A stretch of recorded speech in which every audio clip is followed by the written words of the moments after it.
talking subliminal. I can't even see me.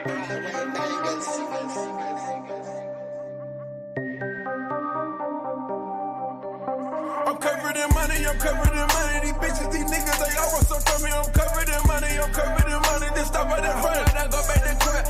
Before they try taking the trap, I heard what you told to the judge. I've been getting money like this for a while. Hey, hey, 9mm, my brothers, my keeper was serving that ether before I did features. My mama sees it, she know how to greet me, she know how to keep me, she better not get greedy. I hit the lottery. Tell me your thoughts and you better not lie to me. Slanging the collar. And I'm a product of my new community, and I'm a product. Torching that gas, we torching that gas. We blowing up fast, we blowing up fast. We put on that mask and come on that cash. Yeah, yeah. Check, I got a motor from right at the border. You know what you know, but don't tell it the cop. Ain't leaving no evidence, cut all my locks. I'm covered in money, I'm covered in money. These bitches, these niggas, they all want some from me. I'm covered in money, I'm covered in money. Just stop at the front, and I go back to crap. Before they try taking the trap, I heard what you told to the judge. I've been getting money like this for a while. Hey, treat me like royalty, do all my chores, do all my dirty work, fuck up my hoes. Take all my blessings and treat it like yours. That's what you wishing on, drop to the floor. Why you be stealing from niggas that's fly? Fuck with that because you know that she buy. Working on feeding the kids. Ain't you enjoying this life I created? Your attitude not fit in this situation. Put me up under your investigation. I'ma go harder with no limitation. My mind is so long, these bitches get taste. Pay out these lawyers to throw away cases. No finger traces, you can't get a statement. Finally made it, these niggas, they hate it. Hey. I'm covered in money, I'm covered in money. These bitches, these niggas, they all want some from me. I'm covered in money, I'm covered in money. Just stop at the front, don't go back to court. Before they try taking the trap, I heard what you told to the judge. I've been getting money like this for a while.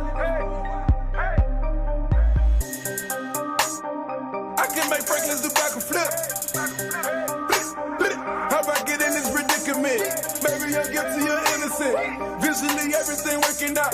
Wishing we all can go back in time. You holding the grudge, I'm holding them slugs. I'm pulling them drugs, it's all in my mud. Everybody trying to settle out. Hoping we can take a better route. Told the DA all these calls about. Told the DA about the jury on.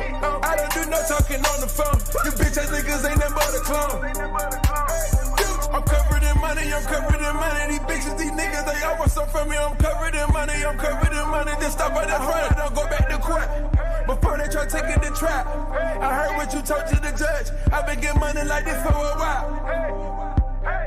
I'm covered in money, I'm covered in money. These bitches, these niggas, they all want some from me. I'm covered in money, I'm covered in money. Just stop at the front, don't go back to court.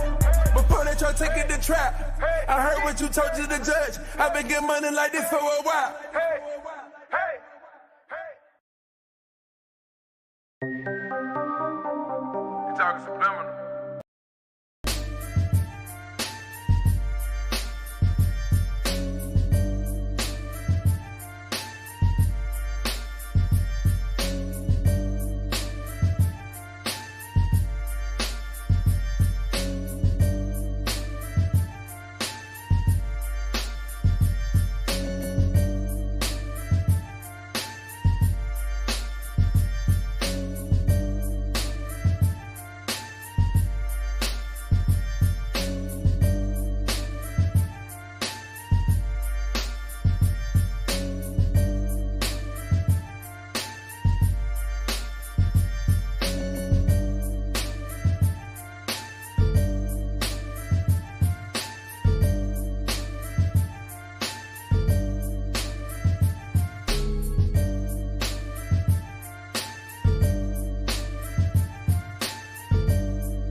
Was good though. I'm about to go jump. Pull up on me. Pull up on me. Pull up on me. Pull up on me. For real, if y'all want to pull up on me, pull up on me. Pull up on me. Pull up, pull up on me. Pull up on me. Was good though. I'm about to go. What is good, everybody? It's your boy, Reckless Ray De Niro, and I've pulled up on you. Hold up a second. Let me get the mod father a wrench. You can't be showing up places and not having a wrench. This is just not possible. Matter of fact, you know what I'm saying? You and Natasha got the super wrenches. Shout outs to the mod father. You gotta respect the goats wherever they roam. Like you are not gonna not have a wrench on my channel. I don't ever see you nowhere without a wrench. There's probably a reason you got one. So we're gonna start off with that. First things first. I want to hand out some roses because like I get on here and I rant and I don't show appreciation for actually, you know what, let me pull this screen out of the way so y'all can just look at me. Boom. Let's go here. Hold up. Oh Lord. Oh Lord. Oh Lord. But I get on here and I go on my little rants and I don't always. There we go. I like that one better. I like it so you guys can see a little bit of the background. I like this. Can I move myself? Is that an option? Is that an option? Oof. I can remove myself from the stream, but I can't move myself. Let's see if we can edit this. Can we like pull me over? Oh yeah. Oh yeah. Oh, this is going to be the official Reckless Ray De Niro position.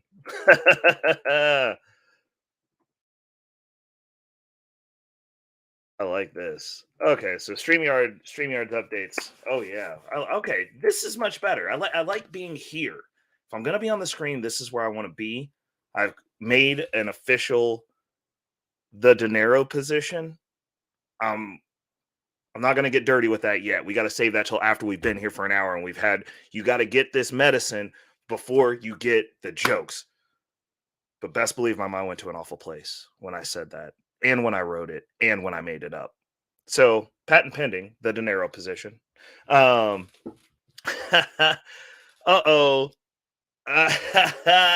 Feminine Melanin University in the house. Big Bad Bull in the house. Casey Moe is in the house. Mr. Youngblood City's in the house. Setting the record straight. See, let me get to my roses, though.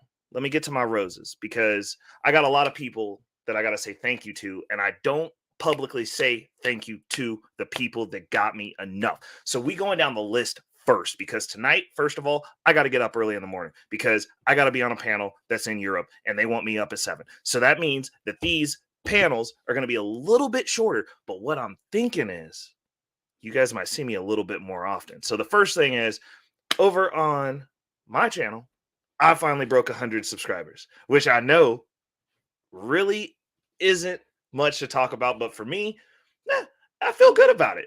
I feel good. There's 100 people that like watch my stuff and like want to talk to me, and like for real, I'm not buying subscribers. I be out here arguing with people too much to be buying subs, so I know that nobody cares what I say. But with that said, these demarcation points where I'm reaching a milestone, and I'm setting them close in succession, because like I know you go from 100, everybody's like I'm going to 500. My next milestone is 250 because I want to remember to do things like what I'm about to do. Okay, so first off, we hand out some roses. First of all, Beans. A lot of those beats, Beans made those beats. Dude, super talented, definitely underrated in the space, super smart. Gave me a platform. He's working on getting his channel running 24 hours a day, which is super cool. I stopped in earlier today while I was working, and there was music going, and it was dope. Like it was kind of dope. Like I'm in here working in this house before I got on Chaotic's channel and started arguing with people. But before that, I had a little zen moment. I was listening in podcasts out here, got the music going. It was a whole vibe, and I liked it. So first and foremost, let me shout him out. Next up on the roses list, also on this side of the street, but obviously none of my friends get along. And all I'm going to say is this: if all your homies get along, you live in an echo chamber. So none of my friends, especially in these YouTube streets, get along. Actually, you know what, Feminine? Why don't you have a wrench either? You know, these women that be supporting me. Oh, she does have a wrench. Never mind. I just can't see it in StreamYard. I was about to say, I was like, I'm pretty sure she had a wrench. But Daryl Long is the homie. I'm going to say that again. Daryl Long is the homie. And I know I keep my business to myself how I move in these streets, but he's put on for me. He's given me opportunity as well. Like when I first started, he was one of the first people to let me onto his panel and to rock out with him. And, you know, I looked at him and I'll tell people when I get into dog walk mode, I got two people that I'm channeling, one of which is Daryl Long. I would not want to be on the opposite side of a dog walking from that man. I would also not want him to basically, if he tells you he got dirt on somebody, he got dirt. That dude's got all the receipts. Like I'm going to start calling him the accountant. He's got so many receipts. So props to Daryl Long. Next, on the other side of the street, my boy, Chaotic Truth Live. That's right. The other first person to let me on his panel, to let my voice be heard, was Chaotic Truth. Chaotic Truth is also the other half of the energy that gets channeled when I start dog walking people. I've only blacked out one time. And I went to Chaotic's Truth the very next day and told him that I had my first blackout. And you know, he told me congratulations. So shout out to Chaotic Truth Live. Another homie, Angry Snowman. A lot of people don't like it that I'm friends with Angry Snowman. And I understand. No, Jay, I'm multi-streaming everywhere.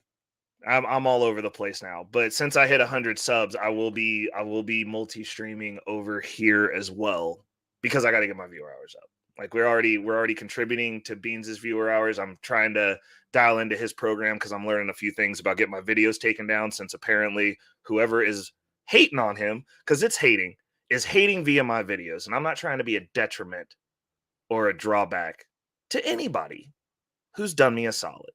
So for those of you who are subscribed to my channel, if you're not subscribed to I Seen Your Little Podcast Network, you should subscribe to I Seen Your Little Podcast Network, because he's got music going when he doesn't have shows going. Obviously, you're going to see me here every Thursday. But when he doesn't have an actual show going, he is having music, which is dope. And it's good music. I mean, I like it. It's chill. But okay, back to the roses. Angry Snowman. Dude saw how these cats came at me in the most asinine conversation I ever had. And you know what? First thing I wake up in the morning, Angry Snowman shot me a text and was like, we talking about this tonight. When do you get off work? And we had the conversation. He kept me up way past my bedtime. Tuesday was a terrible day for me. I was super sleepy and I was cursing his name all day. But like, that's a homie right there. Like, I saw what happened. Let's talk about it. I like that. Who else do I owe thanks to? Natasha Vincent. How am I gonna? I got like so many more people to say thank you to. Hold on. So Natasha Vincent is the only reason I even started making videos on YouTube, period. Like I was totally fine hiding in the back channel of the Bag Chasers. Also, shout out to the Bag Chasers, because like if it wasn't for the Bag Chasers, I would have never met Natasha and I wouldn't be here. So shout out to the Bag Chasers. What's going on, Jay Rillo? What is up? How is everybody doing? Y'all are really, really rolling up in here. I really respect that. Jay Rillo, how we doing, man? How we doing? Salute to Jay Rillo's in the house. But what was I saying? Natasha Vincent pushed me into, well, actually, she had me writing down portfolio updates once a week, and I don't like writing because I misspell stuff. And I just let spell check do its thing. And my spell check, personally, it hates me. So I started making videos. And from there, I started kind of getting on panels. Yes, Jarillo, we will be having a panel. I gotta do my thank you. So let me give y'all some love before we panel up. I'm gonna give y'all some love. I'm gonna do my little intro to the topic, and then I'm gonna drop the link. So we're gonna try and move this in succession. I'm trying to get better at what it is that I am doing, because now there are 100 of you that are potentially going to watch this at some point, which means the videos can't be taken down, and I have to step my game up. So I'm learning from the goats. So I'm gonna keep going. So Natasha's the reason I started doing this. The only reason that I got this far into this space. So definitely thank you to Natasha and the Bag Chasers in general. It's a very supportive group. If you are not part of the Bag Chasers, that is not my Patreon. That is Anton Daniels of AntonDaniels.com's Patreon. And it's a good network to be a part of. And it is what it is. So like, shout outs to that. I'm in there talking about cryptocurrency and chiming in a little bit on the real estate. I'm the new guy on that, and some personal finance savvy. Obviously, that's what the content on my page is about. If you've seen me on a panel or seen any of my live streams, we normally keep these. So this show specifically, we're going to keep it tight for the first hour or two. The second hour or two, we can do whatever you guys want. Obviously, I'm very active with my chat. If you have questions, comments, or want to add to the conversation from the chat, you can do that as well. But I'd much rather have the conversation with you as people up on the panel, because I'm not here to censor and I like to have the conversation. So that's the thank you section. Casey Mo, duh. So my homeboy goes by Casey Mo in these YouTube streets now. You guys have probably seen him out here in these YouTube streets. And you know what? I birthed that demon. So, so I brought somebody in, and we're going to be doing some pretty interesting stuff coming up here soon as well. But he's definitely been making his presence felt and his voice heard. So shout outs to him. He's always been a homie. I've known that man since I was probably about 16, which is a long time. And he's been a ride or die. That dude's been a day one, all times. So I'm really excited for the stuff that we've got moving forward. Dude, Big Bad Bull is right. Natasha is a motivational mastermind. Like, I don't understand how sometimes if I hadn't talked to Natasha and like actually seen her face, I would think that she was a robot. Like, I'm not even joking. Like, AI might have created some cyberhumans. And like, if we find out that they were among us, I'm 100% being like, man, that was Natasha all this whole time. Like, if we are in the Matrix, Natasha is like one of the game moderators in the Matrix that we're in. And like, when I wake up, I'm going to be like, bro, I never believed that Natasha was actually a part of in the Matrix. I knew she was navigating outside. She was too good at what she did. And the other thing that I'm never going to believe in, planes. Planes are stupid. I'll be like, I never bought the planes. Like, the whatever the hell they do to keep them things up, I don't believe it. Also, I'd be the Skittles rainbow person. Like, if planes actually flew on belief, you wouldn't want to be on a plane with me, because I don't believe it at all. I go to sleep immediately, because I don't believe anything that happens up there. None of it. I go to sleep and I wake up as we land. And I'm like, none of this is real. Don't care. But we're gonna get into it. And so also I got one more person to thank. Lady Navoa, for sure. She was also got me linked up with Sir Hale. Shout outs to Sir Hale. That dude's making moves. I'm trying to be like him when I grow up. But she was the one who kept egging me to feminine. Jada, thank you for harassing me everywhere I go. I appreciate you.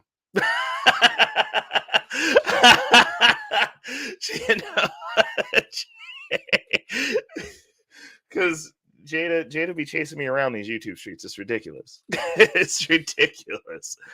Oh, Charles, what's going on? Oh my goodness. Hey, thank you for swinging through. Charles, we need to link on some stuff. We've got some stuff, man. I need to catch one of your lives next, because your last live that you did was dope. and I really liked what you had going on. So we definitely, if you guys are into fine spirits and cigars and watches at a high level, Charles is who you need to tap into. Matter of fact, before he leaves, can someone grab his channel so that we can promote it? Because like he's got a lot of game over there. Definitely of like mind, successfully married, tastefully flashes his stuff. It's not flashing in people's face, and is very educated on the things that he spends his money on. And it definitely brings a lot of depth and perspective into how people move that have money. Charles is really able to speak to that. Like he teaches me about watches. I know nothing about watches. I got my Apple Watch Ultra because I need to know how many steps I took and if my heart's about to explode, because I talk fast and I'll be out here dog walking people on panels, getting my blood pressure up, and I'm not getting any younger. So I got to go run to make sure that my cardiac is in shape. My cardiovascular system, I got to keep it stable so that I can scream at people on the internet. That's wild thought. But like, you're only going to see me up here online in the middle of an argument being dead wrong with my heart exploding. Like, we can't have all that. That's a little bit too much. Jada, you are a supporter. You're the best supporter, even though you hate me for about 2 hours every podcast. Every live stream, Jada's on my neck for about an hour and a half, 2 hours, and then she gotta bring me back into the fold. Oh no. Oh yeah, sorry. Oh, okay. So we need to get this one. Hold up a second. Let me go in here. I'm about to blast this for you, because we need to support the channels that we are working on here, because there we go. Yes, Natasha got it. See, she's faster than me. She's a robot. Like, she's not real. Murder 100. What's going on, family? How we doing? What is going on, brother? Murder's in the building. He's ready to get to that bag talk. See, Murder, I got to thank him too, because every show, Murder holds me accountable. He holds me accountable. He keeps us on the bag talk. You might want to find out if Charles and Kirby know each other, because Charles said they be going to war over them watches, man. It sounds like it's real cutthroat.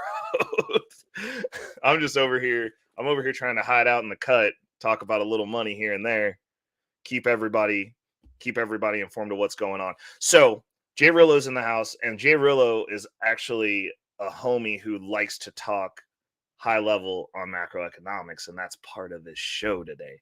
So I'm going to bring my page back up. Let's see what we got. So today's page, hold up. Can we edit this? Edit. Let's bring this page over here. Bring me over here. Make me small. Oh, yes, this is it right here. This is the money shot. Let's shrink myself over here. Bring this over. And I will blow this up so that you guys can see the headlines, because I'm dancing with headlines right now, but this is going to go behind me. We can X out that corner a little bit, but I do want this in this space. There we go. And we're going to save. The dinero position has changed. Yes, again. Oh, Jesus. Charles got stalkers? Uh-oh. So, the first topic. America is fighting a war on two fronts. And I've been talking about the one front. Actually, I've been talking about both fronts for a decade, because the first front that America has been fighting a war on, they're in a financial war, is the United States government, America, is at war with the middle class and poor populace. Yeah, they're very much filling their coffers, because we are currently going through a debt cycle, which means that we're moving away from the dollar. And obviously, as civilizations collapse and money starts getting a little bit funny, if you would, you run into situations where the closer you are to the printer of said money, the Federal Reserve, the government, the more you're protected. And I've had some opinions on this for a long time because, like, I'm obviously not a fan of handouts, but I'm not a fan of handouts for anyone, including businesses.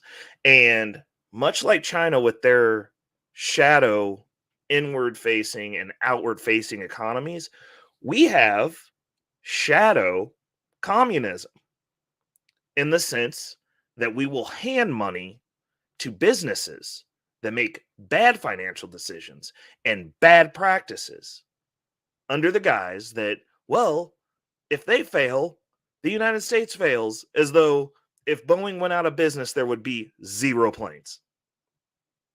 That's not how capitalism works. That's not how finance works either. But we bail them out. And when we do these bailouts and this magical money comes from nowhere, it actually comes from us via taxes and the inflation of the dollar. Our dollars become worth less. If you're sitting in cash right now, you can buy less stuff right now than you could last year with that same amount of money. So your dollar, you can't buy stuff. You get to look at the number in the bank and the number's the same. What that number produces is less across the board. And the current state that we're in, it's worse than across the board because at this point in the game, stuff is going up exponentially fast, which is why when I sit here and I'm like, you can't be average. Those days are gone. We cannot do what our grandparents did. Those plans won't work. Put your money in the bank and buy everything cash. Not going to work. When your housing's going up 50%, 20%, while you're saving your dollars that are going down 50% in buying power, 20% in buying power. The math don't math there. It doesn't work like that anymore. Which is why we talk about future financial strategies over on my channel.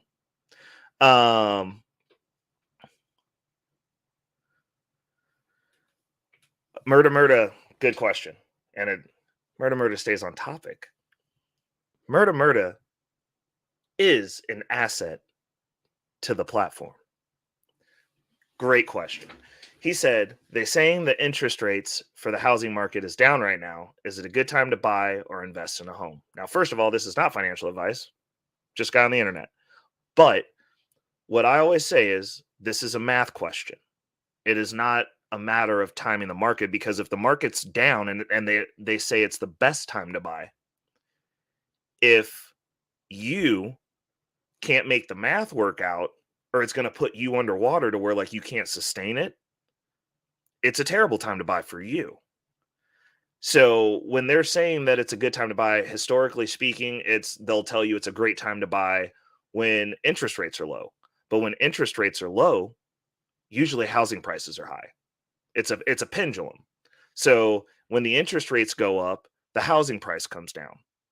So you buy a house at a less price with a higher interest rate, or the interest rate drops and then everybody's buying houses, which drives housing prices up, in which case you're paying more for a house with a lower interest rate.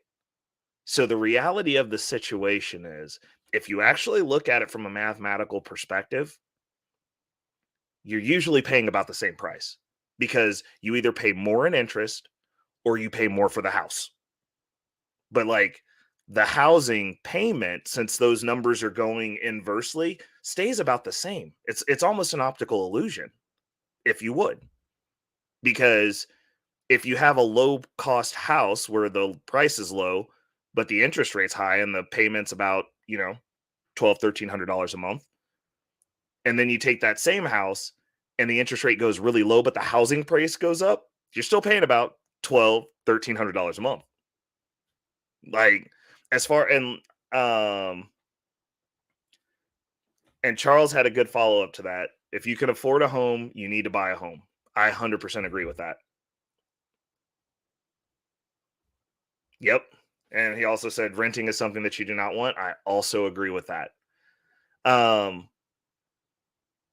Because the way that this market is being set up, as tying it back to the financial warfare against the American citizens, is they're trying to make it so that you can no longer afford to own a home. You will be a perpetual. They're trying to generate a renter class of people. They're trying to gut the middle class, and they're trying to force everyone to rent. Owning a house is a long game. It is. It puts you in the game, because if you already have a house, you have something that you can use to roll over to the next house. Me personally, I am trying to set up all my housing deals, and this being my first property that I've purchased, to not sell it. I do not want to sell this house ever. Yeah, and he's right. Renting, you're not in the game at all. And so when I'm currently looking around, trying to weigh my options for my next property, because I'm looking for my second one, and I'm doing everything in my power to make it sure that I do not have to sell this place to roll it into the next one. Now, some of the places I'm looking at, not gonna lie, are I'd say 2 housing living situation upgrades from where I'm currently living. And I am flirting with the idea of potentially letting this place go. I would prefer to not until the World Cup comes to Kansas City, but upgrading two lifestyles definitely makes you consider some things. Like that's 2 lifestyle upgrades. That's like I get into a house where I can flex a little bit, you know? And again, coming back to the numbers game, if I hack a house with more space and I don't have a house payment and I get to live there for free, then like that is a better deal. But the property values for what's going to happen once we get the World Cup is going to be ridiculous. Like if I didn't have roommates that were living here now, I would Airbnb this for the draft, because the draft is coming to Kansas City. And like I've already seen what those Airbnb rates are like, and I'm a 2-mile walk from where the draft is happening. I'm a 2-mile walk from Union Station, and it's a nice walk, sidewalks and everything, and the urban sprawl. And okay, so actually, off my street's not a nice walk, 'cause we don't have sidewalks, which I am definitely going to be going to some of these board meetings to figure out why we don't have sidewalks, because we have a lot of foot and bike traffic on this street, and it's a hill. Nicole V, what's going on? What is going on? She said, so true. The middle class is going away. In Arizona, she is seeing more lease-only subdivision. Yeah. So Nicole, the field that I'm in, I work in home automation. So we deal in basically $1 million and up mansions, or McMansions, if you would, because we do a lot of McMansioning here in the Midwest. And we had a job that we did, because like it was like during a time, it was well pre-pandemic, while we weren't busy. And we did a couple of it was like 4 townhomes. They were really nice townhomes, mind you, but they were townhomes, which means like your house is literally touching the next door neighbor's house. Y'all sharing a driveway, sharing the yard, basically. And it's a townhome. Nothing wrong with it, but it's a townhome. And literally, it's a townhome on the edge of a multi-million-dollar McMansion and mansion subdivision. And I was like, so we looked it up when we were wrapping up, because I was like, how much do these cost? They were between $500,000 and $600,000 for townhomes.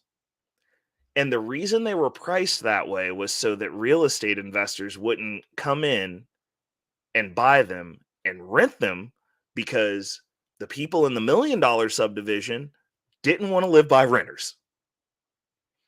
And it was like the craziest thing ever, because I was like, these obviously aren't the echelon of house that we deal with, but they were so expensive for a townhome. And I mean, like I said, it was nice. They were very nice townhomes, but they were townhomes in Kansas. And they were like not close to downtown. It's like 30, 45-minute drive to downtown. Like you're far away from downtown. And they were $500,000 to $600,000. And I was like, wow, that is crazy. Crazy. But, and like now those same townhomes are darn near $1 million because of the way that the housing prices spiked, which is equally crazy. Like it's wild. It's wild.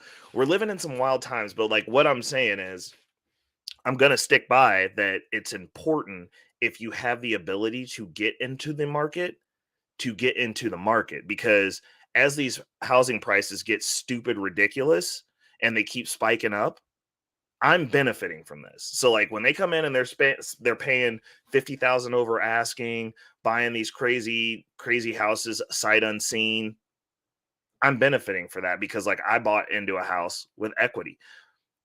I didn't buy it. Actually, when I bought this house, I had zero equity. And I've lived here for, I think, almost, so I did it at the beginning of the pandemic. So I think it's like 4 or 5 years. I've been here 4 or 5 years, right? And I'm sitting on, at present, like $50,000 in equity. So, which is the other reason that I like real estate.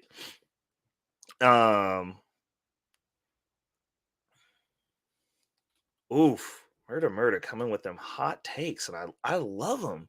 Thank you so much, Nicole V. Murder. Y'all are really doing the Lord's work in here today. This is great. In order to start making a profit in today's market, you must start thinking arbitrage in any form, big or small. 100%.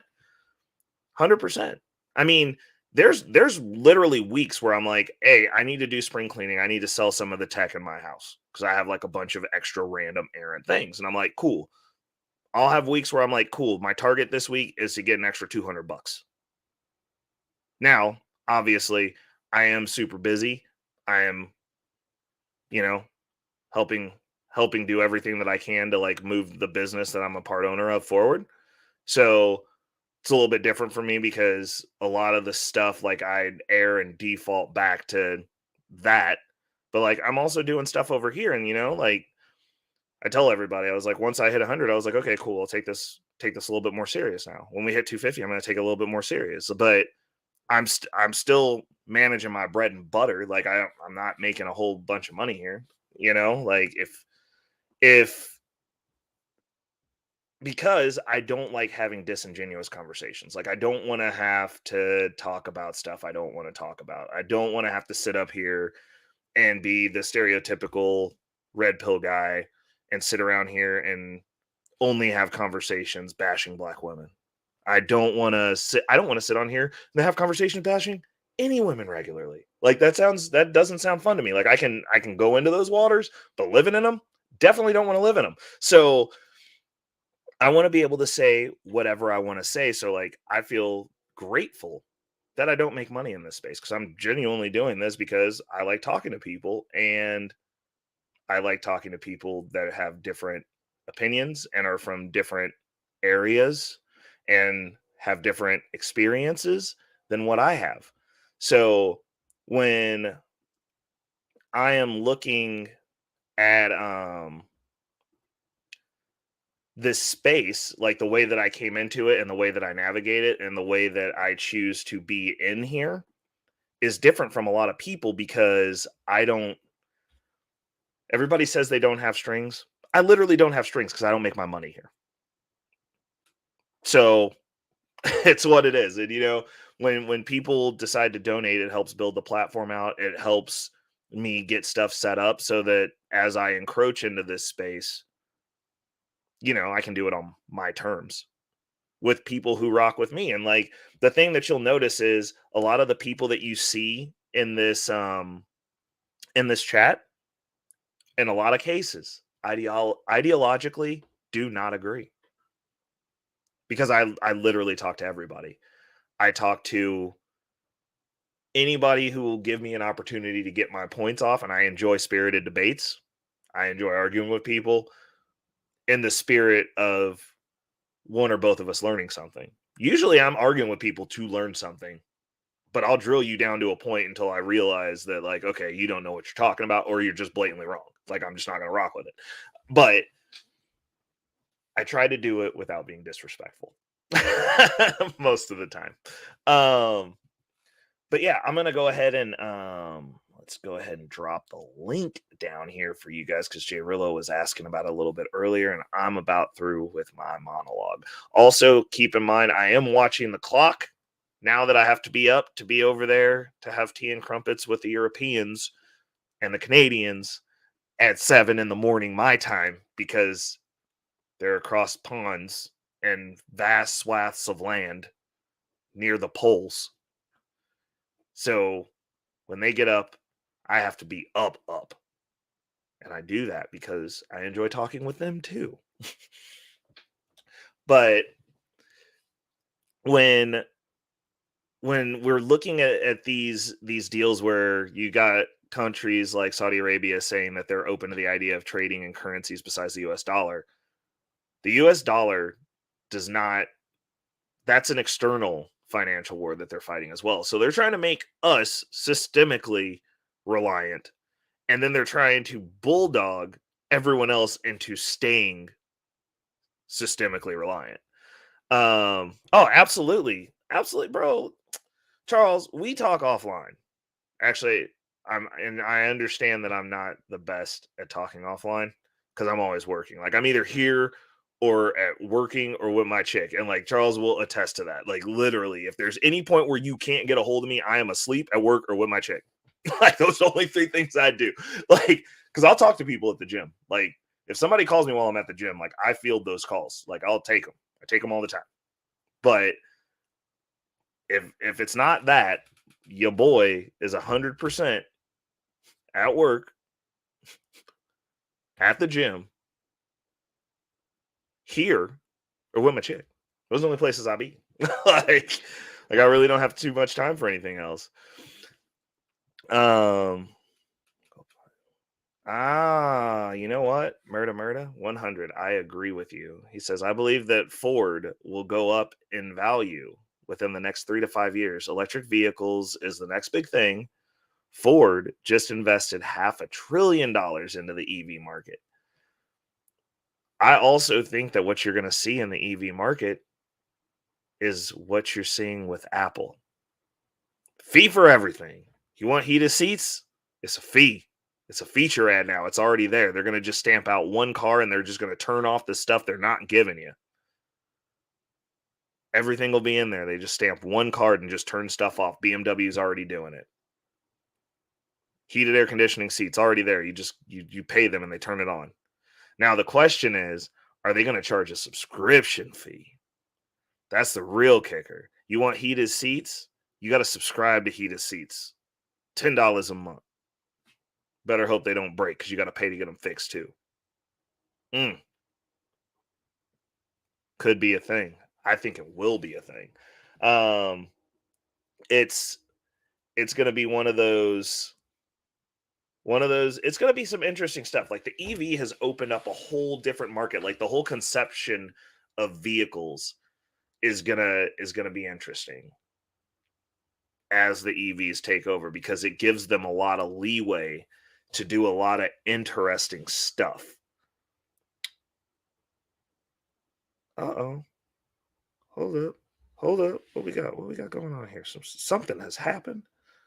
Oh, Jesus. Hold up. Some stuff has happened. We got stuff happening right now. I didn't realize that people was in here doing stuff like this. Oh, Jesus Christ. Hold up. Big Bad Bull, bro. Big Bad. I cannot believe this, man. He done snuck in. And see, this is the thing. You know what? I'm gonna have to I'm turning the ringer back on my phone now. Because I should have seen this when it came in. Big Bad Bull, my brother. Thank you, bro.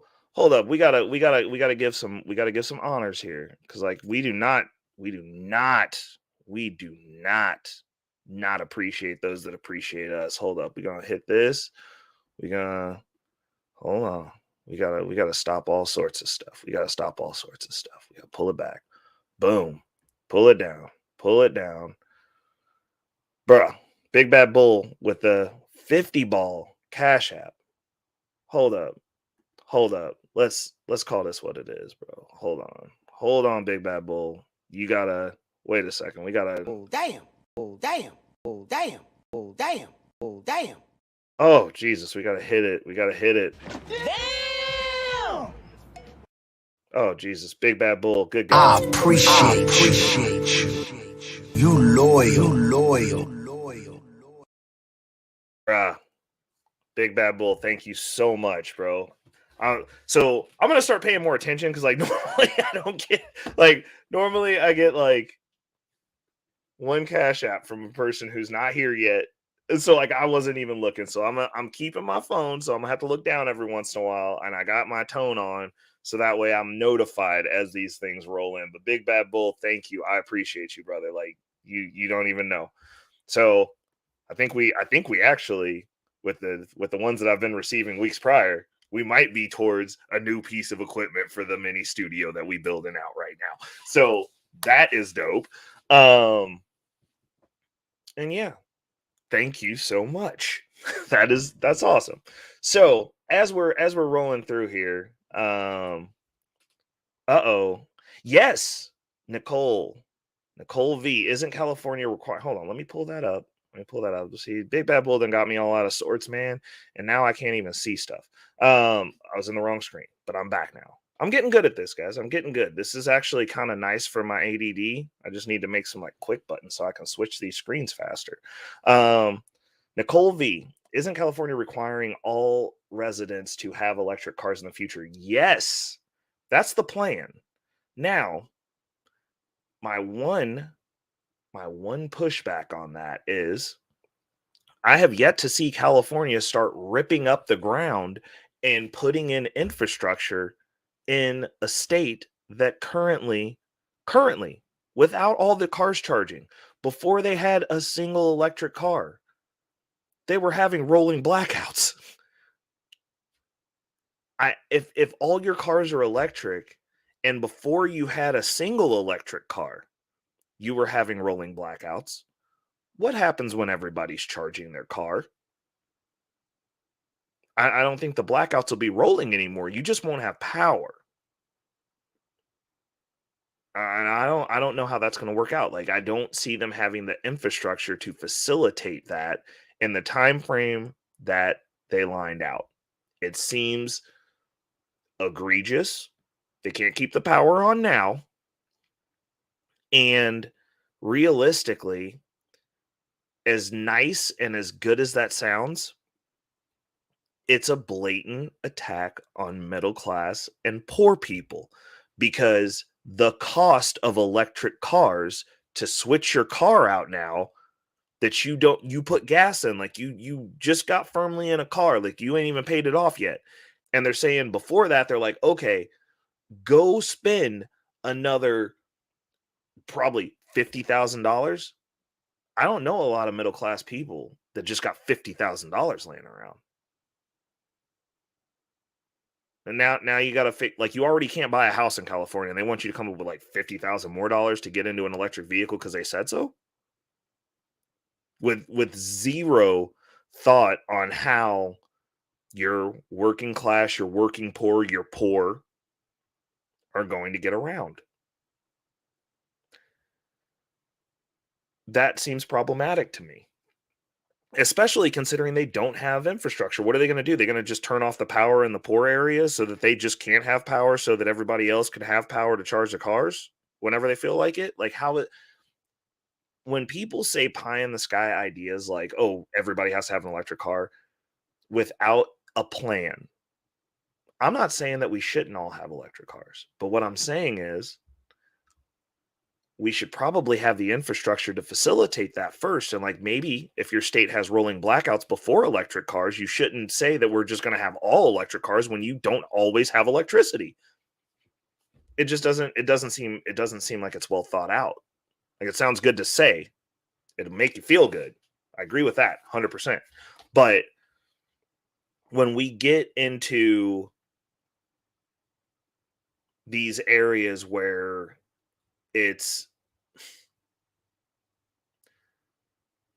they're shooting for these pie in the sky ideals, but the populace can't afford it. Like, you do realize that you on welfare if you make $100,000 in California, right?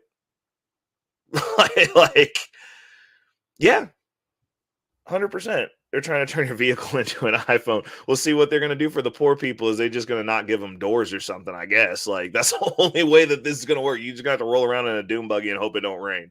But it'll be electric, so like you can skirt by. Like, it just doesn't make sense. Like,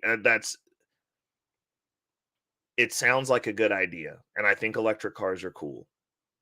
But like you said, they're going to turn your car into an iPhone. Like, I don't want I don't know that I want my car to be an iPhone where I have to pay a fee for everything, and I can afford to pay a fee for a few things.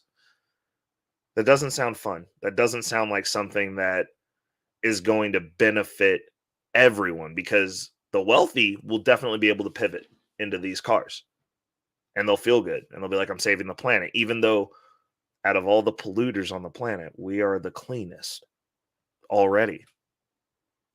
This isn't about fixing people that are burning tires still. We're not fixing that. They're trying to make us you're trying to squeeze water from a stone. They're like, we want this stone to produce one more drop of water. Like, let's get it 100% clear. It's like, okay, so when we ship our trash to India for them to burn it, how does that not affect us still? Like, are we not on the same planet? Are we on the same planet? Or are we not on the same planet? Like, I don't know. Like, is the earth flat and like the smoke from bottom earth can't reach top earth? Like, I don't know how these things work, because no one can seem to explain it, because the trash is still getting burned. We're not burning it here, but we still breathe the air from where the trash is getting burned. So I'm not understanding how us sending trash to India to get burned is making us like not producing toxins, because the toxins are just going somewhere else. Yeah. And Murda had another good point. He said, soon it will make more sense to rent a vehicle than to own or lease one. Well, I mean, would you have to rent it? It's just what if all the cars are driving autonomously and we're just hailing them like we do in Uber? And you just have to pay for a subscription. Instead of buying a Ford, you have a Ford subscription, and a Ford comes and picks you up. And you get to pick which model it is. They give you like 3 options. The economy, which is like a Ford Fiesta. Because, I mean, nobody's sitting in it. So, like, you would still have 2 seats. So you're just sitting in this little remote control Ford Fiesta, right? That's the economy, right? Then you got the full size, the Ford Fusion. You know what I'm saying? Like, maybe they give you a sporty option, like the full size. It's like a 4-door Mustang, right? You get to look the big body. You get to like feel beefy, feel aggressive, right?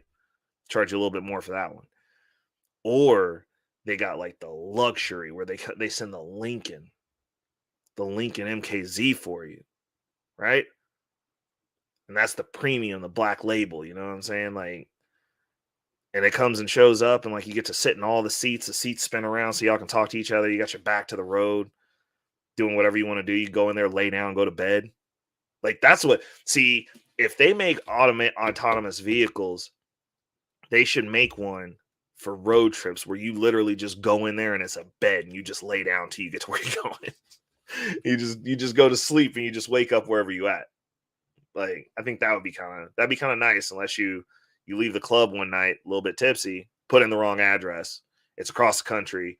You go lay down in your little bed car, and then you wake up and now you don't know where you at. And then you're out there like the passport bros asking the homies to cash app you so that you can get home. I mean, possibly. Like, I mean, me personally, when I was an Uber driver, and yes, I did drive Uber for 3 years. It was great. It's a good experience. I liked it.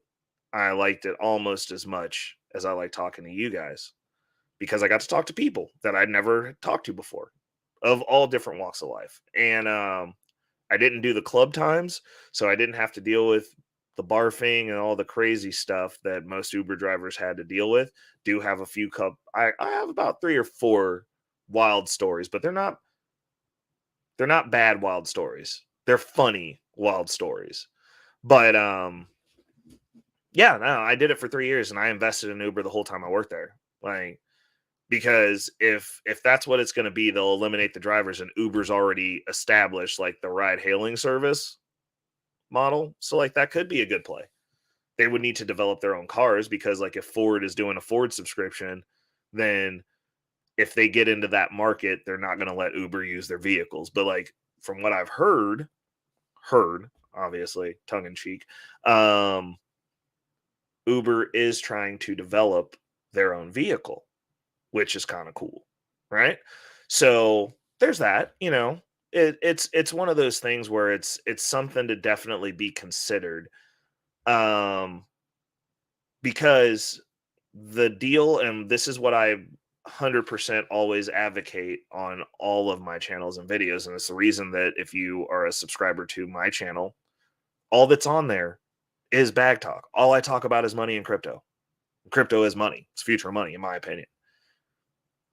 We have to be perspicacious and looking to see where the ball is going versus where it has been historically. And when I say that in the sense that as a culture, Black people are always last to the party. And I'm going to dial in culturally because like that's the team that I'm on as far as white people are concerned, even though Black people don't necessarily agree with that. Oh, Jay Prince. But that's fine. I don't have to be on his team. I'm on your team, and we're building our own team. That's what we're doing. But I always tell people you have to look where the ball is going. All of the industries that Black people have filed into, rank and file, it's always been after everyone else has pilfered it, everyone else has extracted the value out of it, and the game is already rigged.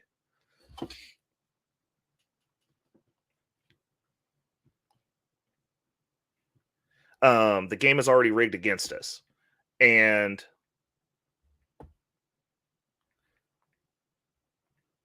the game's already rigged against us, and like the value's been extracted out of it, and we're coming in for scraps. And I'm not down with that. Like that's the reason, like when crypto came out, I was all in. As soon as I figured out what it was and understood that there were no gatekeepers, there's no middleman, there's nobody who can look at you and be like, yeah, you can't play this. And if they do say that, there's ways for you to get around it. That was done deal for me. Done deal. And the reason that I have that stance is because when I look at the stock market and you look at where the money's made in the stock market, and I have stocks, I invest in stocks, but to me, it's legacy. And I'll tell you why I believe that it's legacy. It can definitely be, I would rather have stocks than cash. I'd rather have my money in the market active than have it sitting in cash. We'll start with that. But the reason I look at stocks as legacy is because us, and I'm included in this because I ain't even rich yet. I'm on the climb. I'm documenting the climb over on my channel, Future Financial Strategies. Like we're looking at some of the moves that I'm making, and we're playing it out. I'm risking my money so that you don't have to. And I'm giving you ground level feedback based on things that are actually happening versus me going, hey, I'm already rich, and let me tell you what I did 10 years ago. Like literally the stuff that people did 5 years ago doesn't work now financially. Like if you're trying to get rich, like if you're trying to get wealthy, if you're trying to establish generational wealth, if you're trying to set yourself up to move forward, like the Dave Ramsey stuff, dead. It's your grandparents. And then because mathematically it doesn't work now. It just doesn't. Like unless you're getting like a 20% raise every year or figuring out a way to bring in consistently 20% more income every year, like you are not beating inflation saving dollars, and the prices of stuff is going up. So like you'll never save up the cash that you need to fully pay for stuff in cash. Also, my business deals with people with $1 million and up net worths. None of them are paying all cash for anything. I don't see it. Like I'm not seeing it. I know a good grip of wealthy people. What's going on, Mayo Monkey? How are we doing? Mayo Monkey, also a homie, very divisive. I enjoy talking to him. He is a fellow Kansan, and so we are aligned on that. And we're going to figure out how to fix this state one of these days. So we gotta do a little tuning. There's needs a little bit of tune up. But welcome to the chat, Mayo Monkey. Happy to see you stopping through, man. But yeah, like so, like a lot of the stuff that I'm looking at now, like for the past 10 years, I've seen this writing on the wall that people were going to move out of the dollar. Well, I mean, technically, depending on who you talk to, Mayo, we're both assholes. so it just depends on what day it is and who we've talked to that day. Because sometimes when people are wrong, I am an asshole. But when we're looking at when I was looking at the landscape of things, like when you look at the stock market, the people who are making life-changing wealth are already rich. They're already wealthy. These are people who they've already got generational wealth, and they're able to invest in companies via the IPO system, which as a normal person, you don't have access to. You can't go participate in an IPO unless you happen to work in the startup field. Then you have a shot. But outside of that, there's a definitive line with what the average person is allowed to play with versus what the wealthy are allowed to do. And those lines are non-existent and or workaroundable in crypto. And if we can go to the casino and gamble our money, but they say you're too stupid. You're too stupid. You're not accredited. You don't have over 2 million in net worth. You don't make over $200,000 a year. You're too dumb to know what to do with your money, but you can go to the casino. You can go to the casino, peasant, and gamble your money away. Literally gamble your money away. You can lose your house. You can have to call Gamblers Anonymous. Speaking of which, if you're in Kansas and you do that, you're probably going to end up talking to my girl. So don't have a gambling problem in Kansas. But I was joking. Actually, if you do have a gambling problem, that's probably the best person to talk to because she's very good at her job, very efficient, and she actually cares. But yeah, no, peasant. Yeah, exactly, Mayo. Don't save your money, man. I need you to go buy those lottery tickets, brother. Go get the lottery tickets. You might win. Matter of fact, sometimes, Mayo, if you buy enough, I'm gonna let you win like $5 on the 20 that you spent. Give you that little dopamine hit so that you buy some more because, like, hey, you almost won. You could have won big, Mayo. And sometimes after you spend about like, $10,000, $15,000, I'm gonna give you one of them scratchers that's gonna give you 100, bro. And that time you're gonna get 100, okay? 100%. It's a poor man's tax. I got another one for you. Hey, you can't invest in IPOs, but check this out. I'll give you at a small amount of 5% interest compounded over the lifetime because you can't get out of this. But I'll give you hundreds of thousands of dollars to go get a degree in underwater basket weaving. Go get yourself a degree in something that only makes $30,000 a year for like $200,000. And we'll charge you interest. But no, you listen, y'all. I care about you so much as the government that I don't want you risking your money investing in these companies because the market's volatile. It's dangerous if you get to do what you want with your money in these markets. It's real dangerous. You got to be special. You got to already be rich to do what you want with your market and with your money in these markets. But you can go get a school loan. You can go get a school loan to learn how to weave baskets underwater. Now, realistically, A, there's only 2 of those jobs, and B, they only make $10 an hour. But but the loan interest is only 5%. And I'm going to give you hundreds of thousands of dollars. And you're going to go get the college experience. Hey, there's a lot of girls there, Mayo. They're cute. They're cute. And they're also going into horrible debt. Matter of fact, you should marry one. So like collectively, y'all can have about like $500,000 in debt. And like maybe if you're lucky, one of you will get a job making $100,000. And then you can spend the rest of your natural lives paying back those loans and hating each other. And it gets even better, Mayo. It gets even better.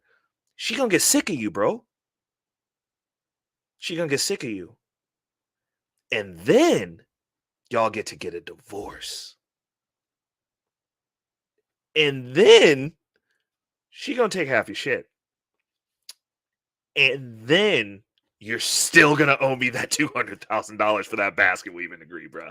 Like, it's wonderful. It's wonderful. But you can't invest in IPOs. You can't do that. You can't do that. You got to be rich already.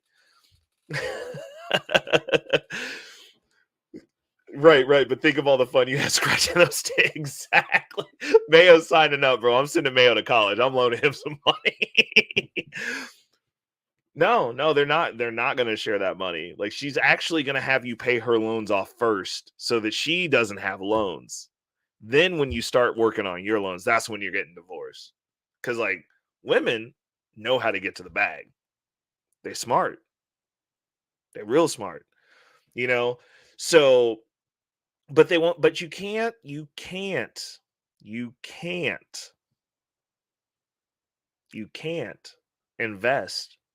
in these stocks where you might change your life screwing around in these markets and make life-changing amounts of money. No, shut the fuck, shut. Did I say no? Oh shit! Say it again. Say something else. Oh, say something else.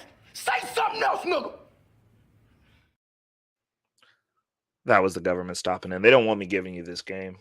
They really don't. They really don't. They don't want us having these conversations. They definitely don't want me and Mayo Monkey talking. They don't want Murder in here asking good questions, getting some game. They don't want us talking to each other. I'll tell you what, this is detrimental to society. The polar opposites of society that I pull together in my channels. There's only a few of us here, but that's all that matters.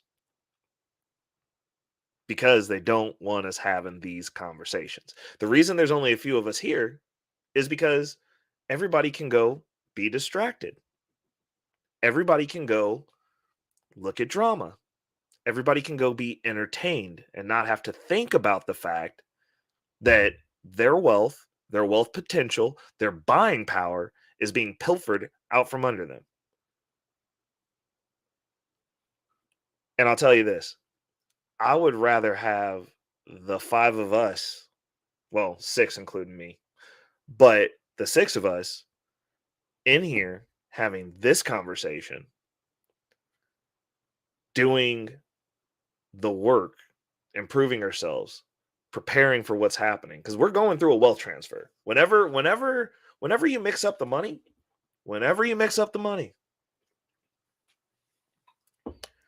there's opportunity. There's always opportunity in chaos. But people want to be distracted. People want to have that instant dopamine hit. People want to go buy things that are going to depreciate in value immediately. And then they tear them up and then they buy new things. Versus taking a hard look at the situation, where you're at on the board, and what options you have to prepare for what's going on.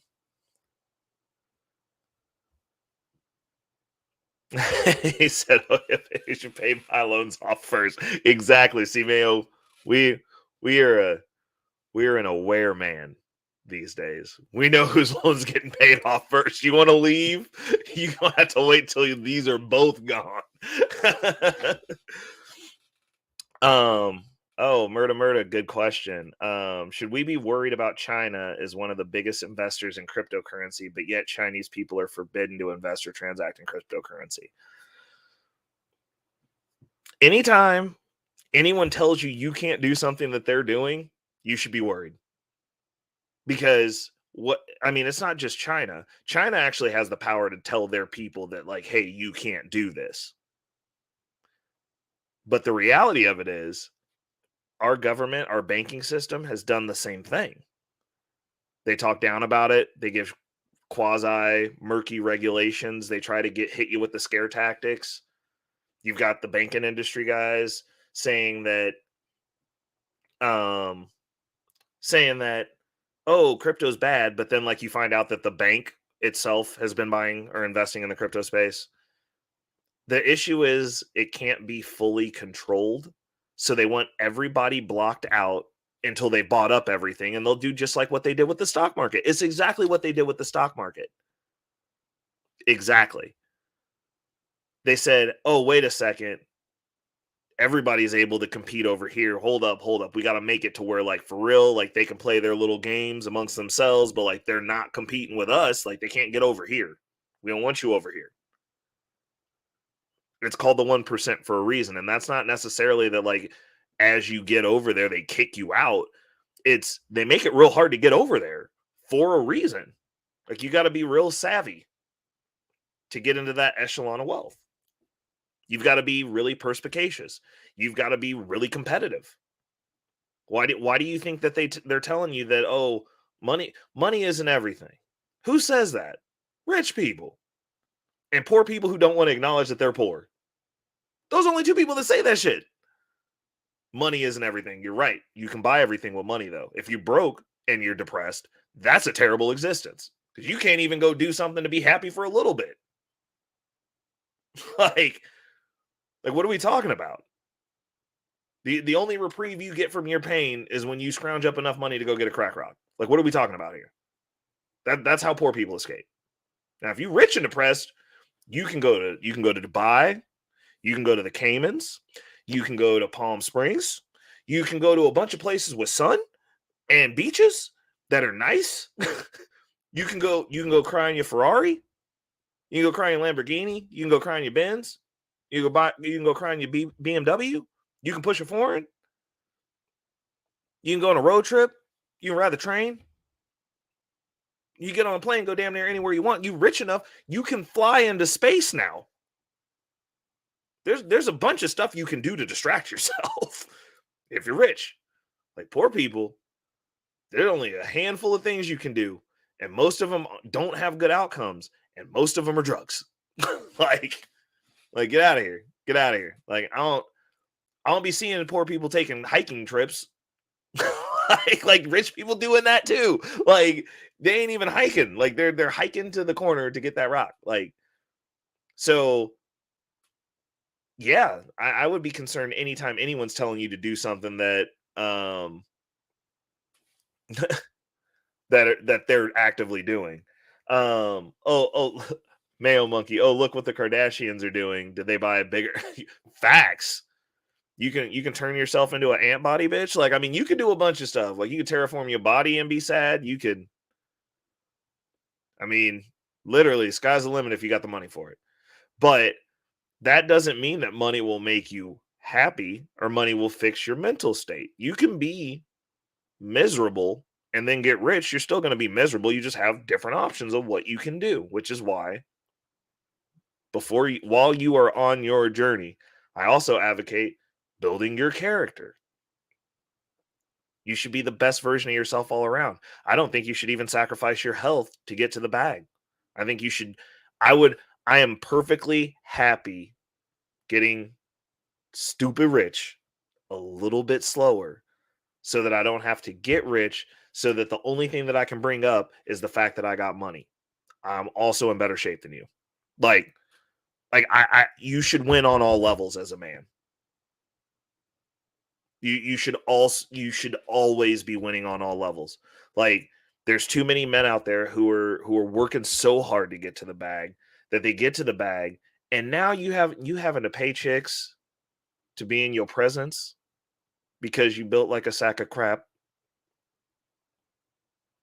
You having to pay for it. Nobody's genuinely interested in you.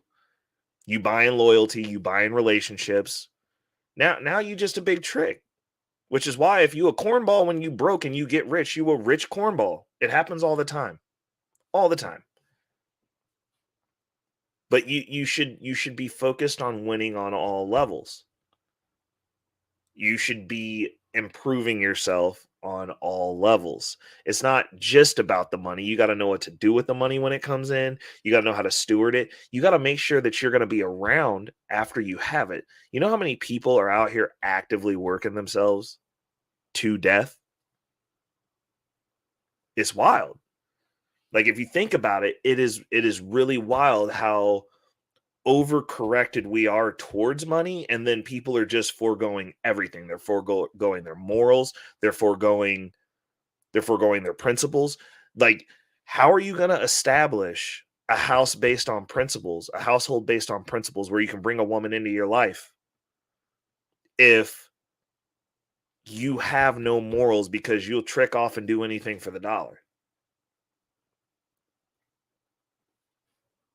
And that's just, I think that for men across the board, like, I'm not going to sit here and act like I just speak to one culture. I'm speaking to men, period. Because I want to see men succeed. Strong men shore up civilizations. And right now, we are in a state where this country, this school system, these court systems are actively declawing, defanging, demasculating men. They want to take everything from you. Like, I mean, we're gonna actually, one of the reactions we're gonna do for the romper room part of this show that I saw that came across my peer view today that was ridiculous is apparently, and like we're gonna go into it. It's gonna be a blind reaction because I haven't even watched it yet, but I want to make sure I read this right because I do not want to misquote this. I do not want to misquote this at all. Hold on, I'm pulling it up right now. Let's see what they got. Okay. I want y'all to take a breath with me as I read this to you, because here in a little bit we're gonna go through this. This is gonna be one of my blind reactions to on one of my favorite channels. 20-year-old female. That's a woman. It's a woman. It's a 20-year-old woman. She's an adult. Impregnated by a 14-year-old boy. That, I'm pretty sure by all intents and purposes and everyone's standards that's listening to this, per the legal system that we have here, that's a child. And the court system is making this boy pay child support. This is the world that we live in. And this is the reason that when I'm on these panels and it comes across that I'm an asshole, when these women talk about how they're just so oppressed and held back because they read some bad information and believed it. But then we have stuff like this happening.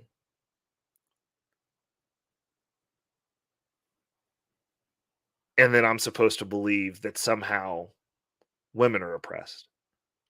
When we fully know that we live in a society, and I understand because we are not the same.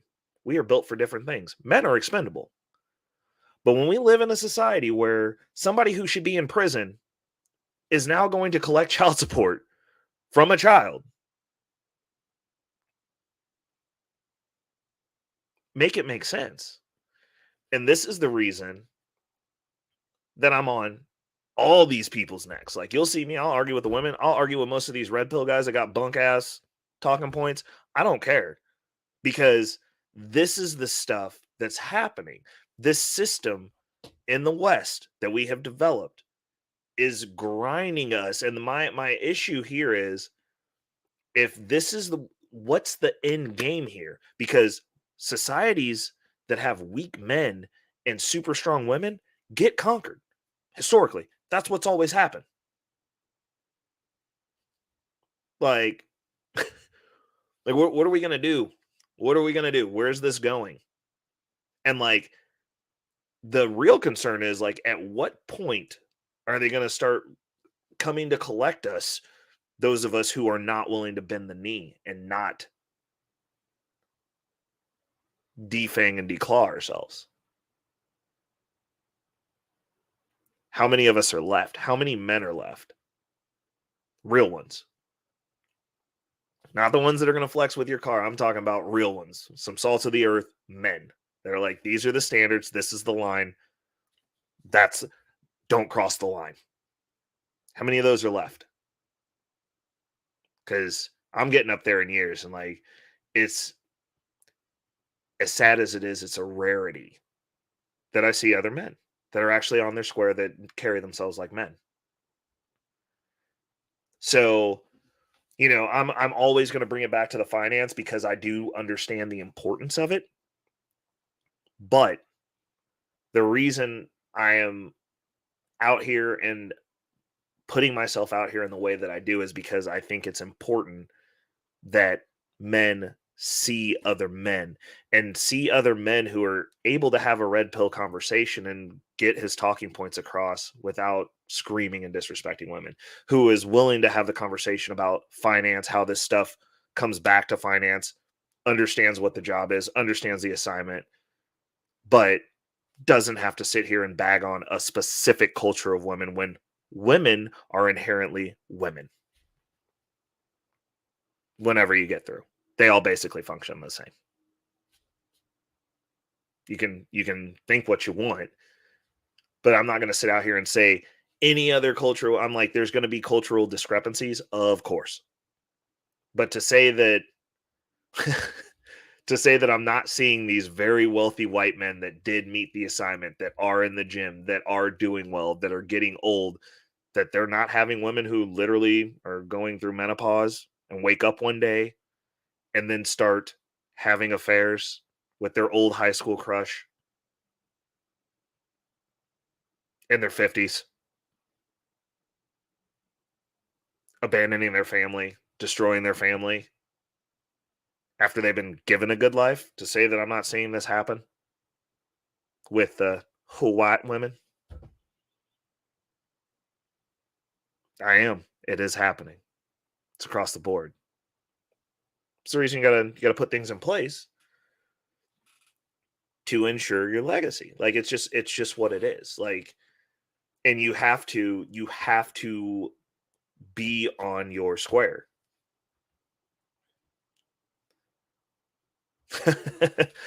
Yeah, Mayo, you're 100% right. China does want their own. China already has their own cryptocurrency. They have already released their CBDC, the central bank digital currency.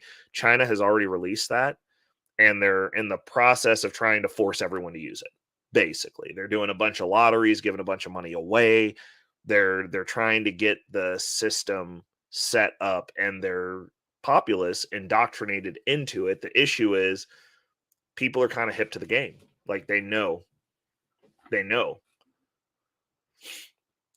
And, it's a grind. What's going on, Reese? How we doing? And, I'm dropping the link in case anybody wants to come up and hang out. We are definitely there. I've been ranting for a little bit. We will be shutting down around 11:30 tonight because I got to be up early now. So I'm trying to make these better for you, but I really wanted to definitely show this. For those of you who are not aware, I'm going to share this screen for you. BRICS is coming. Now, what is BRICS? BRICS is the collective comprising Brazil, Russia, India, China, and South Africa. They're working on a common currency in an attempt to ditch the US dollar. Yeah. And, since I've been in crypto, I've been saying this was coming. And now it's here. And now people want to, now people want to put the tinfoil hat on. And I was like, 10 years ago, could have bought some Bitcoin. The issue is our dollar is backed by bullets. And you can tell this because the American government, hold on, let me look up this. US.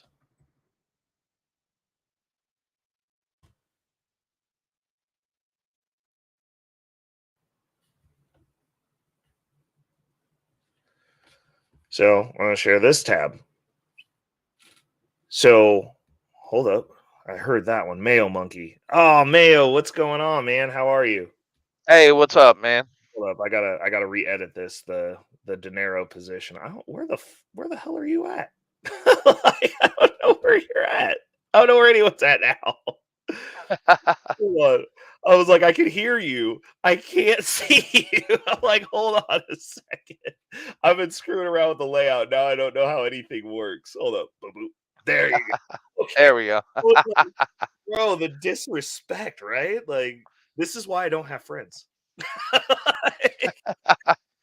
But no, it's good to hear from you, brother. I heard you going in earlier over on Chaotic Show. Dude, the lack of civics education in this country. I'm 2-0 over there today. I was like, I had to tap in. I'm like sitting out here, and so we're both in Kansas, so you know how the cell phone coverage happens when you get out in these rich neighborhoods. It's like the wealthy people get punished by bad cell phone service. It's crazy. Yeah, and that's what it seems like, honestly. Yeah, and so like I was like, okay, so I strategically have to tap in when I can go sit outside for 10 minutes to destroy someone. So I was like, I'm gonna come in. I'm coming for you, Santa, and that other idiot. Because I was just like, bro, like, did you hear that? Were you listening for that part of it? Oh yeah, like everyone should just be breeding people that don't want to be here. Like, what are we talking about? Well, that, and China's one-child policy was only really a problem because it was culturally based to make men. Yeah. Only. Right. And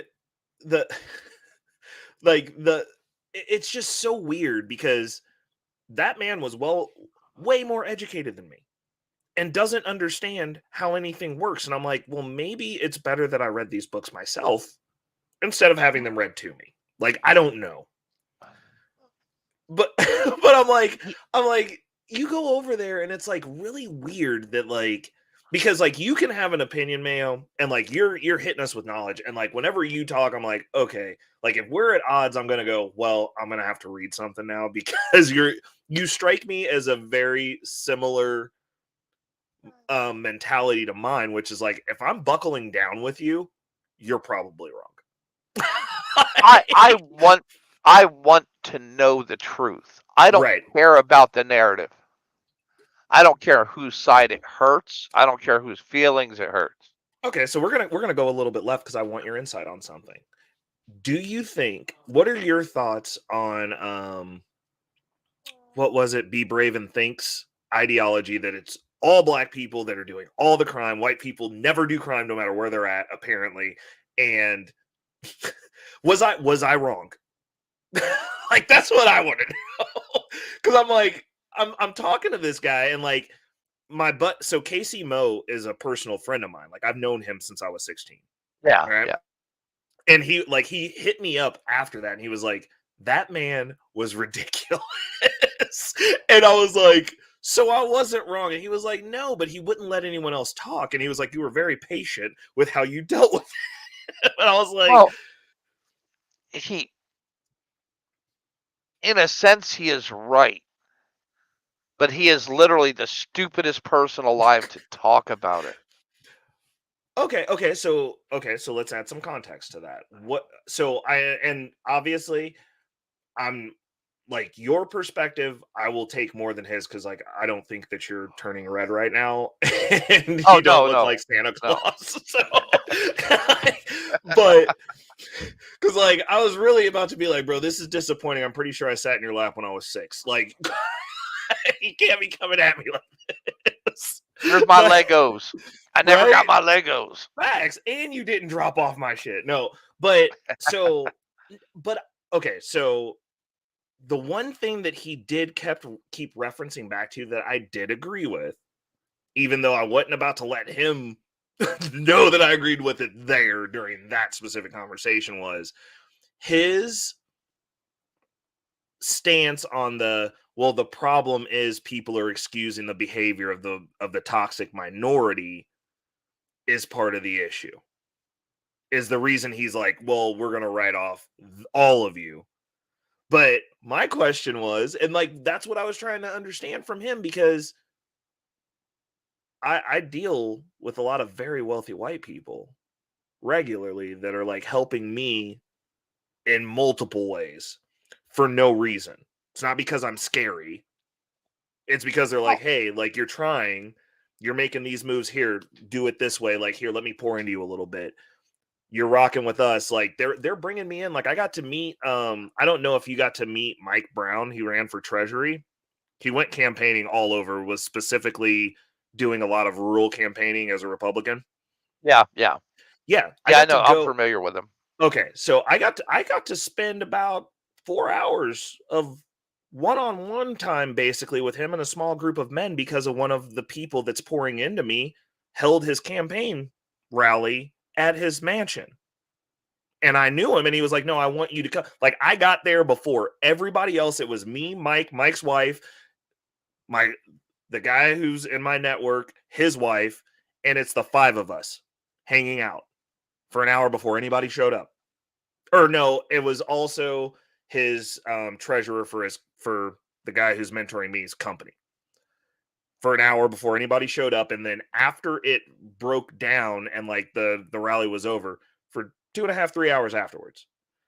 So what I'm saying is, and like what I got from that, and from what I've been experiencing, is like, this is not aligning as this is a legitimate race thing. Now, granted, there were some people there with some opinions until they spoke to me. And I was one of 2 black people there. And the other black person really didn't like me that much, because I think that my thoughts on most conservative black people is like, they want to be the only one in the room. So like when another of us is in the room, they're like, well, who are you? But my experience has been, because like, and that's what I told him on that deal, because I'm like, why are these people helping me? And out of all those people there, out of the younger group of us, because there was like a group of people younger than me, when it came time for the men to sit down, I'm at the table, they're not. Yeah.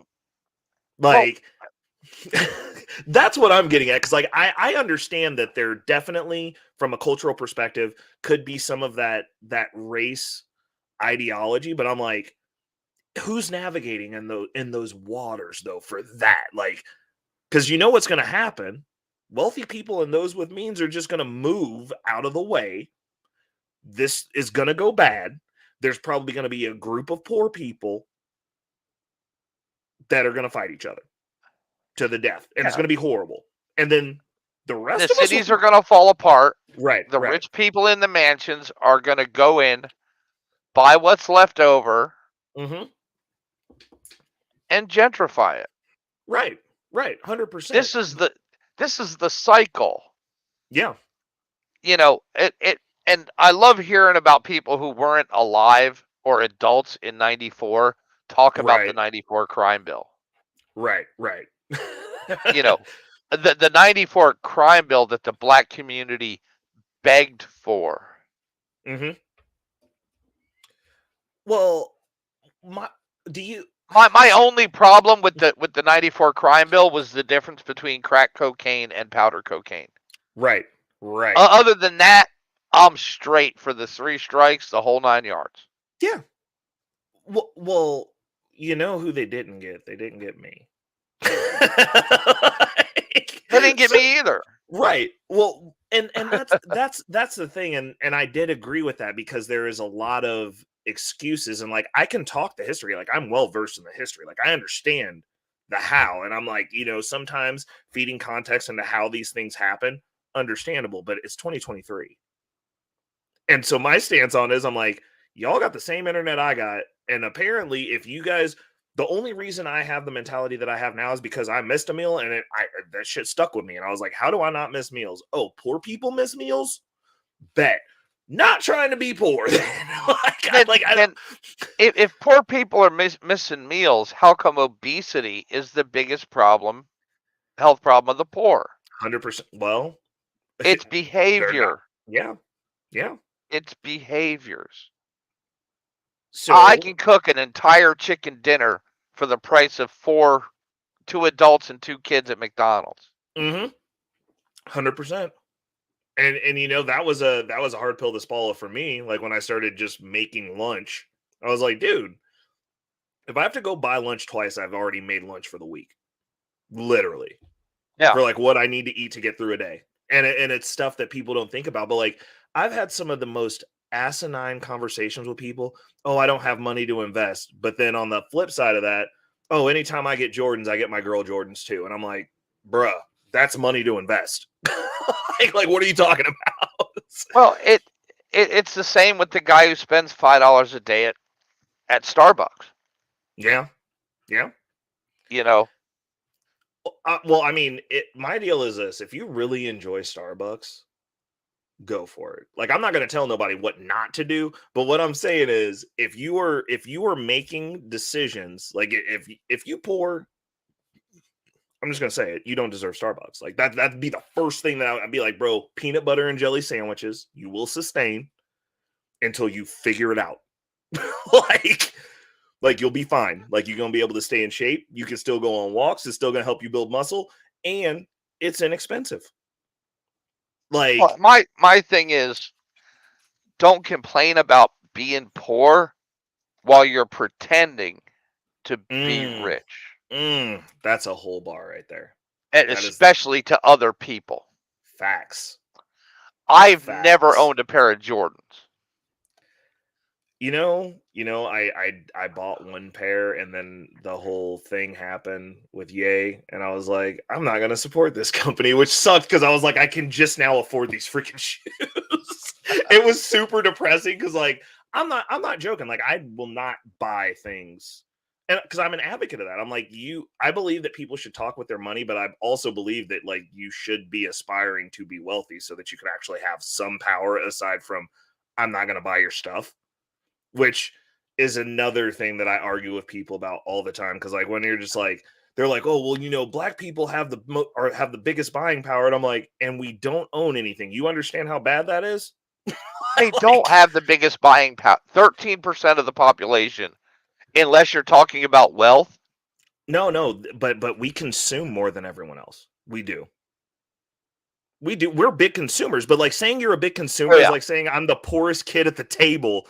I'm awesome. Like, like it's not something to brag about at all from a financial perspective. Cause it's like, okay, so if we're the biggest consumer base, right? And we're 13% of the population, right? But we also own the least wealth. That is like, you don't even have a hole in your ship. Like the side of your ship has been blown out. Like you just don't have, like money is just leaving. Like, so I'm like, no, you don't even have a ship. You have a barge that's sitting upside down in the river. Right. And like when we're looking at it from that perspective, it's like when you have these conversations with people and like they want to talk about that, like, you know how powerful the black dollar is. And I'm like, the way that you said that is not what you think it means. Like, I know what you said and I know what you think it means, but it's not that. Like, because because the deal is, if you have no wealth and you're consuming at that high of a clip, there's such an inherent problem culturally with how people look at money that like sitting down and talking to somebody like me, they're going to be like, what? And I'm just like, yeah, I'd just rather have a house. Oh, like, why don't you have Jordans? Like, I'd rather buy another house. Like, matter of fact, I'd rather buy the house. Yeah, it's the equivalent if you were to actually just take $100 bills and pin them to your shirts. Facts. Well, Mayo, I think it's that 30% of whiteness that's in me. It just really wants to conquer shit. Like I'm just like, bro, like I want all the houses. Like I want them all. Like, but no, I think it's mostly the culture. Yeah. Well, and I because also, that's what's important to the people that they grew up around.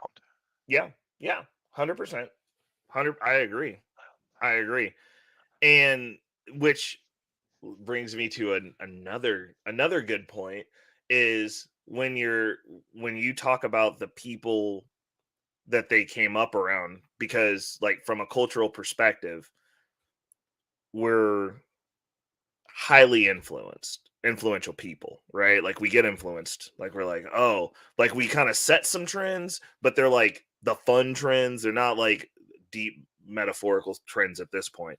We're what's cool, that's going to come out of our community, but like we're highly influenced by external communities, and not in a positive fashion, because like I know, like I was looking back at the video because like Casey Mo told me about like what was happening when he got on the panel initially, and one of the things that happened on there, because like we're probably going to do a video about this, but one of the things that happened that he told me about that was very interesting was like he got on there, and like obviously you look at his thumbnail and you're like, white dude. And they were really upset that they let a white person on the panel to talk about black issues. So he wanted to change the topic or stop talking about the topic. But then another guy who is the same amount white that Jeremy or Casey Mo is black, because Jeremy has black in his genes, which is why he's aging like a baby.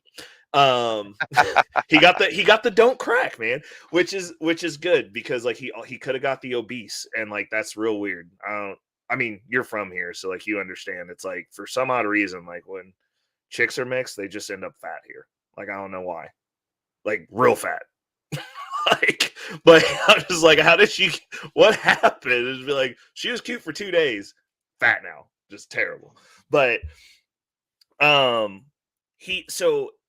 but because this man looked black, the dude was okay with having the conversation with him. And I'm like, and then like when we have, Jeremy done stopped in the building. He gonna come up and give some elaboration, because over here I am fine with talking to white men. Oh, I see. So do I just switch back and forth depending on who I'm speaking to? Yeah, when you're talking to me, because you're more white than I am, so you white over here, bro. Hey, you got a code switch, man. You got a code switch. You'll be like, as soon as Jeremy pulls up, I'll be like, you white today.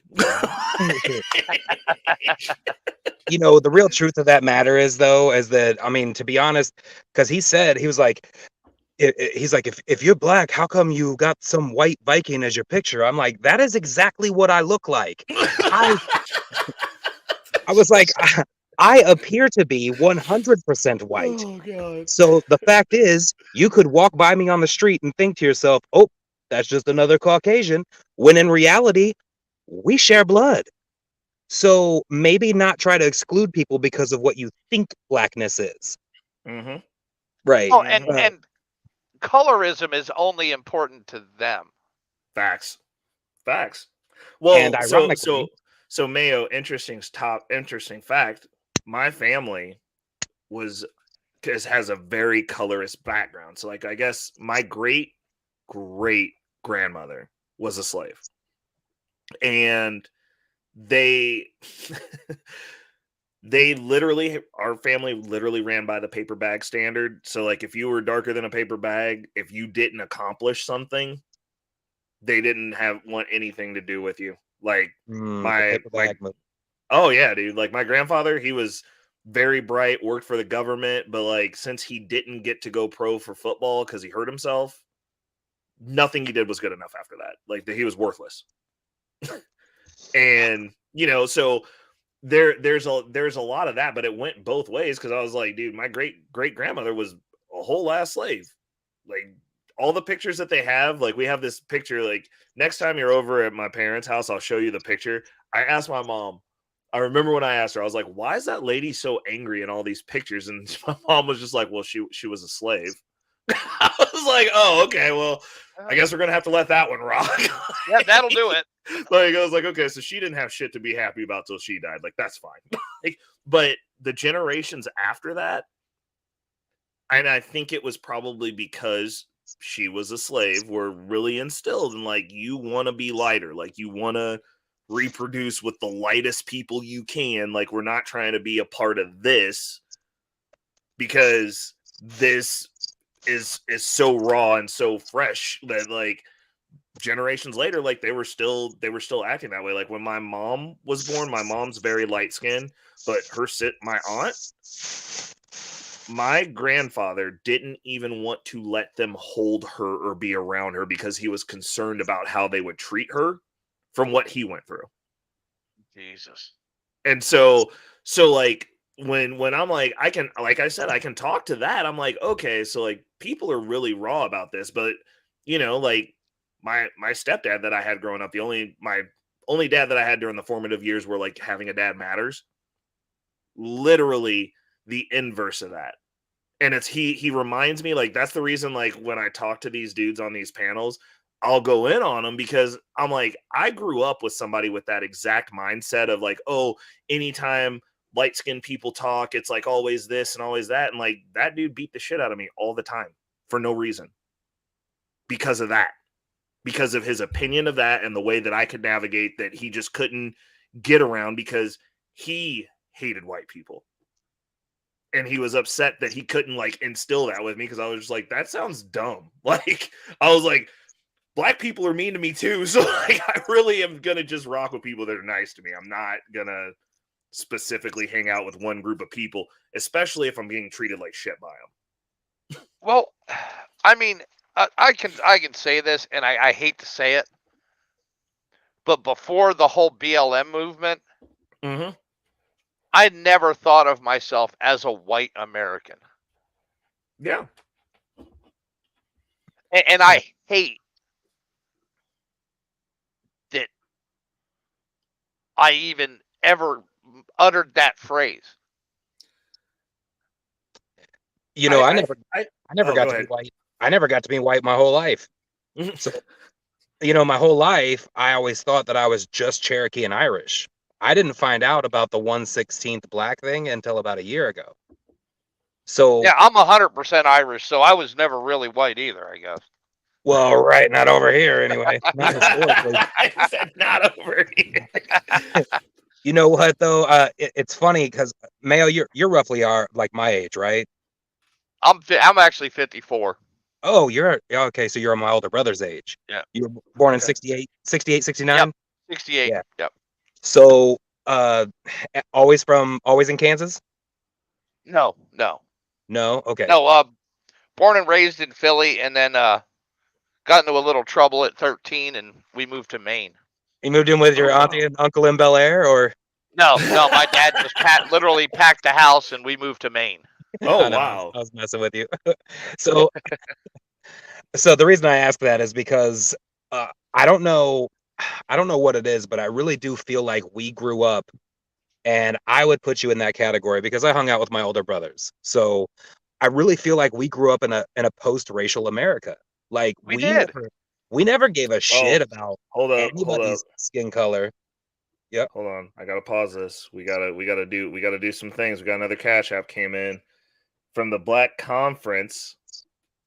Shout outs. Hold up. We gotta hit them. The 5 ball. We gotta be like, I appreciate you. You loyal. To the Black Conference. That was dope. Right. Thank you. Okay, as you were, Jeremy. I'm sorry. We gotta do right by the people in the chat that support the platform. Yeah, for sure. I was just saying, like, we never gave a shit about what your skin color was. We didn't care who slept in your bed. We didn't care about any of that shit. What we cared about is, were you a genuine human being?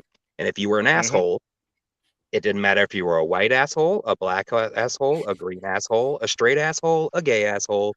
You're just an asshole. So, you know what I mean? And if you're cool, you're cool. It doesn't matter if you're a cool white guy, cool black guy. That's just not how it worked. Like, at the end of the day... Oh, sorry. Oh, no, go ahead, man. Go ahead. I was just gonna say, at the end of the day, we were all experiencing the same shit, and we understood that. Yeah. I mean, I grew up. One of my favorite shirts had the Good Times character, JJ. Dynamite. Said dynamite on it. Little blonde white kid, 3 foot nothing, right? You know, we had posters of Jordan. Of course. You know, man, dude, I love Dr. J as a kid. I grew up in that was from Philadelphia Jada. sport. That was from Jada. Jada, are you gonna come up and bring some femininity to the panel and talk with us, or no? She should. She should. I love her point of view. Dude, Jada's smart. Jada gets to the bag too. She's smart. Like, she on the financial tip. Like, I got to hear her on a panel where it was a bunch of women that didn't like me so much, but like Jada and me were agreeing, and then they didn't want to listen to me, but they listened to Jada, and Jada took them to the whole. She taught them women something that night. It was great. It was great.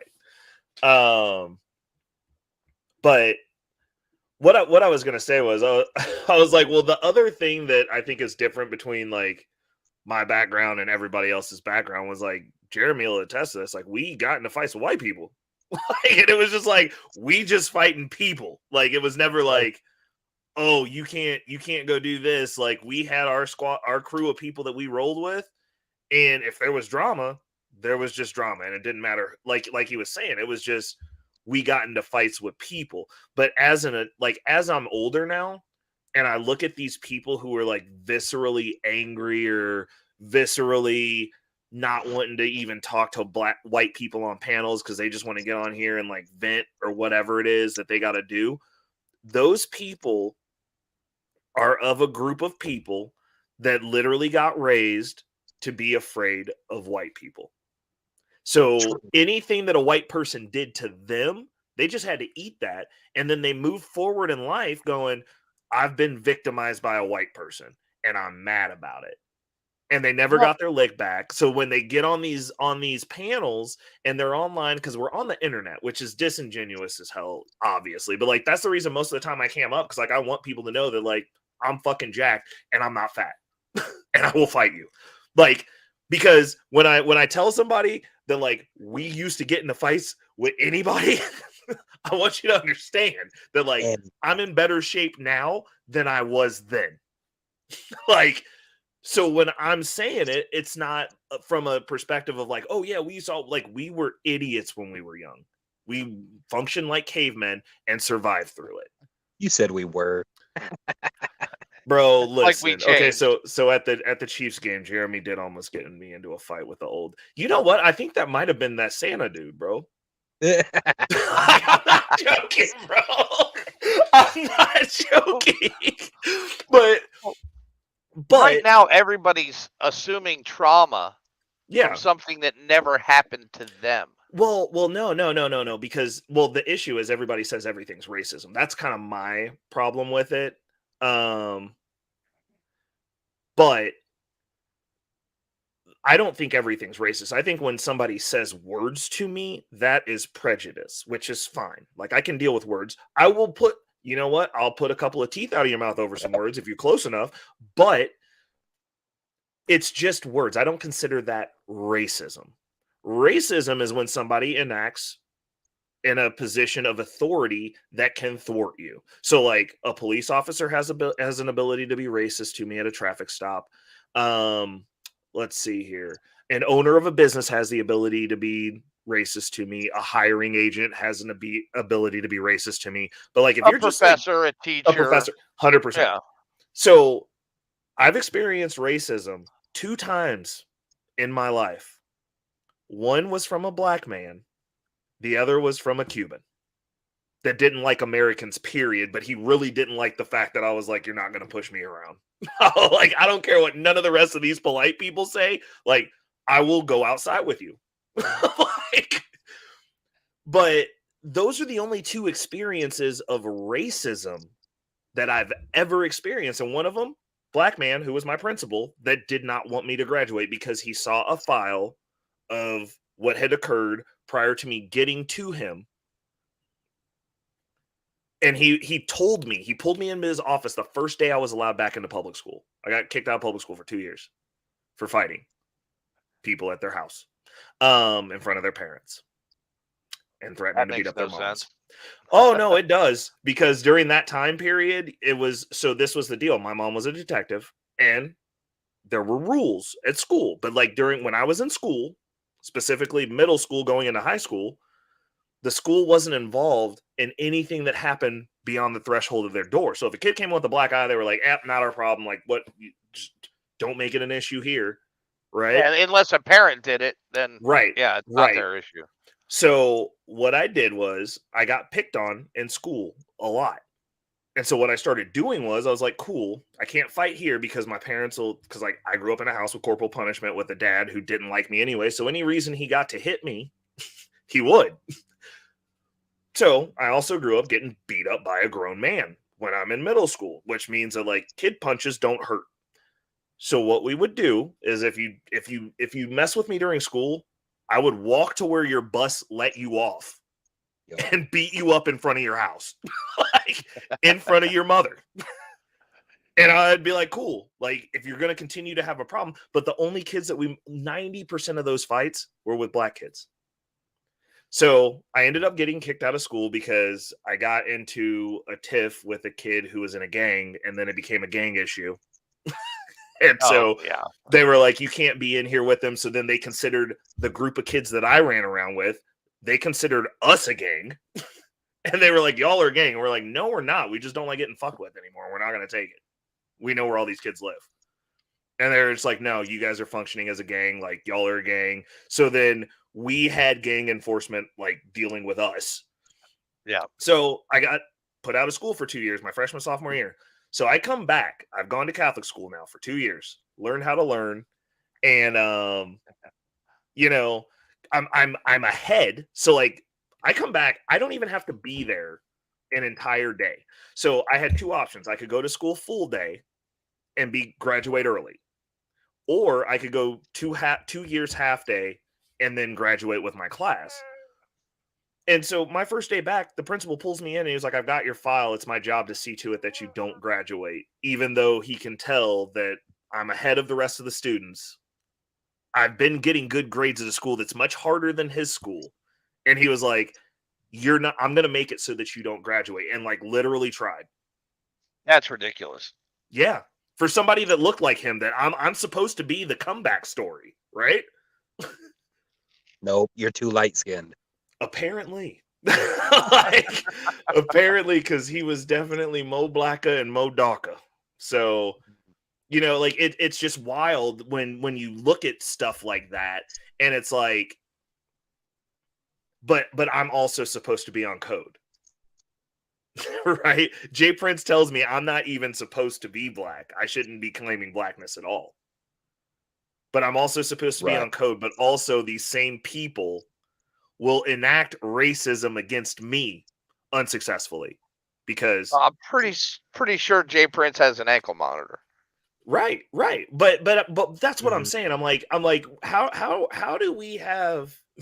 How has our culture descended so far that we can't even agree on who's black to have these conversations? Well, that and the fact is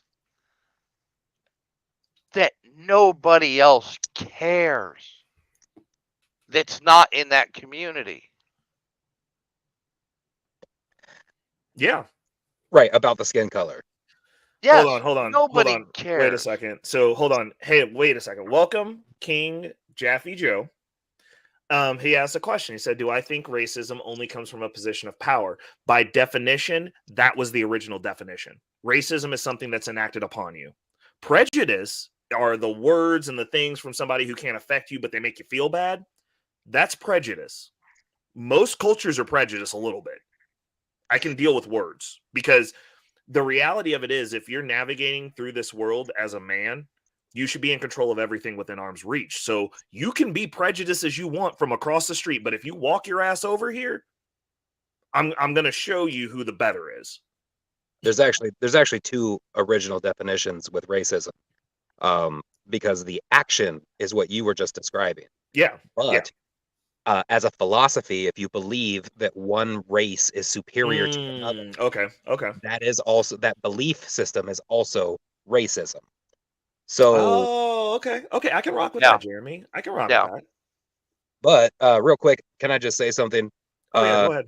Natasha is throwing my real name out in this chat like all over the place. And I actually changed my @ on YouTube so that nobody had my real name. So if you could stop doxing me, please, that would be fantastic. Oh, Natasha, you gotta stop doxing poor Jeremy, bro. Oh shit, I just doxed you too. See, Right. this I is, don't mind the Jeremy though. You know what I mean? Like, call bro. me Listen, Jeremy, but just don't throw my whole name out there. listen. You know how black people ruin movies, right? It's cultural. What did you say? I said, how black people come in and just ruin the movie, right? It's cultural. We gonna That's tell me. you the end, bro. That's me. And what makes me worse? What makes me the worst though is that because of how many books I read and how many movies, because I do love movies, I'll ruin a movie I've never seen before. And then ruin it for yourself. Well, and everybody, right? So the very first time that I went to see Saw, somebody told me, they were like, "Oh, you're never gonna see the twist ending," right? So if I'm looking for a twist ending, first scene in the theater, I'm like, "Oh, the bad guy's the dude in the middle of the floor." Twist. Right. Hold on. Right. And everybody's like, "God damn it." King Jaffe Joe, who is also a fellow bag chaser. Props to you, brother. Thank you for tapping in. Said you're only black if you can toe a certain train of thought. And like realistically, that's what it boils down to. But the reality of it is though, most black people haven't left this country because then they would know that they're just Americans. I'll say that again for those of you in the back. Most black people who are on this blackety black hotep BS, we're all kumbaya and we can go to Blacklandia, haven't left this country. I would venture to say they haven't left their state. And I would also, on top of that, up the ante to say they haven't left their fucking block with a dumbass thought like that. Because obviously you've never experienced being an American. So you should try it. I recommend everyone get a passport, go out there and see what privileges you may or may not have. And, explore some things that, or better yet, go drive out to the country and talk to a white person. Any one of them. Probably don't have to go out to the country. Real quick. You can't do that. You can't do that, man. Go to a construction site where there's some blue collar, salt of the earth workers and talk to a white person. And just talk to them and see what their thoughts are on anything. Before, and it's one of those things where it's like, these people on these panels, I don't want to talk to white people. I don't want to have this conversation with a white person around. It's because like they don't want to. I mean, obviously not everybody's going to be brave, but they either want that white person or no white person because it substantiates an opinion that they have. Or they want the white person that agrees that they're a victim. Yeah. Right. They want the stereotype and then they want the white savior. Yeah. Oh no! See, they try to tell feminine Mellon in university in 5th grade that she couldn't work on computers, and look at her now, getting to the bag. You know what I have to say about every single teacher that I had growing up that told me anything, including my counselor. Which, funny, my buddy JC, it's his aunt, and every time she calls him when I'm with him, I'm like, please remind her that I make more money than she does now, just so that she knows, because. I've very much become a classist because it wasn't wealthy white people that were telling me what I couldn't fucking do. It was the poor ones. So I learned early on, I was like, okay, so it's like these people that are the problem for me. And people with money don't move that way. No, not at all. They are attracted to intelligence. Yep. Yeah, I mean, it's such an asinine thought process, but like my thought process on that is like literally every teacher that was in school that was a teacher of mine I make more money than them. I don't care. I really don't. But I do like for them to know that I'm doing better than they are. Like I do. I'm sorry. I'm petty. I am petty. And we've already gone over my thoughts on people who decide to be my enemies. I want them to have bad lives. I want them to have long bad lives. And I want to see it. And I want to enjoy it. And most teachers get into their professions knowing they will never be rich off of it. 100%. Hey, I'm gonna jump back and listen. I got to get back to work. Okay. Don't fall off the All ladder. right, brother.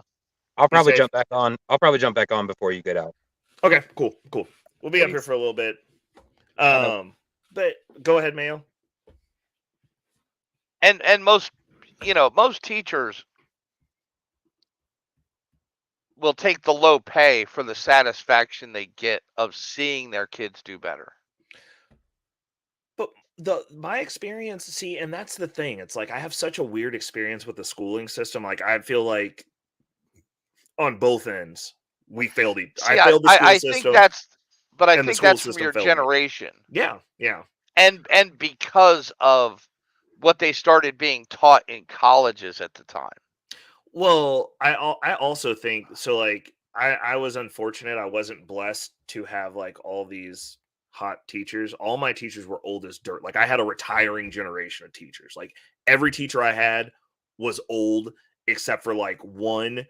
And yeah, we had like one good-looking teacher.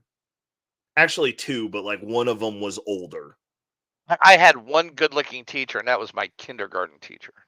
Oh, Jesus. Kindergarten. Dang. That's rough. Like you started off with a false set of expectations. Oh, like, yeah. It's not so bad. Oh, yeah. What are these? Like, Jesus. What? Can I go back to kindergarten? Like, this school sucks.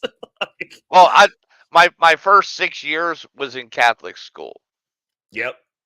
So that was a total loss right there. I mean. Oh, yeah. Everybody's old and weird. Oh, well, this was in Catholic school when mostly nuns taught, too. Oh, no. You had nuns? Yes. And none of them were, well, I mean, God, I've always wondered, like, the whole hot nun thing. How does that work? Like, how does that work? You're just like, it doesn't work anymore. You just really love Jesus. The hot nun thing is literally a creation of TV. Okay, good. Because I was just like, bro, that's such a waste. No, the old, bitter, decrepit, angry is the picture of a nun. Okay, and I can say that because my aunt is a nun. I have an aunt that is a nun. What? Yeah. How did she make that decision? Was there no other decision? Like... her stepfather pushed it on her. Oh, okay. Oh, and you have to remember Catholics, okay? Yeah. If you get one in on the home team, the whole group gets to go to heaven. Oh, gee. It was like, hey, take one for the club, man. You've made your sacrifice. You're good. Oh, my goodness. Uh-oh, Angry Snowman, also a Catholic school person. See, maybe that's how we're all finding each other. It's the Catholic school experience. Our gym teacher was a 70-year-old mean as shit nun. Oh, jeez. See, I didn't have any nuns. I don't think I ever saw a nun when I was in Catholic school. We had brothers, though. We had two. One was cool. The other, creeper. And apparently got charges. And then so this is how petty I am. So I found out probably, I'd say 3 months ago, that one of our brothers got charges for like kiddie stuff, right? And I was like, I immediately got very upset, but not because of what you think. I was like, I was in that dude's class and he never did anything creepy to me. Like, what the hell's wrong with me? So then I had to go back through every interaction I had with this man. And I was like, oh, he did look at me naked one time. Like, but I wrestled and like, I always had to weigh in naked. Like it was a given. Like I eat too much and like metering weight, like I would be cutting weight till weigh-in. And so I didn't have the privilege of ever being underweight. I was exactly where I needed to be every time, but I had to weigh in naked. And I was like, wait a minute. He did walk in while I was weighing in naked one time. And I was like, okay, cool. That's pretty bad. You feel left out because a creeper didn't hit on you, though. Bro, that's pretty bad. What are you talking? I'm fucking a Grecian. I'm a Grecian god. And if you're creeping, you better creep on me. I'm in your class. What are you talking about? Everyone else gets harassed but me. You want to be left out? Like, I was sitting there. That's just messed up, man. I'm sorry, that's messed up. I was dead ass feeling super self-conscious. And then we had to sit there, and like, this was while we were at dinner. And so like, it's me, my best friend that I went to Catholic school, one of my best friends I went to Catholic school with, my girl, and like his kid, and then his chick friend or whatever. And I'm sitting there the whole time we're eating, like going through the catalog of every interaction I had with this man. And I'm like, bro, like, I think he's racist. So like, I started thinking he was racist, dude. Like, I was about to be real upset. Like, and then I was like, oh, wait a second. I do remember one time. And so then I felt better about myself because I wasn't left out. Yeah, I think you need some counseling on that, man. That's I do. No, I don't. Hold on. Wait a second. King Jaffe Joe. Sorry about that. I did not. The comments were coming in a little bit fast because people typing in the chat. I have an active chat. I am sorry. And then I went off on my tangent about the Catholic priest that harassed me because I felt like I was left out. So, I just don't want to feel left out, dude. Like, not when it comes to something like that. Like, I'm like, dude, like, am I not sexy? Like, what's going on, bro? Like, well, you missed out on a hell of a lawsuit, sir. Well, I mean, dude, he just looked at me. He got busted because of his computer. So like, it wasn't like he was like, hey, altar boy, get your ass over here. He was just a creeper on his computer, but he also worked with a bunch of kids. So like, that's probably not good either. Hold on. So he said their power is greater, but is it only institutional? I mean, Jaffe Joe, I don't believe that white people, the collective, any white person you see, his power is greater than mine. Like, if an 80-year-old man came up and called me the N-word and I punched him in his head, he's gone from this planet. He is not more powerful than me. I have a different mindset because of the way that I was raised and the stuff that I've been through. But like, to me, as a man on this planet, power is not merely your ability to like make someone feel bad. Power is the ability to control how they navigate, to stop them to like mess up their money, and to put them off. Most importantly, as a man, the ability to put them off this planet. Now, me personally, I am very up for that challenge at any point in time, because I keep myself in a certain way because I do believe in that level of masculinity, and I believe that it's important. I believe it's important for anyone. When Mayo comes down here and we have drinks with blacks, who defy, that's a person, not a group of people. Because Mayo, you are coming down for that. We're going to have drinks. Oh, yeah. And like, if anyone was to mess with either of them, like, those are my people. Like, it's my responsibility to make sure that they're safe. As a group of men, like, that's baseline. So I don't walk this planet thinking that there's a group of people that because the first thing is, we are lucky as hell to have been born when we are and where we are. I don't want to live any of the places we came from, to be honest. Like, the platform for moving forward and progressing and moving up the hierarchical chain aren't there. So we are lucky to have been born in this country at this time where we are. We're not doing any of the work that our ancestors did. I have reverence for Mayo now that I know he's older than me, because I haven't done any of the stuff he had to do to get to where he is. Like, you have to respect that. Like, these men who have gone through stuff and survived things and built themselves and come out the other side of it still strong and resolute, regardless of what color they are. You have to respect that. There should be respect for that. We would have a totally different culture if we respected those men. We would have different outcomes if we allowed those men to pour into us. Like, I'm always looking for men that I'm like, dude, that dude's better. Like, you've been through some stuff, you know things. Talk to me. Hey, I'm trying to figure out what culture you came from where you're jealous that some creeper didn't creep on you. No, he did. He looked at me naked for like a whole minute, which is too long to look at another man naked. Holy shit. I heard that. I'm a Mayo. You got issues, bro. Like, bro, I'm just saying, like, you shouldn't, if you look at another naked man for over a minute, like, you got problems. So, like, he did harass me, technically speaking. He broke man code. Hardcore. Well, see, I have an issue with this new phrase, institutional power. So, but you're talking about entire systems. Mm-hmm. Well, no, Mayo. The best one was last night. Remember, we heard a whole new term altogether called post-traumatic slave syndrome. Well, that's also a real thing, sort of. From a scientific perspective, it could be real. But the thing is, when we talk about systematic, the only systems that are legitimately racist now, like, people are upset about ways that they have to navigate. Like, you hear people talking about, oh, I shouldn't have to take my pictures down in my house. I deal in $1 million houses. When they sell them, they take the pictures down regardless of what color they are. It's a blank slate house.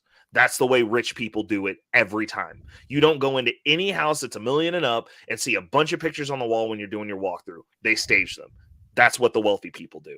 That's a fact. I've actually worked in. I've been So there's that system that you could have some systematic racism there. If the appraiser comes in and your pictures are up and he's like, "Oh, this is a black person house." Nah.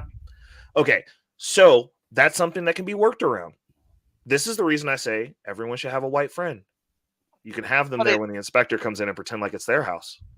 Yeah, but it's not a system. Well, see, if did you read that study? Did you read that study? No, I didn't, because it sounded ridiculous. Because, like, I know that people just take their pictures down. Like, it didn't sound like something with credence to me personally, because I wouldn't have my pictures up. Well, the entire study was done off of square footage. What? The comparisons were all made off of square footage and the amenities of the home. 3-bedroom. Yeah. 2,000 square feet. So it wasn't like the same neighborhood, like the comps were the same. No. Oh, Jesus Christ. It was in the same city. But they weren't comparable? But not like, nowhere near each other. Oh my goodness. That's wild. Okay, that's even worse. So there's no difference in what the neighbor's house looks like. Right. And you know what the biggest difference is? What the most expensive house on the street is. Yeah, I could imagine that. Because that's where if you have a more expensive house on your street, your house is going to sell for more. Oh, wow. It's either going to sell for more, it's going to sell for less, because I know areas where if you have a house that isn't up to par with the other houses, it'll lower the property value. Yep. You don't want to have the most expensive house in the neighborhood ever. And they weren't looking at schools. They weren't looking at crime. They weren't looking at other neighborhood amenities. Well, listen, if I want to walk around feeling like a victim, Mayo, I need these studies. I'm sorry. I try and I'm not even good at it. You can tell he went to a Catholic school, man. He's using his stats and numbers properly. Facts. Remember the study, the one they always say is right-wing terrorism. It happens more often than left-wing terrorism. Right. Yes. All right. Do you know what right-wing terrorism is? It says it on the preface of the study. Their use of right and left wing has nothing to do with America's politics. Definitions of right and left wing. Feminine right wing is anti-government. So the Dallas, the guy that shot the cops in Dallas, the one they went in and shot him with the or blew him up with the robot, Yeah. that was counted as right-wing terrorism. What? Yeah, because it's anti-government. What? So, Yes. so wait a second. Hold up a second. So you got to be white to not like the government now? Apparently. Shit, I'm on the team.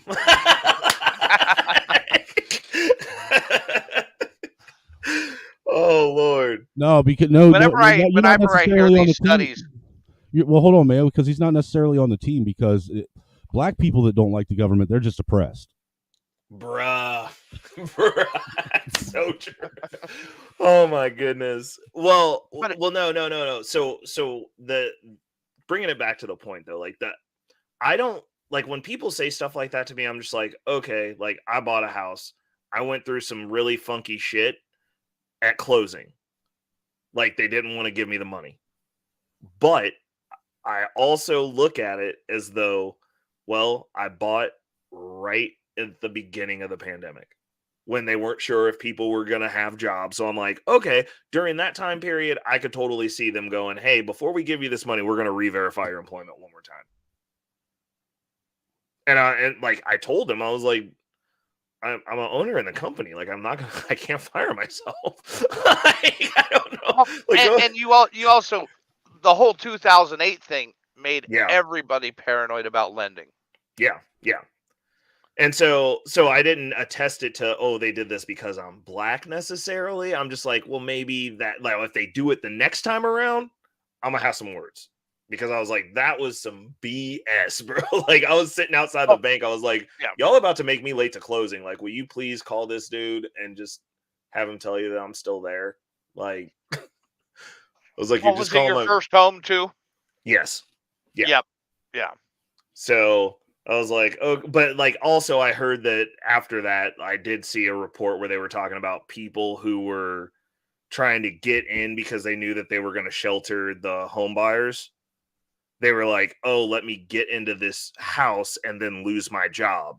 Like before I lose my job, like if I know I'm getting ready to either get fired or get laid off, I can lose my job and then get COVID funds to help foot the bill, because like they did push off all payments for 2 years, right? And so I'm like, okay, so like I guess that's important for them to know that I had a job. I mean, either way, they gave me the money and I got the house, so like I'm not complaining. It was just an inconvenience. See, you're the real white man. I can't even get a house loan. How can you not get a house loan? Jacked up credit since I was a kid, man. Oh no! Did your parents like use you for utilities that they didn't pay? My dad did. Dude, you for real are black as hell. Like I'd never heard of white people doing that, and I thought it was literally a culturally us thing. No, my dad did that. He had I had 2 different phone lines hooked up in my name, so I owed 2 different phone companies money. By the time I was an adult, I owed a gas company money. I owed an electric company money. Holy, bro! They had a. He even had a couple. My dad even got a couple credit cards in my name. What? Never paid off when I was a kid. Oh Lord, that's insane. That is insane. That's evil, dude. So when I started out as an adult, dude, like my credit score was negative 300.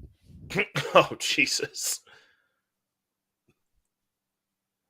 That don't make sense. How I was doing some research on and it was on that whole study with the No, I was being facetious about the negative 300 part. Well, no, I understand that, but I mean that's still terrible for somebody to do to their child. Like I never understood how people in the hood did that, but I mean, I guess if you got to keep the lights on, but like pay the bill, Jesus. Well, what's messed up is none of us kids even lived with my dad. My parents were divorced, so my dad was doing this shit and we didn't even live with him. Oh no! But he knew your social security number. That's for damn sure. Enough. He couldn't stop by and give us $20 for our birthdays or for Christmas or anything like that. But he sure had no problem fucking our credit up. That's messed up. See, that's debt people should go to prison for. I agree. You know what I mean? I don't think that I should, I don't think that I should ever be held accountable for something like that. I mean, especially if I could, since I was able to prove that when the stuff was turned on, I was a minor. Oh yeah, that should never be counted against you. So check this out. So this brings me back to my conversation that I had earlier that Mayo watched.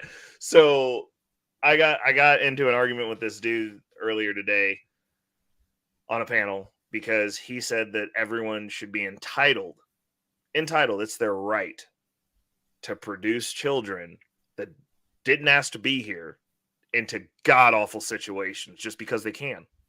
What? Yeah, we literally, it was the most, like, I'm gonna clip that because it was some solid content. It's definitely me at my best because, like, I got on there and I was like, do you actually Were you talking to Jay Prince? No, but this is like Jay Prince if he went to college and wasn't a criminal. Jay Prince went to college. This guy was his professor. So this is Jay Prince with a fucking degree? Mm-hmm. Yeah. Oh, snap. Reese from Philly in the house. We balancing it out. We got every version of whiteness on here. Reese be that gangster white. Bro, he's still in Philly. So, Mayo, you left Reese behind when you left, bro. You should have brought him with you. What's up, Reese? Man, What's up? I got up to Maine. I couldn't get in trouble. Bro. There was nobody around to see it. Facts, right? Just be like, where is everyone? Like, you can't even get busted for shit up here. It's a good time What to do be you do to get alive, in trouble man. in Maine? Cut down trees. Facts. Oh, okay. Now split it and stack it with the firewood. Oh man, Reese. The world is actively burning. We're about to have digital currency and Joe Biden about to go to jail. You think so? Yep. What? What did he do now? Aside from being terrible. They looking at him, yo. They looking to prosecute this cat. Hey, I was just reading an article today. Did you know that D.C. just passed a law to where if you are in the city of D.C. for more than 30 days, whether you're an illegal immigrant or not, you're allowed to vote in municipal elections? What? So you just like loiter for 30 days and you can vote? Yeah, it doesn't matter if you're, and it doesn't matter if you're an illegal alien. What? Yeah. No. I shit you not, dude. I just read it. In California, they're going to let illegals be police officers. What? Yes, non-citizen police officers. Yes. No. Dude, before you know it, you're going to have the MS-13, running elections in D.C. and running the police department in California. And look, you might see the people who indicted Trump go to jail. Oh, shit. Oh, Jesus.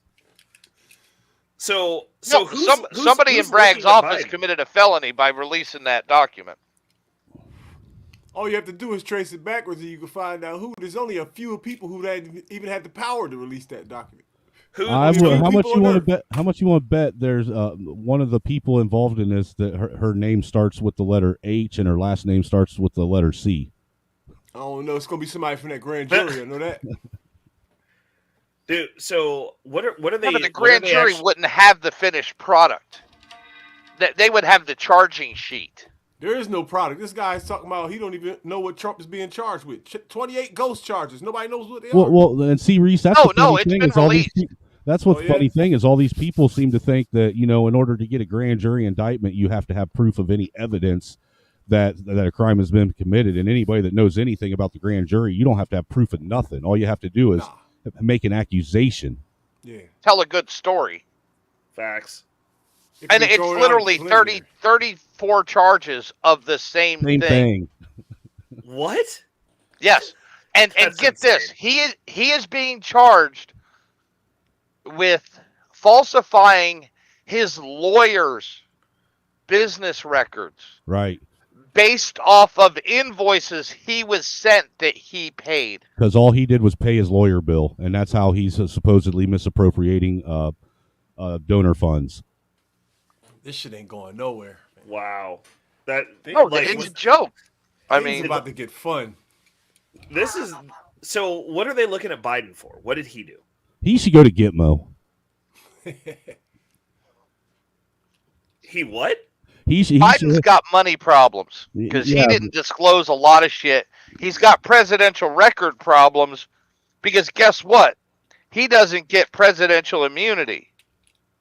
Oh. The Republican House is saying that they got bank records off the Hunter Biden laptop that Joe was cutting checks to people in China, Ukraine, and everything. Bro, they just everybody going to jail. He's like the crime syndicate head boss, dude. Hey, it might come out. You might see a president get booked. I mean, the left basically elected, or Gotti into office.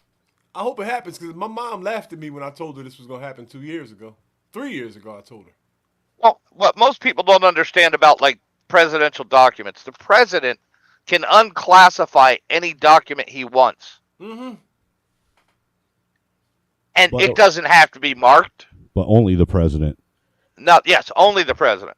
Well, so he's a crime syndicate boss who forgot he's a crime syndicate boss. Yes. Yeah, but the stuff that Biden had, he was a vice president. He's not covered by that. Oh, so he was doing that while he was in office the first time? Yeah. Right. Oh no. He's got 900 boxes of documents stored in his garage that they are actively trying to keep away in court right now, and nobody will report on it. Yeah, I mean, if you recall, there was that report. There was the one report, Mayo, and they stopped reporting on it because that came out right after they had went to Mar-a-Lago and raided Trump's house for the records that he took when he was in office. Oh no! And everybody was like, "Well, why did you raid Trump's house in Mar-a-Lago if Biden's got 900 boxes worth of documents in his garage?" Right. The same reason the FBI, when they interviewed Hillary Clinton, didn't fill out a 304. Oh no! Well, of course not. I mean, they're all on the same team, right? Well, that would be the legal start of an investigation, and we can't have that. And see, this is why I say that there ain't even two parties. We are actively witnessing the demise of the uniparty. Right. Well, I mean, like, what's the next play then? Like, how who are we supposed? What are the options of who to vote for? Like, I don't understand. The next play is basically they're going to try and sell all our assets to either China or Russia. Well, I mean, infrastructurally, like China's already buying roads and Dude, they're buying buying farmland in America. Oh Jesus, that's gonna be fun. We're gonna have no food. I mean, Georgia Swan said these people are never held accountable. I think that we're getting to a tipping point because, like, as much as they want to make this like a race issue, I think everybody's kind of sick of what's going on at this point. Well, you know, Hey, it's hey, like Ray. I said. What's up? Go ahead, Reese. You want to share a video? What you got? Hit me in the back. Grab a video off of Tim Pool's channel. Which one? Well, while It says GOP prepares to prosecute Biden. Well, while you're grabbing that up, you know, I'll Dude, last night on my stream, I tried to make people aware of what the difference was between what we were supposed to be, a republic, and a democracy. Mm-hmm. You know, the democracy that they've actually convinced people that they are, because at one point in time, people didn't recognize America as a democracy. Democracy is basically everybody having equality. A republic is everybody having liberty. Mm-hmm. That's the difference. All right. Where's this video? A democracy is mob rule. Well, but with mob rule, they try to say it's equality. That's what it equates to, and that equality comes from the government trying to give everybody equality. Yeah, put it in the chat because I'm not seeing it. He has a bunch of videos. Whereas democracy, or like I said, a republic is everybody has liberty. Everybody has the liberty to go out and acquire everything that they need to survive in life. All right. And also, with the republic, you didn't have what we have now, where you have a government that's out here, doing a bunch of reckless spending to where we're $34 trillion in debt. If you think about it, before the 1920s, we really didn't have debt like this. The debt is substantially increased since the 1920s and 30s and so on. It's just rapidly gotten faster and higher. Yeah. You know, if you think Yes. about it, prior to that, if the government wanted to go to war with another nation, they had to have approval by the American public. How they Right. got that approval with the American public is they had to actually go out and they had to sell war bonds. And if the public didn't buy these war bonds to help fund the war, well, guess what? The government didn't go to war. Mm. That's not correct, actually. Uh-oh. Mayo, hit us with the knowledge. To declare war, Congress had to vote 2/3 majority. Right. But how did they fund it, Mayo? With war bonds. That was partially how they funded it. And if the American public didn't buy those war bonds, the war wasn't funded. They just borrowed the money elsewhere, like they did it also. Well, I mean, are we borrowing the money, or do they just add more zeros onto the ticker at this point? Well, back 'Cause, I then mean- they actually borrowed the money. Gotcha. Because I was about to say, I was like, this last few times around, they just went, just put like a few more zeros on here so we can fix this. Like, Hey, Joe Biden has cut more checks than any president in history. I truly hope that they don't get this this cap deal where they extend the borrowing power. I want to see austerity measures hit. right? Oh, hold on. Because most people need to see exactly how much the government doesn't do for them every day when it shuts down. Yeah. 100%. Okay, hold on. Wait a second. So I got something for this, because check this out, guys. Look at this. Bloop. They I like ain't getting that. me no more. I can make you one if you need one. I can make you one if you let me know what you want it to look like. I learned how to make these yesterday because all my videos keep getting struck down. Damn. Yeah, and I didn't even do anything. That's Like, why I'm I trying to have make- that. Dude, that's why I have that transparent thing that I put over top of my Yep. streams now, because none Yeah. of my streams get hit anymore now. Yeah, I realized that because I have a buddy of mine who has another channel, and I was looking at his videos, and I was like, you literally be going in on people on your channel to the point that they don't like you and they can't get your videos down. And so I was like, I'm gonna do that.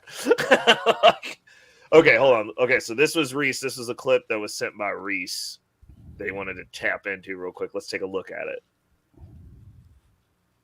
Oh shit! Hold up.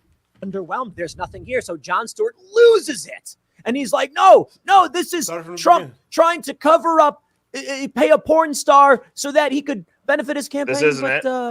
the statute of from the beginning. limitations was 2 years on this. Oh, There's no okay. crime, Homer. This. And now we're getting some action. From the New York Post, at least 2 Republican district attorneys want to prosecute the Bidens, says Rep. James Comer. This is what I'm talking about. If you're a conservative DA, if you're a DA, it's time to start filing these indictments. They took a swing at Donald Trump on some BS charges. They know the charges are BS. The media knows the charges are BS. And now the backfire begins. Oh, this is fascinating. They're losing it completely. Not only now have they started a game that they really don't want to be involved in. I love this one. They're like, should Donald Trump be charged with war crimes? We had Dave Smith talking about this. And he says, yes, because all presidents engage in war crimes, but they're not going to go after Trump on those charges because then Obama, then Bush, then Clinton, then Bush. You get the point. All of them will be subject to the same criminal charges. And Obama worse than most. Don't get me wrong. George W. Bush is there too. Yeah, but Obama will be getting locked up. And this is them knocking over the dominoes and setting us on a course for disaster. They went after Donald Trump on fake charges. And we know they're fake. Because outside of this story, we have another one that makes me just laugh. Oh, so much. So is this what we're gonna do? This is just gonna become a political grand trial shootout, basically. Everybody's just gonna indict everybody. So like basically our whole political system's gonna maybe, but no, check this out. Well, This is question. hypothetical. Oh, go ahead. No, I was just going to say, isn't this what when they first tried to when they were investigating Trump for the impeachment? Is that Mhm. not what the quote unquote Republican side kept trying to tell the Democrats that if you keep going down this road and keep doing this, that's what this is going to become. Every new session is, because the House leader and the Senate leader changes every session. It never stays the same, and that's what is this what it's going to be? Is every time Democrats are leading, they're going to be constantly going after the Republicans, and when the Republicans are leading, they're going to be constantly going after the Democrats for the same shit. Yeah, because we've set it up now to basically you got to be Saint Teresa to run for office. And we need to go back to the senators being appointed by the states. Mm-hmm. Because we would always have a conservative Senate that way. I like because the idea the majority too. of the state legislatures are conservative. Personally, I think we need to go back to the times when the vice president was the person that lost the race against the president. That's actually a good. That would be solid, honestly. Yeah, but the vice president doesn't have any powers. Well, they do. By They're the the president of the Senate. But that's their only thing. That's literally their only job. But that's still power of a certain sense. So if See what happened overseas, yo? They stormed a government building, 100,000 people, man, and all the police are missing. What? Wait a second. You said all the police are missing? All the police that should have been in that area are none. There's zero police in the picture. And I bet nobody knows nothing. Nobody knows Bro, I about bet they don't. Where is this at though, Reese? We'll find out for you. I'm higher than a giraffe's ass right now. Oh my God, Reese! Good Lord. I think you're gonna find out it was Brazil and it was 2 months ago. No, I'm gonna find and out. nothing came of it. Yeah, okay, watch this. All right, while Reese is doing his research, what y'all think about the new Bud Light cans? I think they're gay. Why they would ditch their base? Because they're gay. Well, I mean, hold on, guys. There's some logic behind this. So, a beer company that's pretending to be beer now has a representative that's a man pretending to be a woman. You got a good point, dude. Makes total sense. All right, explain Nike then and their women's sports bra line. That Pisswater company actually identifies as beer when it's not. Facts. But explain Nike with their women's sports bra line. What did they do? Hired the same guy. No, they didn't. Yes, they did. I got another gift for you. The stories make themselves. Oh my God, this is terrible. Hold on, I gotta see. You would think you were reading Babylon Bee when you're reading CNN. Hold up. Let me pull this one up. Let me. Yeah, buddy, this shit crazy. Look, folks, watch. You're gonna here in a second. You're gonna be able to see that Ray really is a white dude because he can read. What? What do you mean? Why? Because he can read. Hold up a second. Wait a second. Hold on. This is a white dude too. He can read. They think they are going to demoralize us. Georgia Swan. Oh, by the way, Georgia, thank you for coming over and rocking out with us. This is awesome. Even normie women are getting sick. Oh, I'm not gonna say the last part because I will transmission problems. Oh, okay, so hold on, let me pull this up. I forgot whose channel we were on. That's why I paused. I just don't want my videos struck down. I like it. Not yet. Like I'm not there yet. We're working on a forward trajectory here. Okay, so let's see what Reese got for us now. Hold up, here we go. This is Domino 7, Paris. and for all the Americans out there laying down doing nothing, we have our French brothers and sisters coming out by the hundreds of thousands, riding against the enemy. The yellow vests are at it again. All these people. Hold up, I'm gonna pause it real quick because the thing is, while we're doing nothing, so first of all, we're so fractured right now that we couldn't get hundreds of thousands of people collectively to focus on anything. Like the black community can't decide who's black. white people think there's a race war, even though they're just arguing with other white people, and black people are somehow in the middle of it because some of us are angry. Like, there's no way 120,000 of us are mobilizing to do a damn thing. I disagree, Ray. I saw this name, I saw this channel, and I immediately dismiss it. Yo, Yeah, I think it can happen. If a cop puts his knee on another dope fiend's neck, I think it could happen. No, because the thing is, that's not a reason for us collectively to mobilize. That's a reason for people to tear up their neighborhoods, and then you got Antifa showing up to incite it. Like, what are you talking about? That's not forward movement. Tearing up. Yeah, the black people in Minneapolis just wanted free shit, and Antifa wanted to burn shit down. They got together. Have you and heard gave each other cover. Have you heard the latest though? You got all these Transformers coming out against the cops that shot the tranny. That shot up that school, dude. Trying to start a movement. Yeah, dude.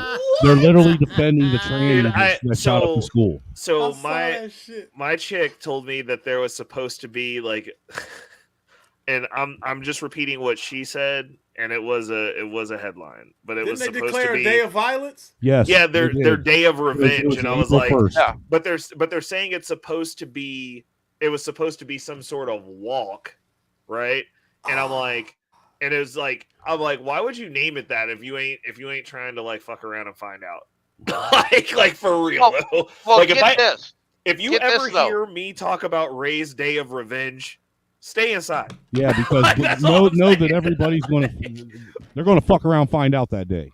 Facts. On March 31st, Colorado Springs authorities arrested a trans in Colorado Springs who told them he was planning on attacking a school. Damn. When they went into his residence, they found weapons, bomb-making materials, and an entire manifesto stating what he was going to be doing. Timeout. I'm calling a quick timeout. Mayo, hold your thought. See, they hide news from us. Hold up. I'm pulling this down. Boom. Georgia Swan with the 5-ball. And I got to say this, Georgia. I appreciate you. You loyal. She is loyal as shit to the people she supports too. Dude, well, you know, dude, like she donates to my channel every night that I stream. Hey, dude, yeah, that's solid, bro. I appreciate it. So what I was saying earlier, I was like, I think my streams, because there's such a different grouping of people that probably wouldn't normally talk or find each other. I was like, they're probably gonna come for me, bro. Like, this is my stream. The way that I have this set up, this is what they don't want. They do not want. Right, people. Dude. You're the melanated counterpart of what I do. Yeah, I love it, dude. Like, and it's always some interesting conversations. Nicholas Virgil, thank you for swinging through, brother. I appreciate you as well. Nicholas been a day one of mine. I love it. Okay, so hold on. Let me pull up because before I go to sleep, because we got about an hour and a half left, because I do have to be up early to talk to people from Europe and then go to work. Listen to this fucking vagina. Yeah, I know. Hey, tea and crumpets is fun. Leave me alone. They drink tea and eat biscuits over there. Biscuit and crisps. Biscuits are cookies. So before we get started, I went through and I was talking about why it's so important for men to be on their square these days, because there's a bunch of the system that we find ourselves in is actively trying to destroy men. And one of the things that, you know, I'll go in and I get into arguments with chicks that are feminists and dudes that are feminists and people that are stupid in general, all the time. And they're like, oh, you know, men rule the world and we're in such a privileged position. But then shit like this happens. And I'm going to thank Abba and Preach, because they on everybody's necks across the board and just call stuff as they see it. So I'm going to pull this up and we're going to do this because I definitely want to get this in. And then I want to do a little blurb on the second topic, because we have some successfully married men on the panel. And I want your opinions on some stuff because y'all know more than I do. So here we go. Hold on. I'm going to pull this up first. So here we go. Let's fair use. Shout out to Abba and Preach. Already liked the video. I'm already subbed to this channel. They're great content creators.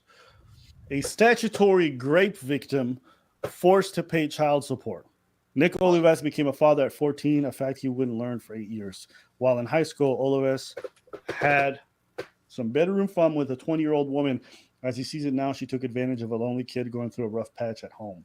State law says a child younger than 15 cannot consent with an adult under any circumstances, making Olivas a grape victim. Olivas didn't press charges and says he didn't realize at the time that it was even something to consider. The two went their separate ways. Olivas, now 24 and living in Phoenix, graduated from high school, went to college, and became a medical assistant. Then 2 years ago, the state served him with papers demanding child support. That's how he found out he had a then 6-year-old daughter. It was a shock, he said. I was living my life, enjoying being young. Bro. Bro. State's got to get their money. How come there isn't 1,000 videos about this? This is worse than what I thought it was. For real, dude. You get sexually taken advantage of by your teacher. She gets pregnant and you get the bill. Damn. Will somebody show me the reverse of where these men are just skull dragging these women after the fact, making them pay child support? Like, this is the reason I say, like, the court systems, when it comes to what we're in charge of, we are not in charge of anything at this point. Like, everyone in politics is going to jail apparently, and this is going on. Let me know where we're winning. Where are we winning? Again, dude, this right here tells me that there's no such thing as a patriarchy in America. No. And to sit and try and push that idea is disingenuous and one of the biggest fallacies being pushed today. What state was that in? Hold on. I think they gave the state back. Hold on. It's right after. Born living in Phoenix, graduated from high school, went to college, and became a medical assistant. Then 2 years ago, the state served him with papers demanding child support. That's how he found out he had a then 6-year-old daughter. It was a shock, he said. I was living my life, enjoying being young. To find out you have a 6-year-old, it's so not only that, she has no proof that he's the father. Well, see, she just said, hey, I got this 6-year-old. I can't pay for this anymore. That dude fucked me. Like, what? Well, a woman can put any name on the birth certificate in the hospital. So wait a second. So this woman put a 14-year-old's name on the birth certificate in the hospital? Not only that, he has a kid he hasn't seen in 6 years. Right. Also that part. Like, so she held the kid hostage from him, and then when she decided she couldn't take care of the kid on her own, then she decided she wanted to charge the dude that she raped with the bill for her holding his kid hostage. I mean, there's so many things wrong with this situation. How did she not? If she put his name on that birth certificate, which is also a thing that's really screwed up, it's like they can just put your name on a piece of paper and it's like a legally binding document for you. No. Until you prove it false. Well, it's not a legally binding document unless you sign in the hospital. There's an affidavit of financial responsibility that I've told people numerous times that the hospital actually fraudulently convinces men to sign. They mix it in with the paperwork that they tell you is for the birth certificate. It is not. There's actually paperwork in there that is illegal, but it's a legally binding contract that you are not being made aware of. That it's a legally binding contract called an affidavit of financial responsibility. Once you sign that, they take that, have it notarized, and they give it to the court, and it's actually put on court record that you signed this document. So my question, I guess the part of this that I'm thinking is like super fishy is like, okay, so all this time later, she can't foot the bill no more. And she's like, you know what? That kid that I raped, I'm gonna make him pay for this. Yeah. How did this work out? Like, how did it get to this point? Why didn't anybody ask questions? Exactly. Why did they automatically just go straight to, okay, we're going to charge this dude with child support? Right. And how is this past the statute of limitations since it's a sex crime? Also true. Also, how did she?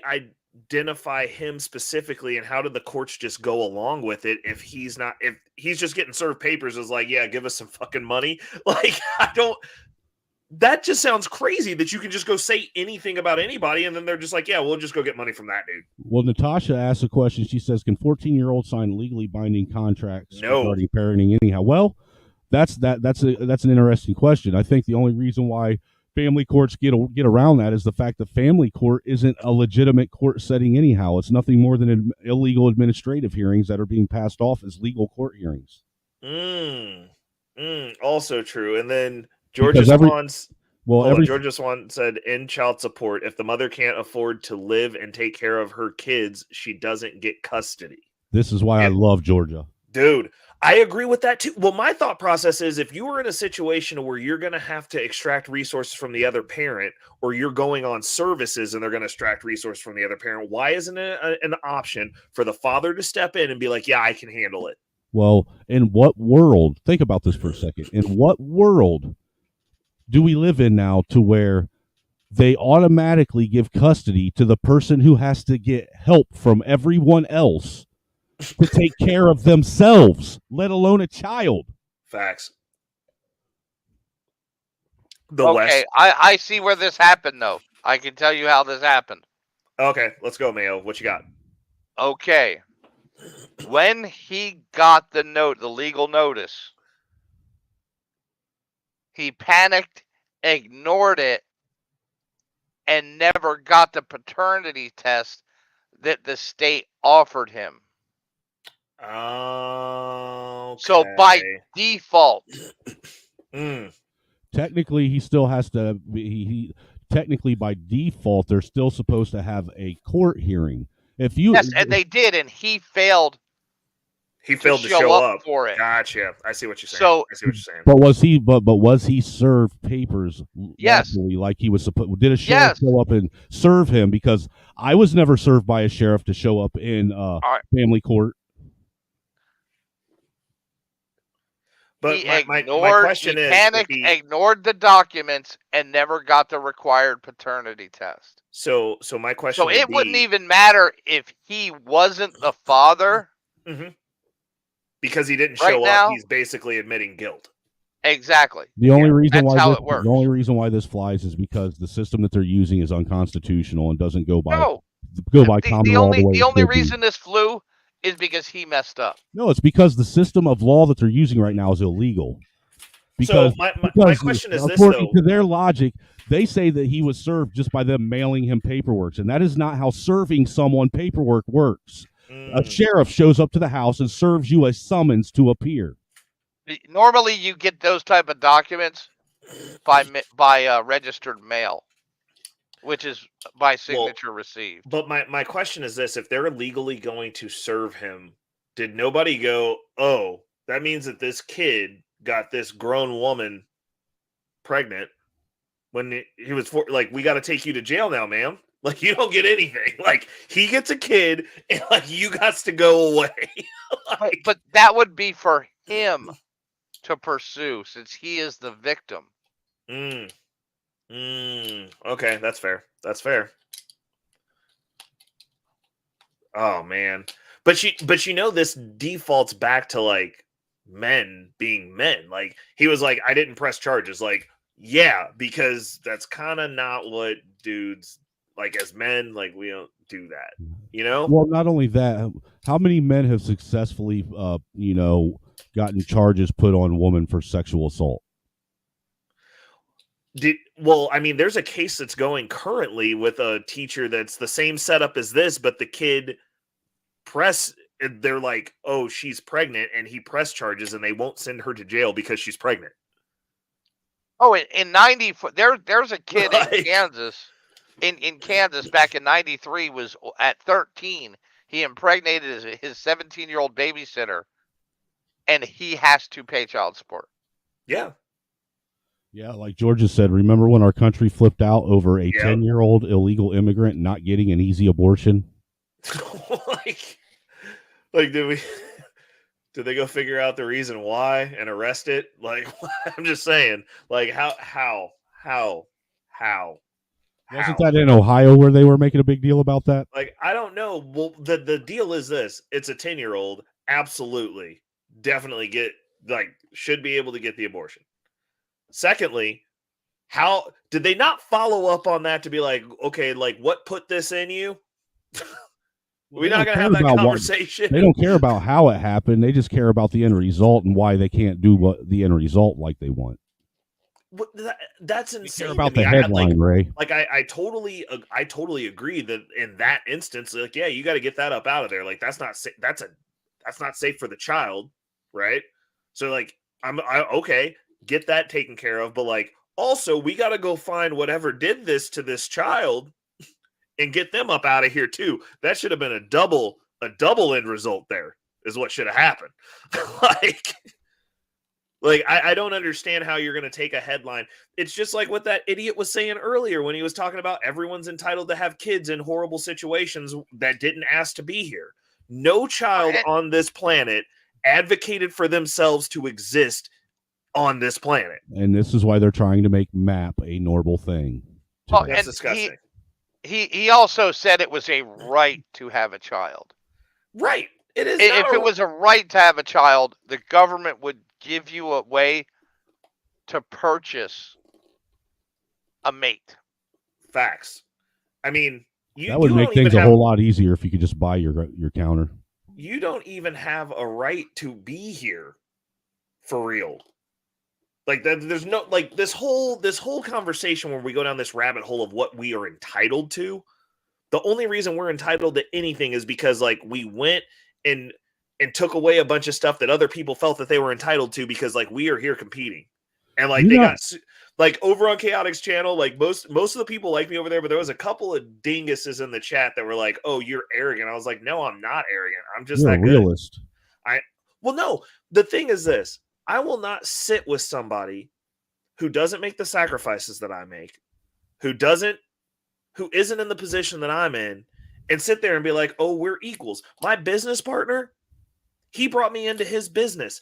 I sit there and tell that man all the time, I'm like, I'm looking up to you. We are not equals. I do not look at us as equals. It's my job to help you fulfill your mission, and you were kind enough to let me in on it. Right.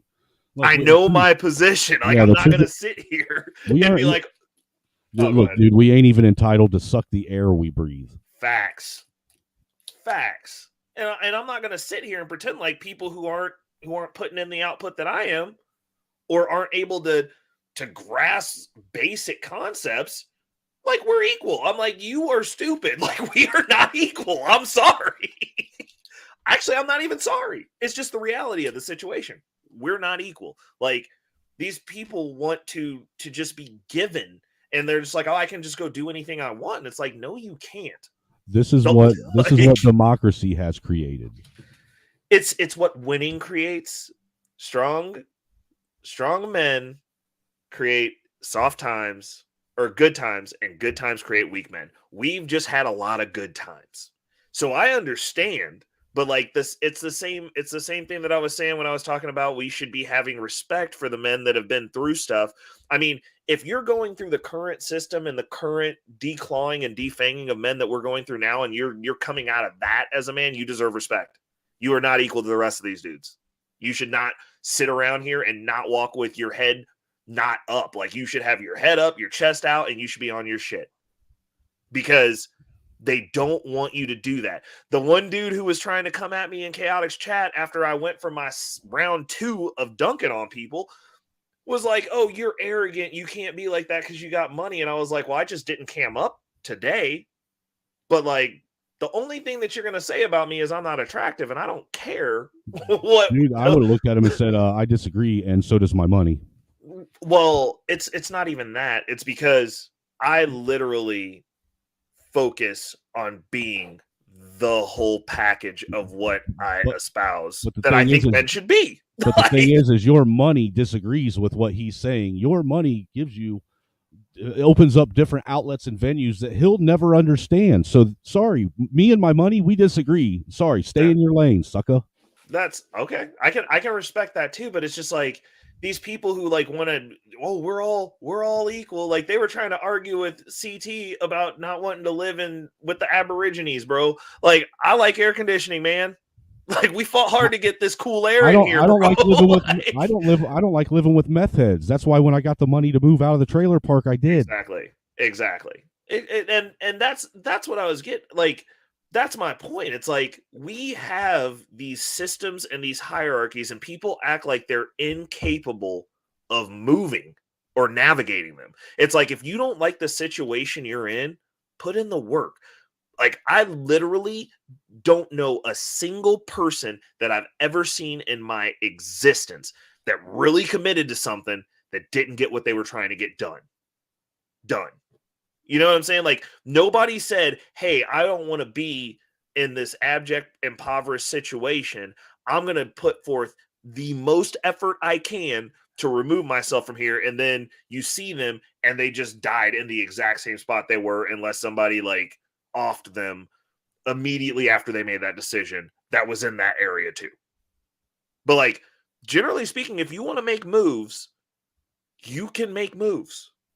But these people sit here and they want to have every excuse in the world as to why they're not forwardly mobile. They want to be distracted with what white people think, what one white man said one day. If I listened to everything everybody said, I would be dead already.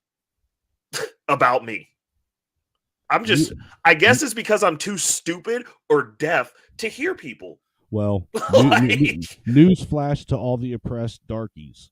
White people aren't talking about you. We don't even mention you. The only time that white people are brought up in black conversations is when black people bring them up. Dude, be brave and think he's talking about us. He was talking about us all hard today. He turned red. I almost made him explode. Be brave and think. Look, white people do. I'm a white guy that does not recognize be brave and think as part of the white race. Ooh, I like you. and honestly, the only person Be Brave and Thinks is talking to is the walls in his shed house. Bro, he said that dude is highly delusional.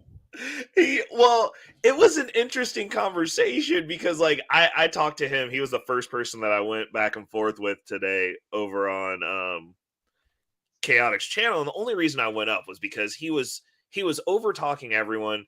The two chicks on there that ran off all the leftist dudes could not deal with him because he was just like over talking them. And so like I had to get up. Missed this, dude. God. Oh, dude, it was good. It was good. Oh, yeah, I was asking him. I just asked him straight up. I was like, bro, you need to understand. You're talking to your better, bro. You got more years behind you than you got ahead of you. Like you're talking to someone who's in a better position than you. I was like, that's the first thing. So like, Georgia, you should show Be Brave and Think waterboards himself daily. Bro, that dude turns so red. He was the reddest man I've ever seen. And the funny thing is, the AP listener, the one he was fighting with the most, God, that guy believes 90% of the same things he does. Oh, are you serious? And he still wanted to fight her. Oh yeah, he did. That was so. I'm gonna have to go back and watch this after the stream's over. It was funny. It was a funny exchange, and you know we got to a common ground because like I don't sit up there to just like dislike people except for King Shenard. That troll, that dude sucks, and I don't like him. But like he already knows. Like he doesn't even like want to respond to me on panels anymore while he's trying to get white people to say racist stuff. How you feel about King Shenard is how I feel about Be Brave and Think. Bro, well, so I don't even know that. Well, look, dude, his name's a fucking oxymoron anyhow, because I know damn well the man does not think, and he's far from brave. Bro, like I was slipping in I went my usual ad lib route, and I was like he kept yelling, and I was like, you're having an emotional reaction right now. Take a second and read the handle you gave yourself and actually do it. Oh my god. It was just like he has this, and like I understand a piece of his point, but he's on this whole like white people just don't have crime, and I'm like, we have a whole area that has a call code here in the Kansas City, and like when my mom was a detective, she told me straight up, she was like, yeah, she was like, they go over there and treat those white people the same way they treat people in the hood because they look at them as animals. And that's the white officers. The only Kensington. Look, the only difference between white ghettos and black ghettos is, in general, in mass, you don't have white ghettos running around and shooting people up like it's Iraq. But we also had that conversation. I'm like, I never got to have that conversation with Be Brave because I don't think he has the gray matter to have it. But like, we had this conversation last night when I was telling you, I was like, we have dehumanized amongst ourselves, right? To where we are more, because like he's talking about crime, and I'm like, yeah, I remember you saying that when you look at someone as a ninja rather than a human, that takes away the humanity away from the person. Right. And I was like, you know, like whenever you go, like I always call it the Sturgis thing. Like, what do all the white dudes in Sturgis say? Like, yeah, what's up, brother? Like, you are not running around shooting your brothers, bro. Like, yo, you know what though? Likely. That dude said, when I brought up Thomas Sowell to try and help him to understand the actual dynamics around him, this was funny.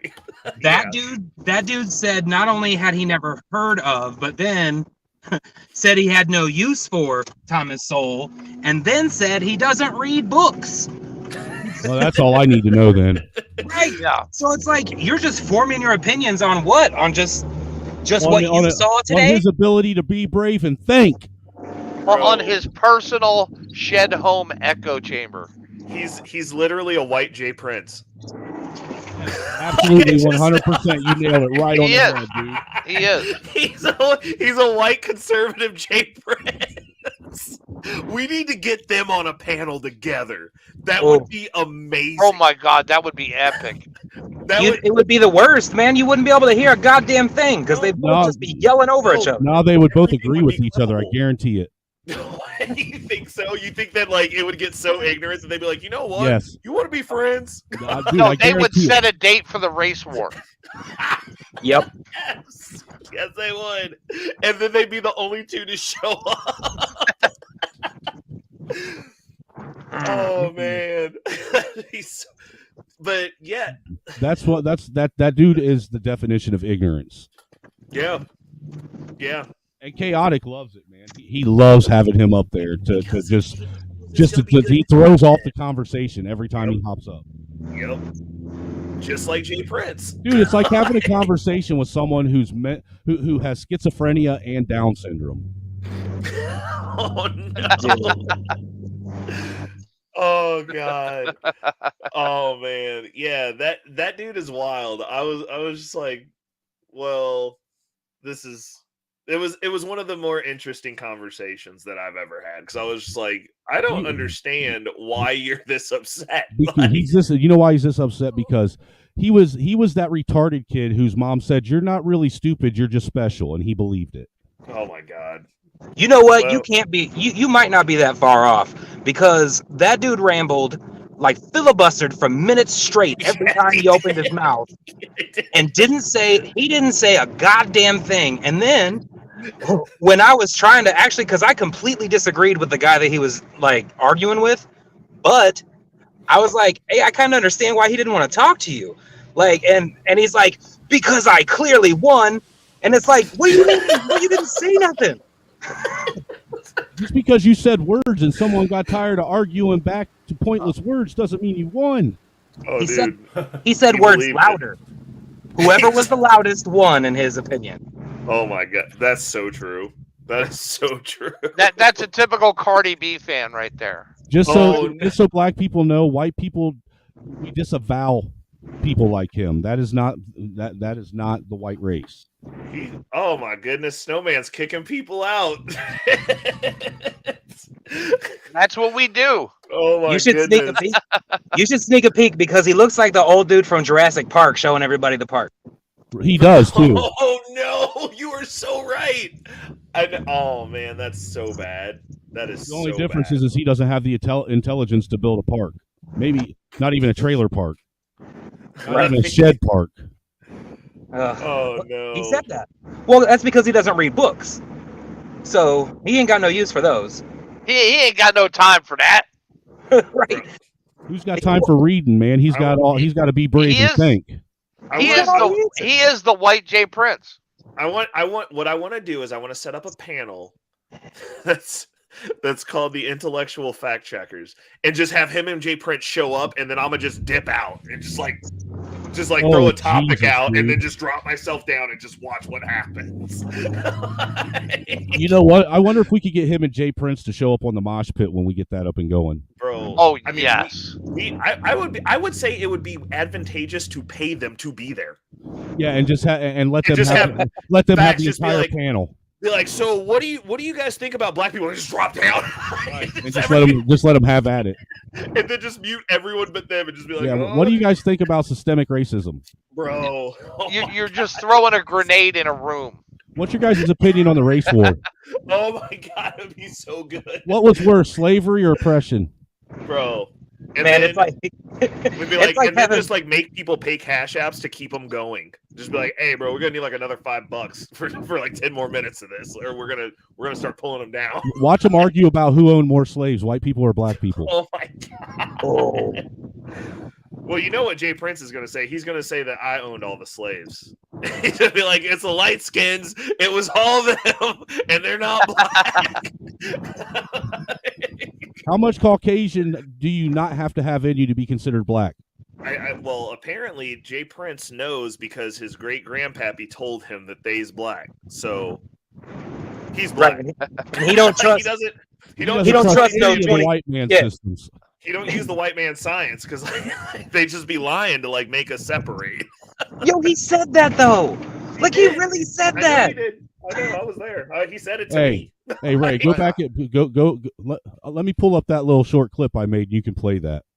Which one? The one of Jay Prince sitting and saying all the. Oh, here, yes. Hit me with it in the back chat. We're gonna do that one. I love that clip. It's so good. And Actually, I believe Ray, what? you got the clips I sent you today. You could show Santa. Can you put them in the back chat? Because I have them on my phone, but I'm using this. I do the studio from my computer, so I no, don't have them there. If I pull out, it pulls me all the way out. Oh, seriously? Okay, hold up a second. Let me see if I can send them to myself. Do I have the phone in here? You just Unless email it's the yourself. last thing that I pasted. Hold on, it might be the last thing I pasted. Oh, you know what? I can put it on the notes. Never mind. So it was the last one that you sent me. I can Links just put it on my keep notes. Links and then in the it'll back. I think so. I just sent one of them. That. Okay. But it might not be the one with him. It might be the first one that I did. I don't remember which one I sent you first. Hold on. Okay, so we're gonna do the song first, and then I will do yours, and we'll figure it out together. It's called an adventure, friends. This is the many thoughts of Jay Prince. Let's go. Old blacks. Where did that story come from? I got to start it over because I was watching it. I've been watching it, dude. You were watching it. Yeah, like it's funny. Like they became underdeveloped because this same country, what you call The America, music was catches you over off guard, there too. Hold on, wait a second. I'm gonna go ahead and pull down the fair use because we're using the content creator is on the panel with me, so I don't think you're gonna strike me down. No, I won't. Okay. and you like how I did that pause before I started the music? That way, it just catches you off guard.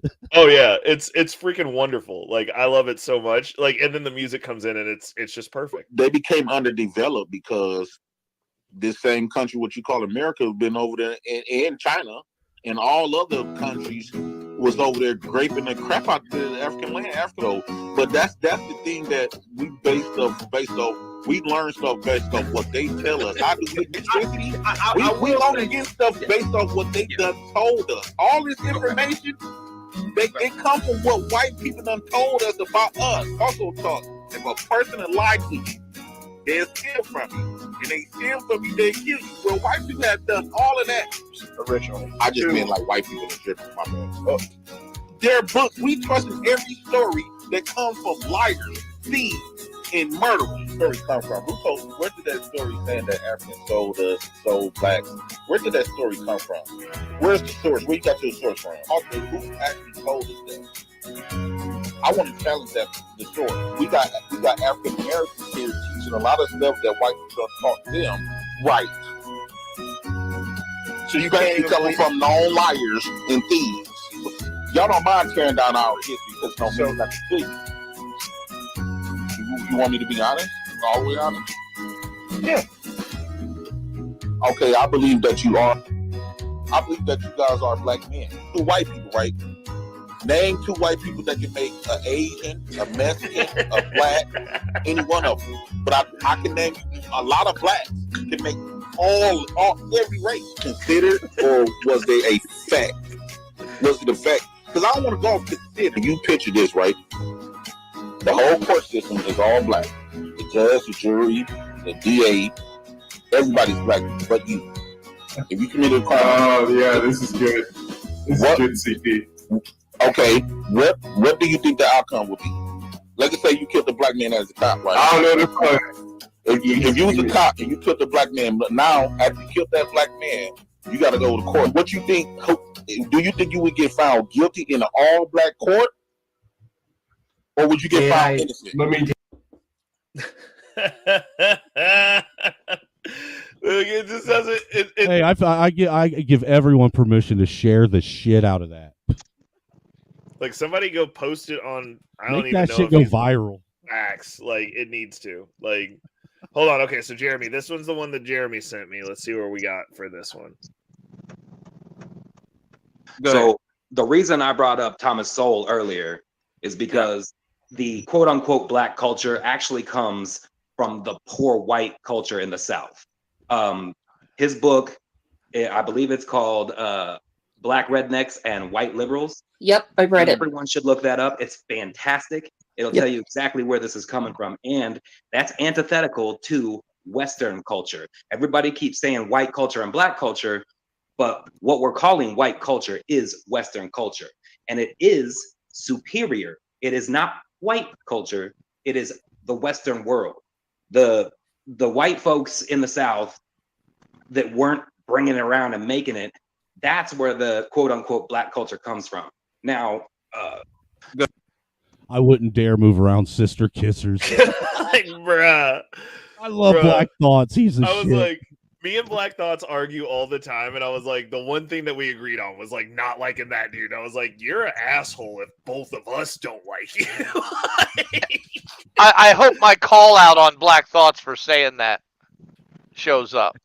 Oh my goodness! Like, tell me, oh, go ahead. Go ahead. Well, tell me that dude don't look like he's about to take you on a tour of Jurassic Park. Did you see his head getting redder the whole time you were talking? He was like, I don't want to hear your facts. Yes. Yeah, dude, you could tell that his heart stopped pumping blood, and it's all just sitting right there in his face right now. Ray, honestly, if he stroked out on camera, I would not call authorities. I would laugh. I wonder if they would accuse. I would clip it, dude. If he stroked out on camera, I wonder if he would try and press charges on people for attempted whatever. Probably. I don't know, but I know that Nina and AP were eating his lunch, and every time they pushed back on him, he'd change the goalpost. He'd be like, he'd say, white people aren't killing anybody, and they'd be like, what about all these white people killing people? And he's like, okay, well, 1 or 2, but literally. I mean, we literally have a culture of, most of the school shooters are white kids. Well, no, those are the 1 or 2. Not true. Those are the 1 or 2. It's not true, actually. It also isn't true because shootings that happen in inner city schools actually happen at a higher frequency. And Well, we're not talking about those.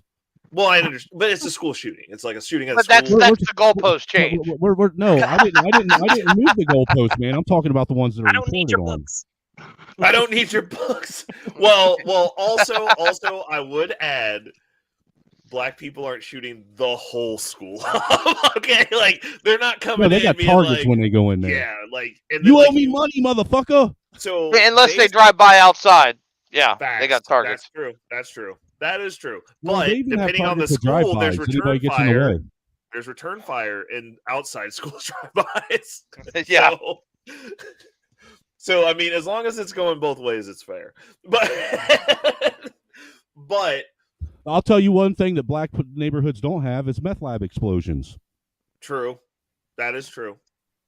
That is true. Crack doesn't blow up. It's non-combustible. Like, we ain't trying to burn our houses down. Right. I mean, they are not trying to blow up everybody in a 4-block radius just to make some money. Be like, and Snowman, I would add, that's because chemistry is white people shit. Yeah, is it really? yeah, though? I mean, making crack is kind of like, kindergarten chemistry. Nope.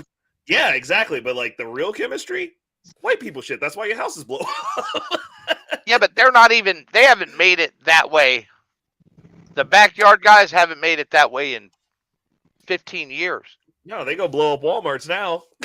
No, it's all made in factories in Mexico now. Well, that's not true either. That's not necessarily true either. They man. literally what it is there ain't no real big stuff. meth labs. What it is most of these guys are making what they call shake and bake, and that's made in a 2-liter bottle. Hey, speaking of books, real quick, Reese, I just got the new George R.R. Martin book. I think it's just called The White Dragon. Is it about Mayo Monkey? No. Adventures? No. The white broken dragon. The adventures of the mayonnaise dinosaur. just like tearing ass across America. That'd be so cool. It'd be like, so there I was, guys. I had to leave. I had to leave Philly. Got a permanent limp in half my teeth. And a real bad meth habit. There's a movie coming out about Aegon. Yeah, I can't so hear that you, one. Reese. You're hard to hear. Yeah, you're real soft. I said there's a movie coming out about Aegon. Oh, there we go. Pause. Yeah, sorry, I said he was real soft. Georgia Swan, Oh, Jay no. Prince and B. Grave and Thanks should get together at a Waffle House and write a joint manifesto on some napkins. Pause. But yeah, that movie about Aegon, I just read the book that's from. So that ought to be real nice. So don't fuck it up for the rest of us. That I movie's won't. gonna be better than All right. Game of Thrones and House of Dragons series. He dies though. Damn, you whole ass piece of shit. I hate Man, you. see, dude, that's why you can't ask Casey Moe to do anything. He's that dude that ruins every book, every show, every movie. Like he skips over the apex of the plot, goes straight to the end. He dies, but the dragon lives. Yes. So it's not, it's going to end well.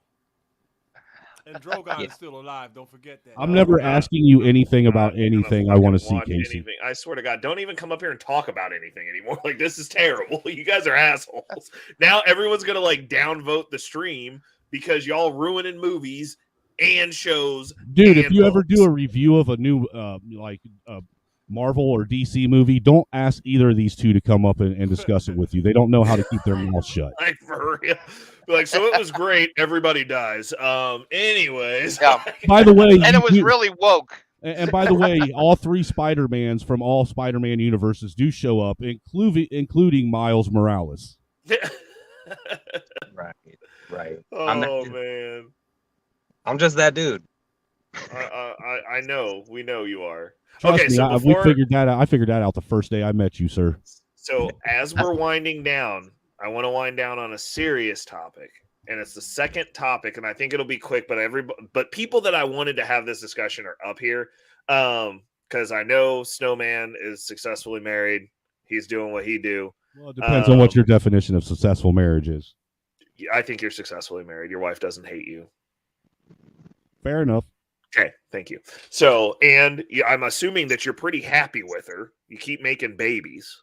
So. Yeah, she lets me have sex, so that's why we're still making babies. Okay, so Jeremy, I know he's been in a very, very long-term relationship. He's basically married as far as I'm concerned. That is his wife by common law. So, and they seem to be pretty happy as well, and they're navigating, rocking it out. And he's been, he does. I mean, he hasn't sent her to college yet, so I don't know if he really loves her, but he definitely goes out of his way to navigate that household, make sure that things are working. So the last half of this, the other topic was the importance of financial alignment. Now, we live in a society in the West where divorce is high, and specifically in the U.S., divorce is almost incentivized for women because they get to leave with cash and prizes, which is one way that your wealth can be stifled if you're building something as a man or a woman now. Because, like, I mean, technically speaking, I'm like, at this point, if you owed some alimony, guys, get your money. like we can't just be having them just taking everything from us at every corner. Like, we need some guys getting some money from these women. Okay.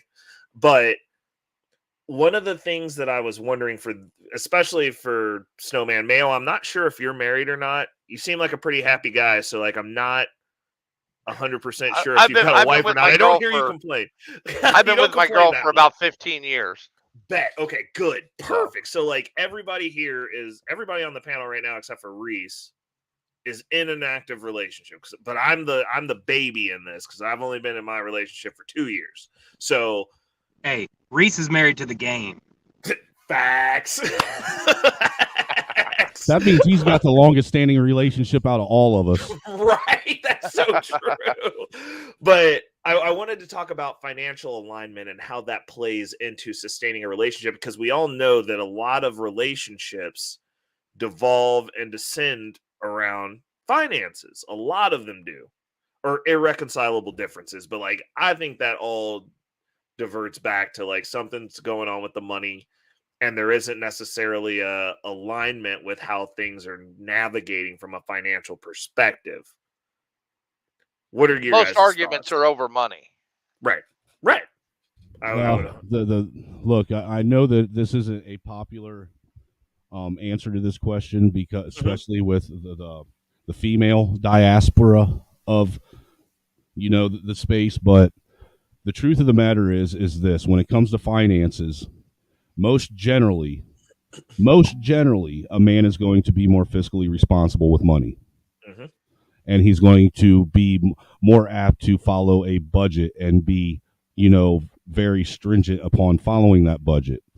Now, with that being said, in order to have financial happiness and success in a marriage, you have to find one person, be it the husband or the wife or the male or the female. One person has to be in control of finances. You can't have both people in control of finances and think that things are going to go well. One person has to be in control, and they have to allot money, and everything has to go through that person. That way there is no misunderstanding or misappropriation of funds. That was a whole bar. What are your thoughts, Mayo? What are your thoughts? A lot of that depends on income levels. And if there's only one income. Okay. A lot of that. Even with two incomes, even with two incomes, Mayo, if you guys are sharing any kind of joint account, which I don't know how people do it, but I know I come from the generation that a married couple or a couple in general would usually eventually combine their finances together into one account. And if you have a joint account that you're both sharing, then generally it's a lot easier for one person. Oh, yeah. Oh, I'll agree with that on the joint account portion. So I want to go last. Jeremy, what are your thoughts? It really depends for a healthy situation. It really depends on the personalities. So I like that. My lady is a bit of a control freak, right? Okay. So she makes about $60K a year. I make about 4 times that. Yep. So we split all of the bills. I allow her to actually pay the bills. So I will give her my portion, and she'll take care of it. And how it works is, if she ever were to fuck up, I'm the safety net. Right? Gotcha. Now, she's so anal about it that she's never, so far 7 years, she hasn't fucked up. So so I let her have that. There's no reason not to, because even in the worst case scenario, I can handle it. You know what I mean? I like that. I like it. So she gets to have her control. She gets to feel the trust, and it works out. Bet. Okay, that makes sense. Okay, so my 2 cents on this: I run a benevolent dictatorship. Same here. I take the insight, but the way that I set chicks up, like, I don't like, even if things don't work out with me, if you are with me in any capacity, you're going to leave with some financial gain. Like, that's just what it is. Like, I don't like to leave things worse than I found them, even if they're not with me. So for me, like, I'm getting ready, like, over this weekend, I'm getting ready to go over my chick's retirement plan that she has with the county. And, she asked me to look it over. It's not like I've got to be in control of it, but she knows that she's not the greatest with money. And she knows that I am pretty decent at maximizing what comes in. So she doesn't want that role. Like, when we move in together, she's like, I don't want to deal with any of this shit. She's like, I'm just going to give you the money. And, like, she's already on the program, and the way that she looks at her money is she's like, this is yours anyway. Like, it's all going to you. Like, you make something out of this. Regardless of, like, how this regardless of how this is hashed out, she's like, I know you're gonna maximize it. Like, when I met her, like, one of her things was one of the early arguments that we got into, she was like, I've got money. And I was like, you've saved up $60,000 in cash that's losing buying power. You don't have money. You don't even know that you don't have money yet. Like, that's part of the problem. Is, like, you think you're doing something, and you're doing you're doing shit our great grandparents did that doesn't work.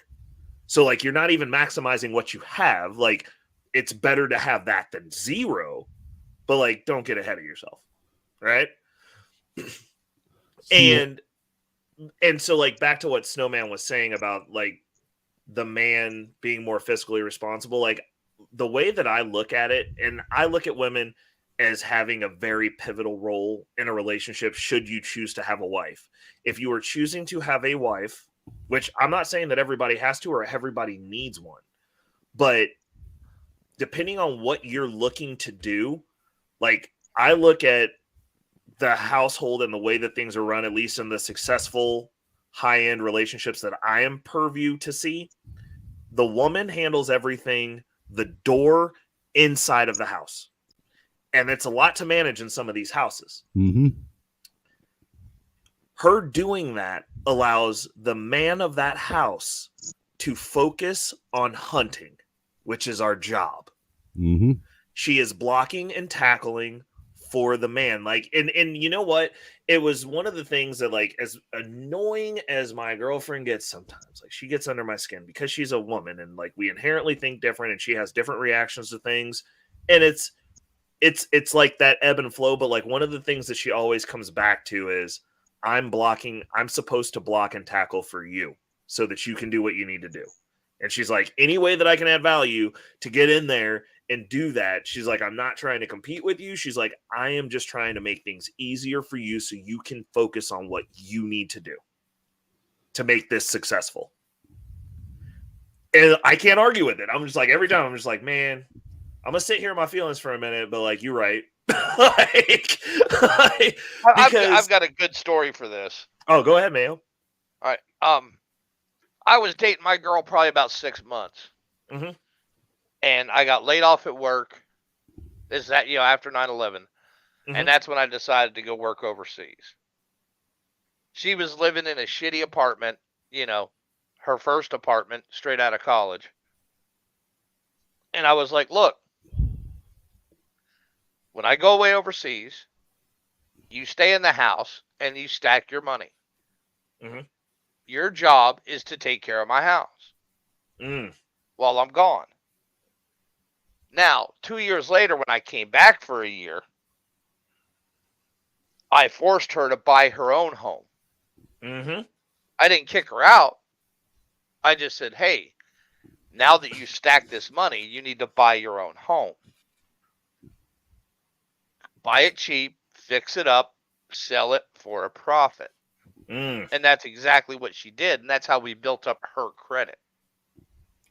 That is super awesome. So one of the things that I'm intending to do with my chick before we move in together, and it's going to be a prerequisite, is I'm going to get her set up because she has enough cash saved up to get into like the entry start of a private banking relationship. So like one of my goals is I'm going to be like, cool, I'm going to go through I'm getting her set up on her retirement stuff now, but like I'm going to have her take some of that money and allocate it towards getting her set up in a private banking relationship. So that way she can have that catch-all, because the way that I look at it is she's so bad with money that, and like I've told her this, I was like, well, if we get married and we have kids and like I'm a man, I'm supposed to hunt, I'm going to be bearing the brunt of this stress. So hopefully you don't have to. So I'm going to die before you. And I don't want you fucking up what I built. So like, having her set up at least on something that it can at least run autopilot to where it's like, cool, like whatever you got coming in, we're going to get you set up. You're going to have all my stuff. And then your job is to like make sure that like the kids survive and I'm going to be out here catching arrows. Right. But once I'm not there, having the things in place so that way, because like it's one of those things where it's like the difference between a good CEO and a bad CEO is when a bad CEO leaves a company, they look back and go, ha, see, they couldn't make it without me. A good CEO leaves a company and goes, man, they didn't even need me anymore. And so like my goal is to get her to, she doesn't necessarily need me.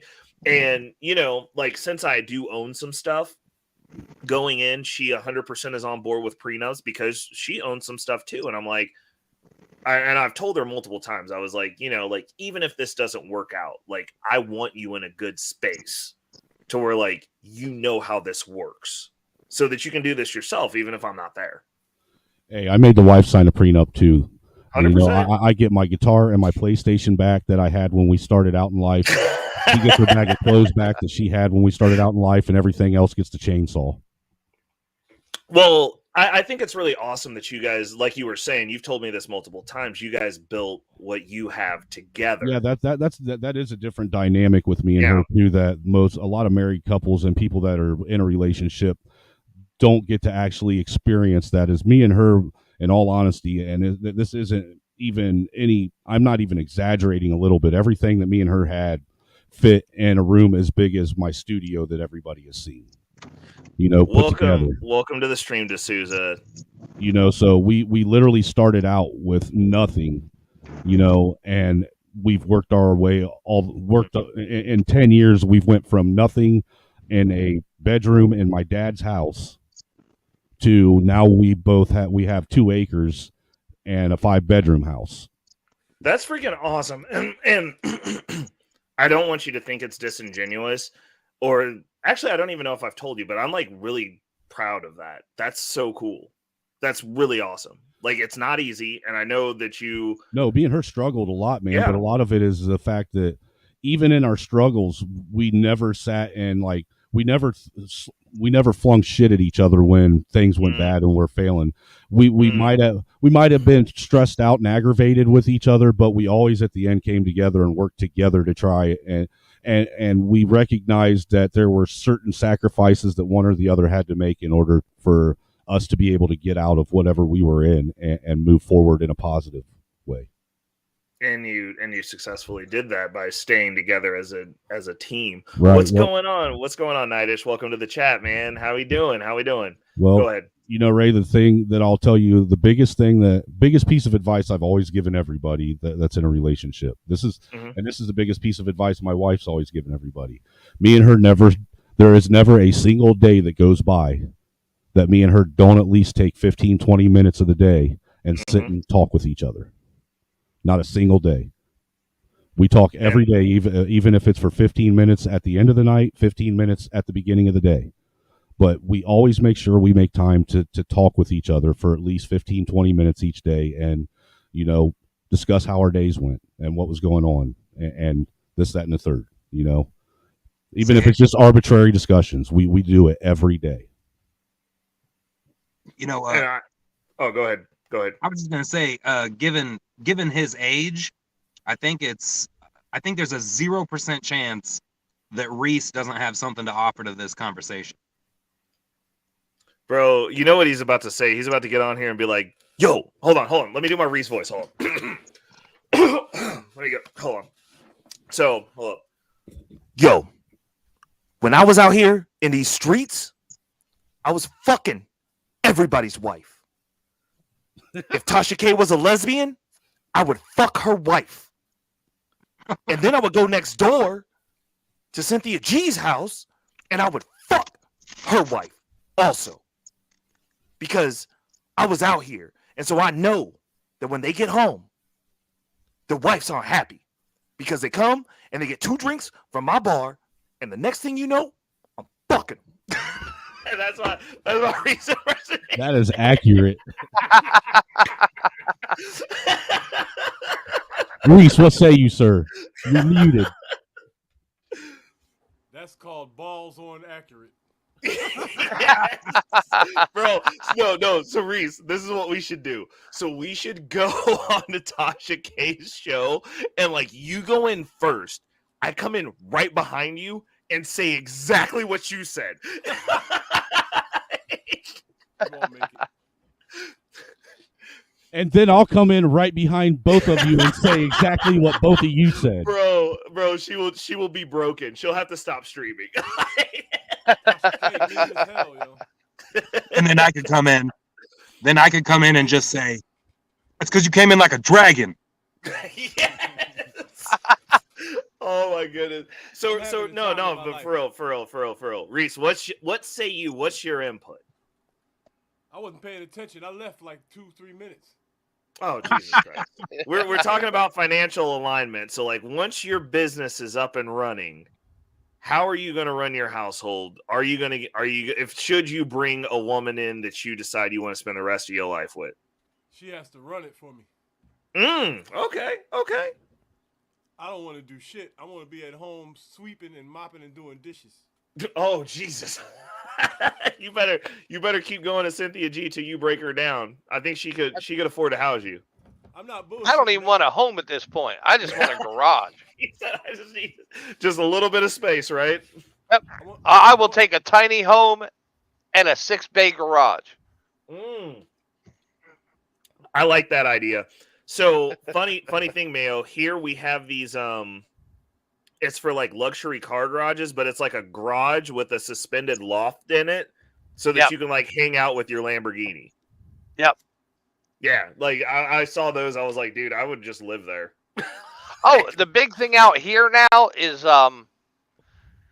pole barns with apartments in them. Ooh. See, my house has got like a 4-car garage on it, which is basically it's got an actual like workshop office inside of it and everything. Dude, Natasha even said my impersonation of Reese was spot on. It was, dude. That was accurate as shit. Awesome. I mean, I closed my eyes and I thought I was listening to Reese. You want to hear something funny, Ray? What? Back in the 90s, I rented a pool house from some guy in Greenwich, Connecticut for 6 months. And that pool house was the flyest house I've ever lived in, still to this day. So Reese is saying that he literally is the Fresh Prince of Bel-Air. That's where they literally shipped the wives. And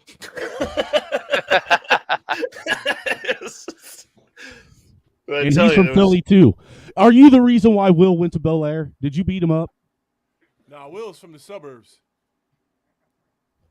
Oh, see there, Will was from West Philadelphia, born and raised, sir. Yeah, on the playground is where he spent most of his days. Trust me, he's from a neighborhood called Winfield. You drive 2 blocks, you're in another township. Oh, Jesus. I'm not kidding you. I know his sister. Will Smith was in high school the same time I was. Dude, Reese just pulled Will Smith's whole card. That whole show was a lie. Yeah, it was. I can't believe anything that man says anymore. No wonder he turned out to be such a bitch.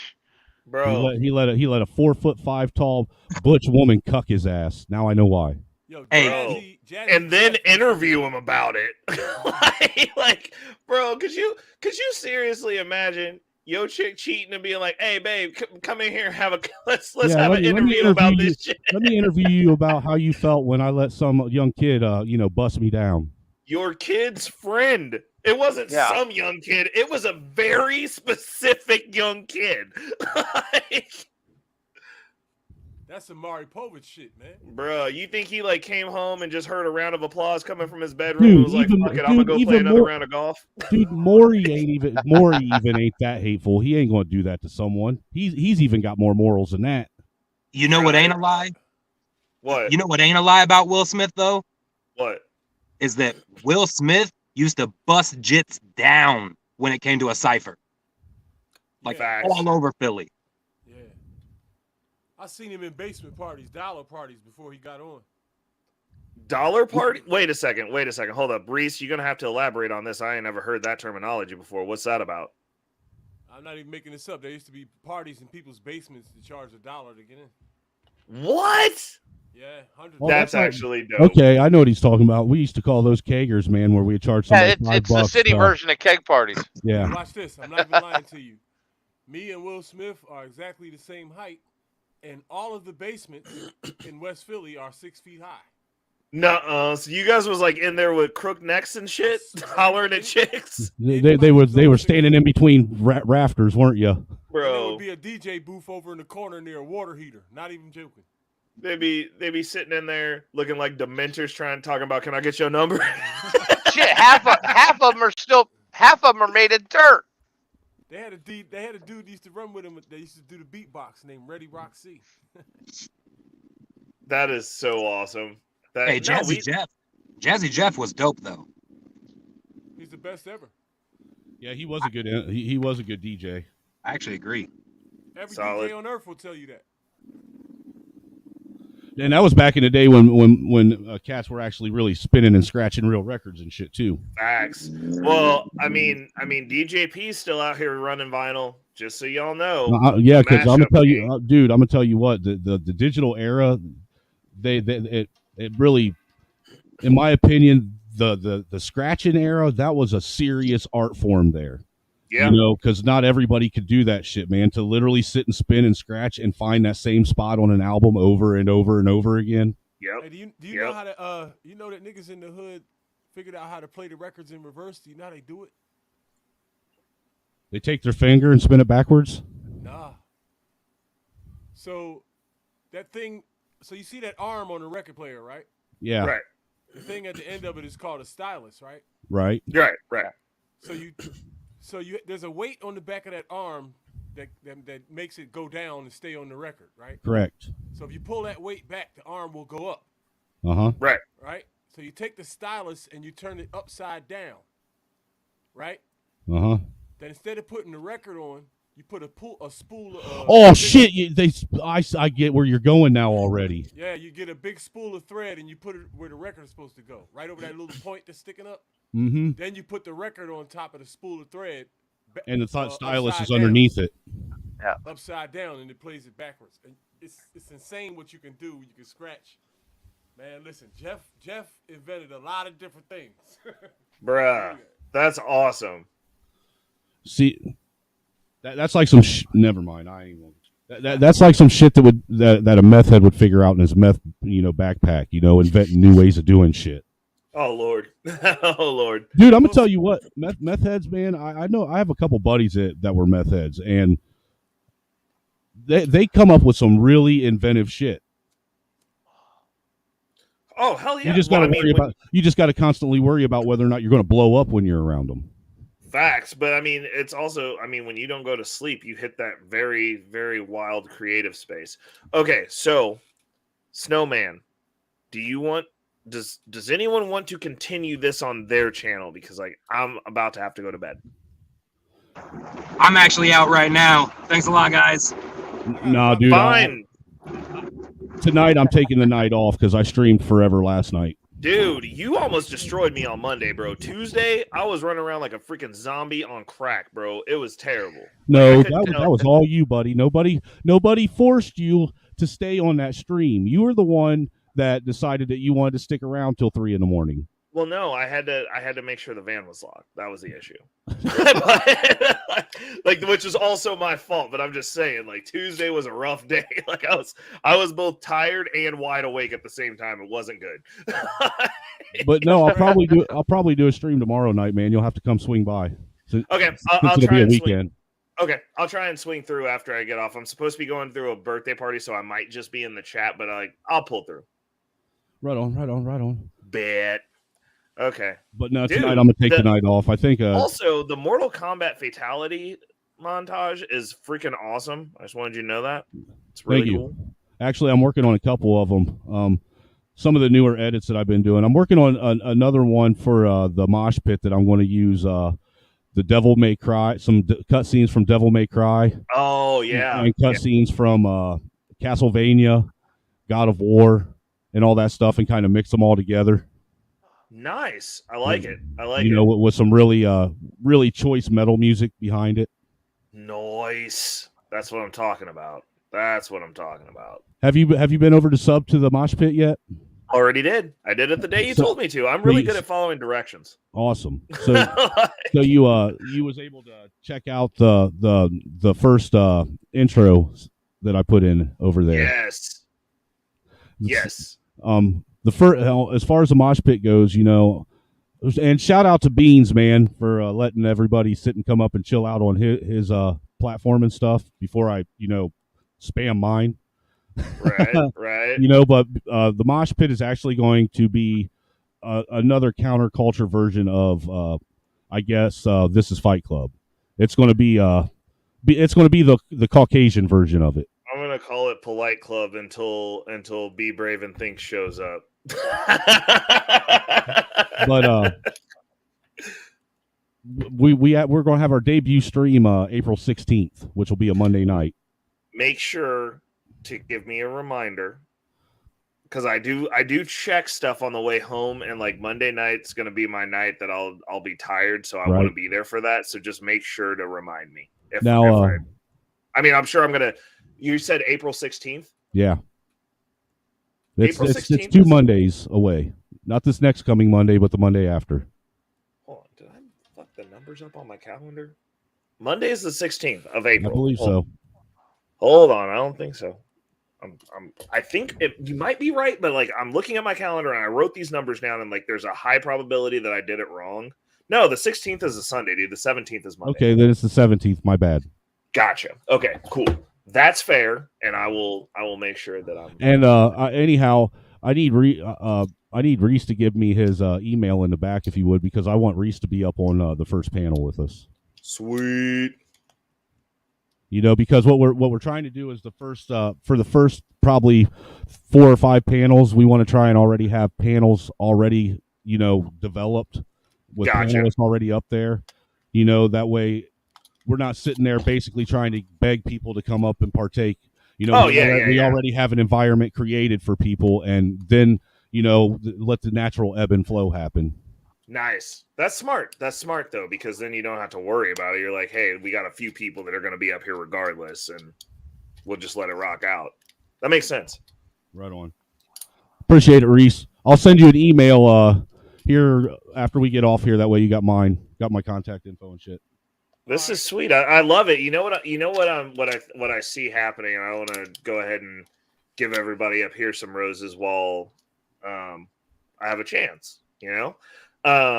There's a lot of really intelligent people that have a lot of different insight and a lot of perspective and a lot of value to give. And I want you guys to know that I appreciate you a great deal, all of you, obviously for different reasons, but like you guys have actually being able to have this conversation. I'm really happy that everybody who came through tonight came through, because I think that both the beginning part of this, we had our fun in the middle, but like we also ended it off on a really high value point for the end of the stream. And I wanted to tell all of you, thank you, because I think that being able to see men that are aligned and like have those values tell you about who have results and be able to explain that like even though like we all have results, it's important to be able to show that there's a gradient of what that result looks like. And I think people being able to have multiple different perspectives, because like I'm pretty hardline, and Snowman definitely pretty hardline, because like Snowman be getting mad when chicks are talking. So like, you know, it's good for men to be able to see that, like, you know, while because my whole viewpoint is, I'm like, the whole end point of being in a man's space is to develop yourself as a man and get the results that men get, right?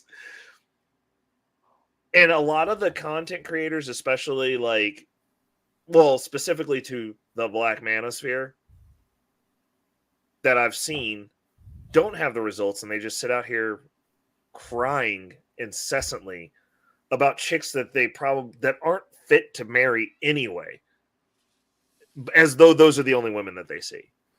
And so I think it's important that we have those conversations about how to be a man, have the manosphere ideology, have the red pill understanding, and actually be able to substantiate an actual relationship.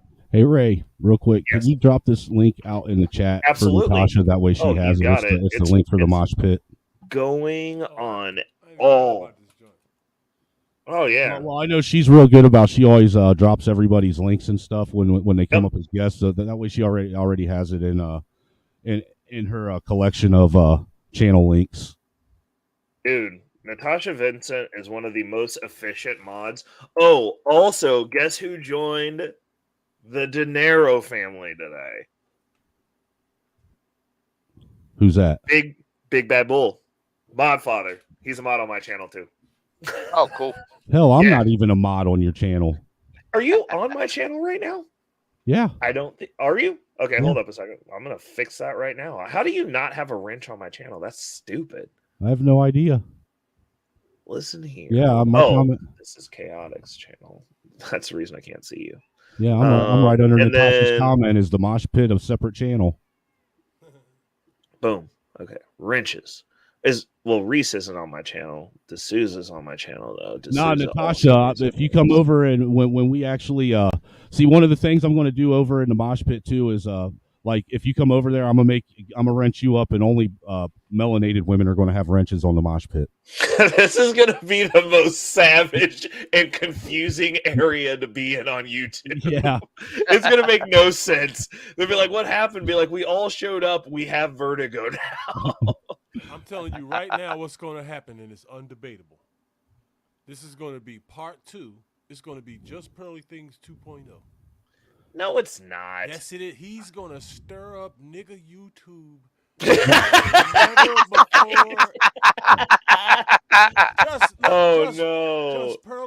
Just Pearly Things is mild. I drew a line down the middle. Well, the day after I the day after I went on his panel, like when I went on his page and was like rocking out with him for an evening, bro, the next day that I showed up back on leftist YouTube in the black spaces. Oh, you caught all kinds of smoke, didn't you? No. First minute on the panel, as soon as my face popped up, he's a racist. I was like, okay, dude, like, great. Okay. I was just like, all right, like, I don't care, man. Like, whatever. Hey, enjoy that white privilege. Did you see Just Pearly's post of today? No, what did she post today? Dude, the thumbnail is classic. It's her in front of the manosphere saying she debunked the manosphere. And it's got all the players' pictures in it. Nuh-uh.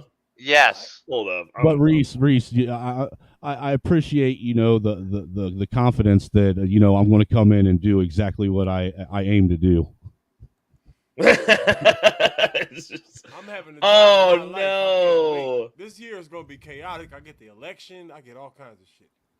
You know what the thing is people need, in all honesty, that a lot of this what I call YouTube live space needs to be stirred up.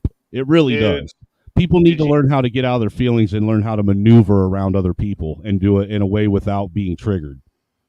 Facts. Also true. You know, But yeah, because Pearly things just opened that whole thing up again. If there was any scab, it's gone now.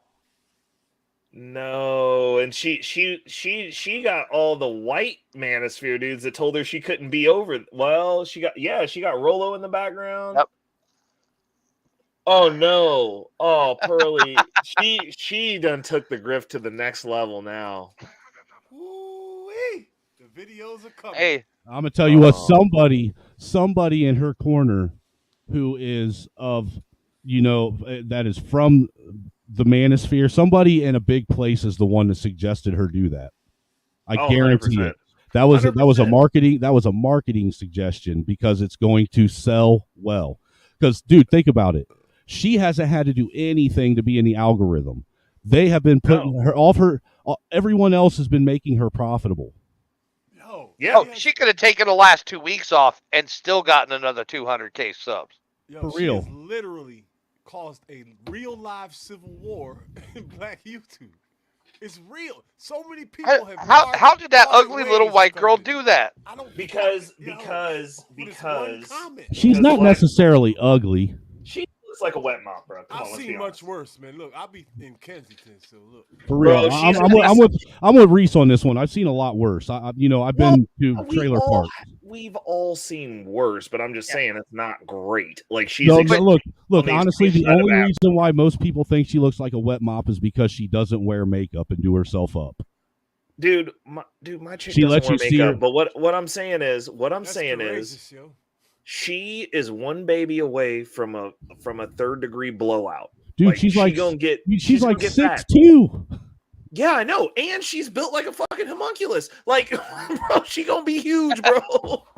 Like, she has a chance though to slim down. Yeah, if she actually took some time and actively, got healthy, slimmed down, went to the gym, she could look She good. did that shit and came back like, oh my god, that would shake up the world. I'm having the time of my life watching this whole fucking fiasco. Man. Dude, me I'm too. watching this It's bullshit cracking when I me go on up. the street. It's cracking me up that a little red-headed, soulless cracker girl is throwing the algorithm this far off. bro, why did you have to say it like that? Incredible. Jesus Christ, phrasing, man. I love it, man. But it's true. Well, that's okay. That's fair. I mean, but I mean, I'm just- she's average Ann. yeah. I mean, She's not Yeah. Ginger from Gilligan's Island, you know what I mean? No, she's more like the ginger that was like she's the ginger from what do they call that? From Purgatory instead of Hell. She reminds me of Brienne of Tarth a little bit. yeah, no. I like that analogy. Like that, you're 100% right. Like, I can see her with some armor and fucking somebody up and 6 feet Bruh. tall. Bruh, smacking out somebody there. off their horse with a sword and screaming at them. Hey, I'm gonna tell you what.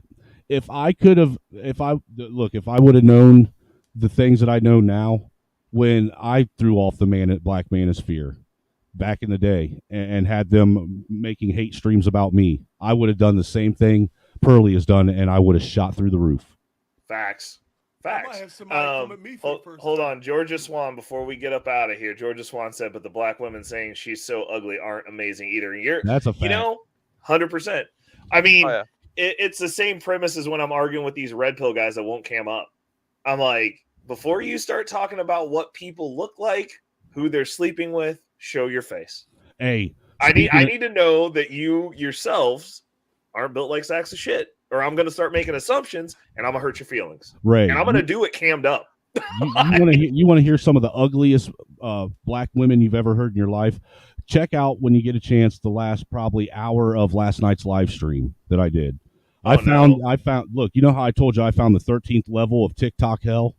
Oh no. Yeah, dude, I ended up running across this new live panel or this new creator on there, and this little bitch is on there actually trying to convince black dudes that they need to, if they want to have sex with a black woman and not get her pregnant and have no intentions of getting her pregnant, that they need to go get vasectomies. Damn. Of course, because nothing's their fault because women aren't accountable. I for have shit. never heard of any woman telling a man he needs to sterilize himself in order to have 100%. sex with him. Oh no, that's the new logo, bro. Like all these chicks are saying that. Like I see white chicks, I see all chicks saying that because it's not their fault that they get pregnant and then carry a baby inside them for 9 months and then push it out. Oh, because Not they their didn't- fault. because they didn't lay on their back and spread their legs. Right. Oh, They didn't take part in that. That's your fault. Yeah, we held them down. We held them down The at knife agency point. and they made 'em have do over it. their bodies is only for what goes into it, not what comes out of it. Facts. Yo, when all of us get old and die, right? And then Right. God, and I hope it comes soon. this generation behind us, look, the generation behind us that burnt down America for George Floyd, those people are gonna be old enough to be politicians and all the business owners and stuff. The world is gonna be run by a bunch of emotional dickheads, 100%. and they might destroy this motherfucker. Run by Well, a I mean, bunch of that's emotional gonna be- dickheads that don't know how to control their emotions. That's gonna be their problem because we're not gonna be here. Dude, by that point, the fucking what the Constitution won't even be mentioned or recognized anymore at all. Well, dude, I'm just saying, if I respawn in this shit again for that, bro, I'm gonna be upset. I'll be like, bro, take me out. For real, I want dude. out. This better- Whoever's running this shit, I'm just pointing it out now that I don't want back in. Right. Like, Look, dude, I'm look, good. man, I'm telling you this. If reincarnation is real, this better be my last motherfucking trip, and I better have learned everything I need to learn. Because if I come back, I'm burning everything down. Bro, we gonna all have to go to college and just start learning shit, bro. We'll be like, why are you here? Be like, I ain't trying to come back. Why am I here? I'm here to fucking destroy everything. I come with a fucking sword. That's why I'm here. Facts. Hey Ray, I'm about to drop down, man. Make sure you watch that France video. Oh, I will. I'm gonna listen to this dude tell me I ain't doing shit. It's fine. Hey, take it easy, They Reese. took over the BlackRock building over there. 100,000 people cleared everybody out of there. Oh, I bet they did. I mean, granted, the BlackRock building that they're gonna watch now. Their rent's gonna go up like $1,800 a month. Dude, have you seen how much farmland BlackRock has bought up here lately? Oh, 100%. I'm telling you, bro. If I'm getting some BlackRock in my portfolio, I'm taking part in them games. But the bro. question Like, is, people need to be asking themselves, why are they buying it up? all I know is if I'm a shareholder, they got to feed me too. No, but you're 100% right. Like it's interesting when you see like how these acquisition companies or companies that just want to gobble up assets are moving. Like, yeah, it's Assets real. that they're grabbing hold of don't make sense to if you look at their initial portfolio and what they have always made money off of. Yep, 100%. It makes no sense at all, other than if you start leaning towards what people call the tinfoil hat direction. Yeah. Seriously, I mean, BlackRock buying up farmland to me is akin with what's his name, Bill Gates buying up a bunch of farmland. It don't make sense. They're also Oh, just it does buying make single sense. family homes and holding them too. Like they're they're just getting buying up out stuff. of the dollar. They're buying things that have value. Yep. And getting out of the dollar. Just like Weimar Germany. People rushed to the stores to buy things they didn't need because those things held value that the money didn't. I guess you do make it. I never thought. Like I said, I was always leaning more towards the conspiratorial route, but I guess that makes sense too because I'd be willing to make a prediction that at the minimum, I believe that by the end of this year, beginning of next year, paper money is going and physical currency is going to be gone, and we will be operating on a digital currency in the U.S. I'd agree. This is going to be the last. This is going to be the last year we see paper money. We're literally just a hair off that cliff anyway. Because like, Right. who's really running around using cash? Everyone pulls out a credit card anyway. I do. I use cash all the time. I haven't seen cash since 2008. That was the last. Talking about, like Japan. They're talking about getting out of the dollar, right? But they're not actually getting out of the dollar. What they're doing is they're going to price products in their native currencies. Mm-hmm. because nobody's sending pallets of cash to buy oil. Right. Right. It's all being transferred by Digitally. digits anyway. Yep. Yep. Yeah, I honestly believe that this will be the last year you even see any kind of physical currency. Everybody's going to have to operate on with a card of some sort. Oh, 100. I could see it. I don't disagree with you at all on that. And people are going to have to. Everybody's going to be forced to open up some kind of crypto wallet. Also true. I mean, I've already opened up one. You know, I got a Bitcoin wallet. Nice. That is smart. Good play. Go to where the ball's going. You want to be there every early. time. Well, look, dude, I'll be honest with you. Every time I have a little bit of money, I've told you that I'll in the evenings when Bitcoin is down, I will buy Bitcoin and then I will sell it in the morning when it goes up. Yeah, that's a solid swing trade up into the bull run, because you're right. It does have like that cycle of volatility.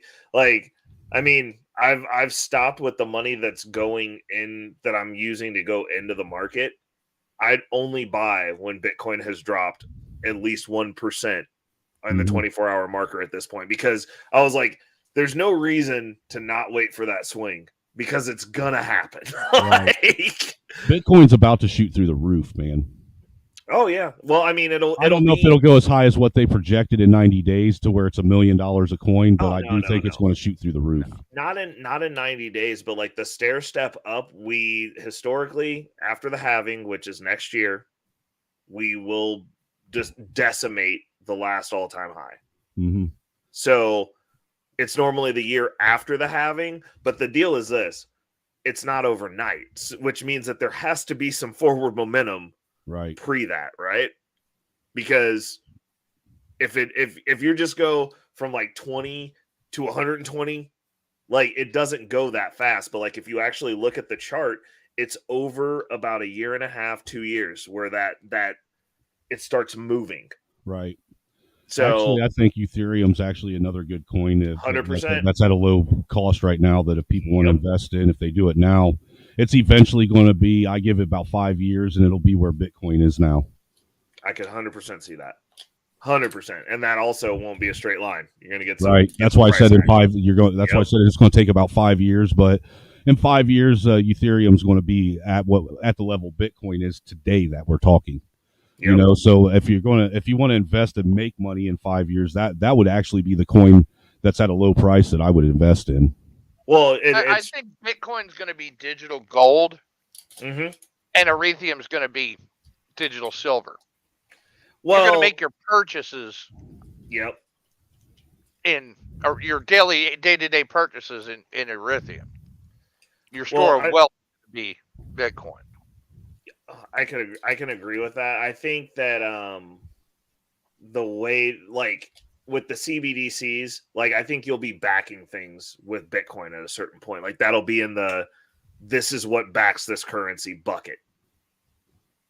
And then because like if you're like, my thing is this, like they had the deal that was on Bitcoin, the Bitcoin Pizza Day deal, where a guy spent 10,000 Bitcoin to get someone to bring him a pizza back when Bitcoin wasn't worth that much. The opportunity cost of that, like that literally is the most expensive pizza ever made. So I don't think at any point you should, like, people that are doing transactions in Bitcoin, I think is crazy to me. Like the way that I look at it is I look at Bitcoin like a house. I don't go sell my house to go buy coffee or burgers. It's a house. No, you're looking at the equity that it's going to provide. Right. You. Correct. But like if you're tapping the equity in your house to go buy food, you are also an idiot. Like, I mean, it just doesn't make sense. I mean, like, if anything, you should be using that equity to go buy another house. Correct. Well, so like that was, so like the way my investments are set up, like real estate's my hedge, because like the last Bitcoin bull run, I bought this place that I'm in now. Like that was when I got into this house. And I was like, you know, I felt bad about it. But like when Bitcoin took that dip, the house counterbalanced it because my property value shot up. So then I was like, oh, now I'm in equity. Cool. So you know they're projecting that interest rates on homes are supposed to start falling again as of next year. Oh yeah. I mean, I was hoping that we were gonna like have these collapse this summer so that I could buy another place before the bull run. Well, But- what's going to happen, I think, is there's going to be a rush to assets. 100%. Well, see, And then after that, it's going to drop like a rock. Well, what I'm curious of is all these folks that have mortgages and stuff through banks and financial institutions. What's going to happen to these mortgages once everything flips over to a digital currency? Well, I mean, you're just paying in those digits because, like, right now, I don't send my mortgage company cash. I have them tap it from my bank account. I mean, I'm like, my thought process is I guess what I'm asking is, are you saying that these banks are no longer going to be like brick and mortar banks? They're going to be more like online banks, but we're still going to have the chases and all that shit online. I mean, now, technically speaking, if we switch to a CBDC or a digital currency, then realistically, we're dealing with just the Fed at that point. You don't need a bank. right. That's what I'm getting at. Like, so what happens to all these mortgages that are owed to these banks then? I mean, if the banks are I irrelevant. think the Fed just absorbs all of that and they're like, Yeah. this is our balance sheet now. Like, this is ours. Like, they're like, so in that scenario, that's literally a worst case scenario because, like, now you're dealing with an entity that owns all the property, all the cash. Like, it's just a big round robin circle jerk. Like, at that point, I'm like, we need to take to the streets with our yellow vests on. Right. To be honest, because that's now the Fed basically stealing everything from everyone. 100%, because now they own all the assets, and like with that whole quote of "you'll own nothing and like it," like you literally will That'll own be nothing reality. because if the same entity that you're paying owns all the property and all the money, then what's actually yours? Because that's the same for car loans. They own all the cars, they own all of everything. What's yours at that point? No, and murder. I understand what you're saying as far as the digital currency and stuff, but even with your credit cards, you can still take your credit card and you can go to an ATM and you can pull out physical currency. What I'm saying is, I really honestly believe my prediction is by next year that digital or physical currency isn't even going to exist anymore at all whatsoever. You won't be able to find it. Well, I think what they're doing now is like they're literally attacking the small regional banks and they're consolidating them down into large banks. So I think that obviously they're not going to go, hey, digital currency banks are all gone now. It'll be phases. So they'll just be like, hey, we're not using cash. We're replacing those dollars with these dollars, and you just have to use cards only. No more cash. Well, they'll at first they'll give like a 2% discount if you use your card. Right. They'll give incentive for it. Yeah.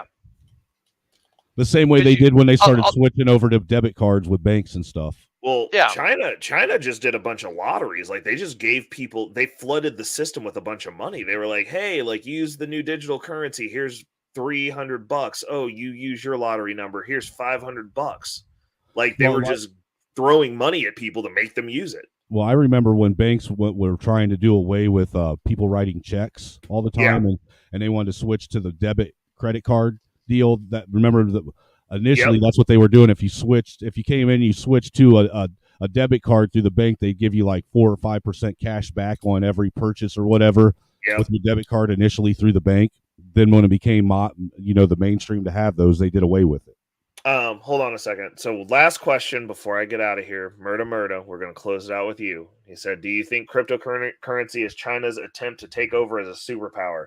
No, I think BRICS is China's attempt to take over as a superpower by just completely eschewing and starting a whole new cabal with all the resources. And this also ties back to why everybody's pushing to hurry up and get us to all electric. Because if once BRICS goes through, it's not going to be like, they're not going to sell us gas. Because like we're out on the outside of that. We become the third world country as far as that entity is concerned. Because they're not going to be using our money. They're going to go, you have to come here and use their money. And then they get to do what we've been doing with our financial policies, which is, hey, time to get that lick back. Everything's going to be expensive for you. Ray, you also got, I don't think so much that we'll have to worry about gas, because if they went that route, look at how many offshore oil wells there are right in the Gulf of Mexico. And we do still have quite a bit of reserve oil that I know of. No, we do, but we ship our oil externally, and like nobody who's in cahoots with us for real is in cahoots with Bricks. But who is in cahoots with Bricks are the major, massive oil reserve producers. Well, then that's when we need to actually lobby for our government to stop exporting our oil and use it specifically for internal consumption only. Facts. And our exports for oil are usually finished products, not raw. Right. Okay. So on that note, I'm going to bed. Thank you guys for keeping me up 30 minutes past my bedtime. Hey, take it easy, brother. I'm fighting all of you tomorrow. It was my pleasure. All right, man. I'll try and stop the platform. Oh, no problem at all. We're gonna be doing it. I mean, obviously every Thursday. I really appreciate you guys stopping through. It was very insightful, and like I said, you guys got a lot of value to give, and I appreciate both of you. So, fuck everybody else. But I'm definitely gonna stop through your chat tomorrow, Snowman, and flip you off a bunch of times. I appreciate it, brother. Absolutely. Yep. Take it easy, man. I'm out of here. Later. All right, y'all out. Later. All right, everybody. It's your boy Reckless Ray De Niro. We made it through another Thursday. Thank you, everybody who came to rock out. Natasha Vincent. We had some new people stop through. Georgia Swan, Murder 100, always holding it down. Big Bad Bull came over, subscribed. Thank you for the cash apps. Georgia, thank you for the cash apps. Natasha, thank you for all the support. Angry Snowman, Reese, Casey Mo, Nightish swung through. D'Souza came through. Jada came through. There were so many people that came through. Jada, thank you so much for the 5 balls. She propping it up. The Mod Father is a mod over on this channel as well. Yes. Like we got the mod squad going hard, man. Y'all hold me down. You guys keep it real. You keep me on topic. You guys keep giving me the great questions. You guys make this show what it is, and I can't thank all of you enough. It's your boy, Reckless Ray De Niro, and I'm signing off. And we'll see. This is a test episode. We'll see if this one gets struck down, just like the other ones.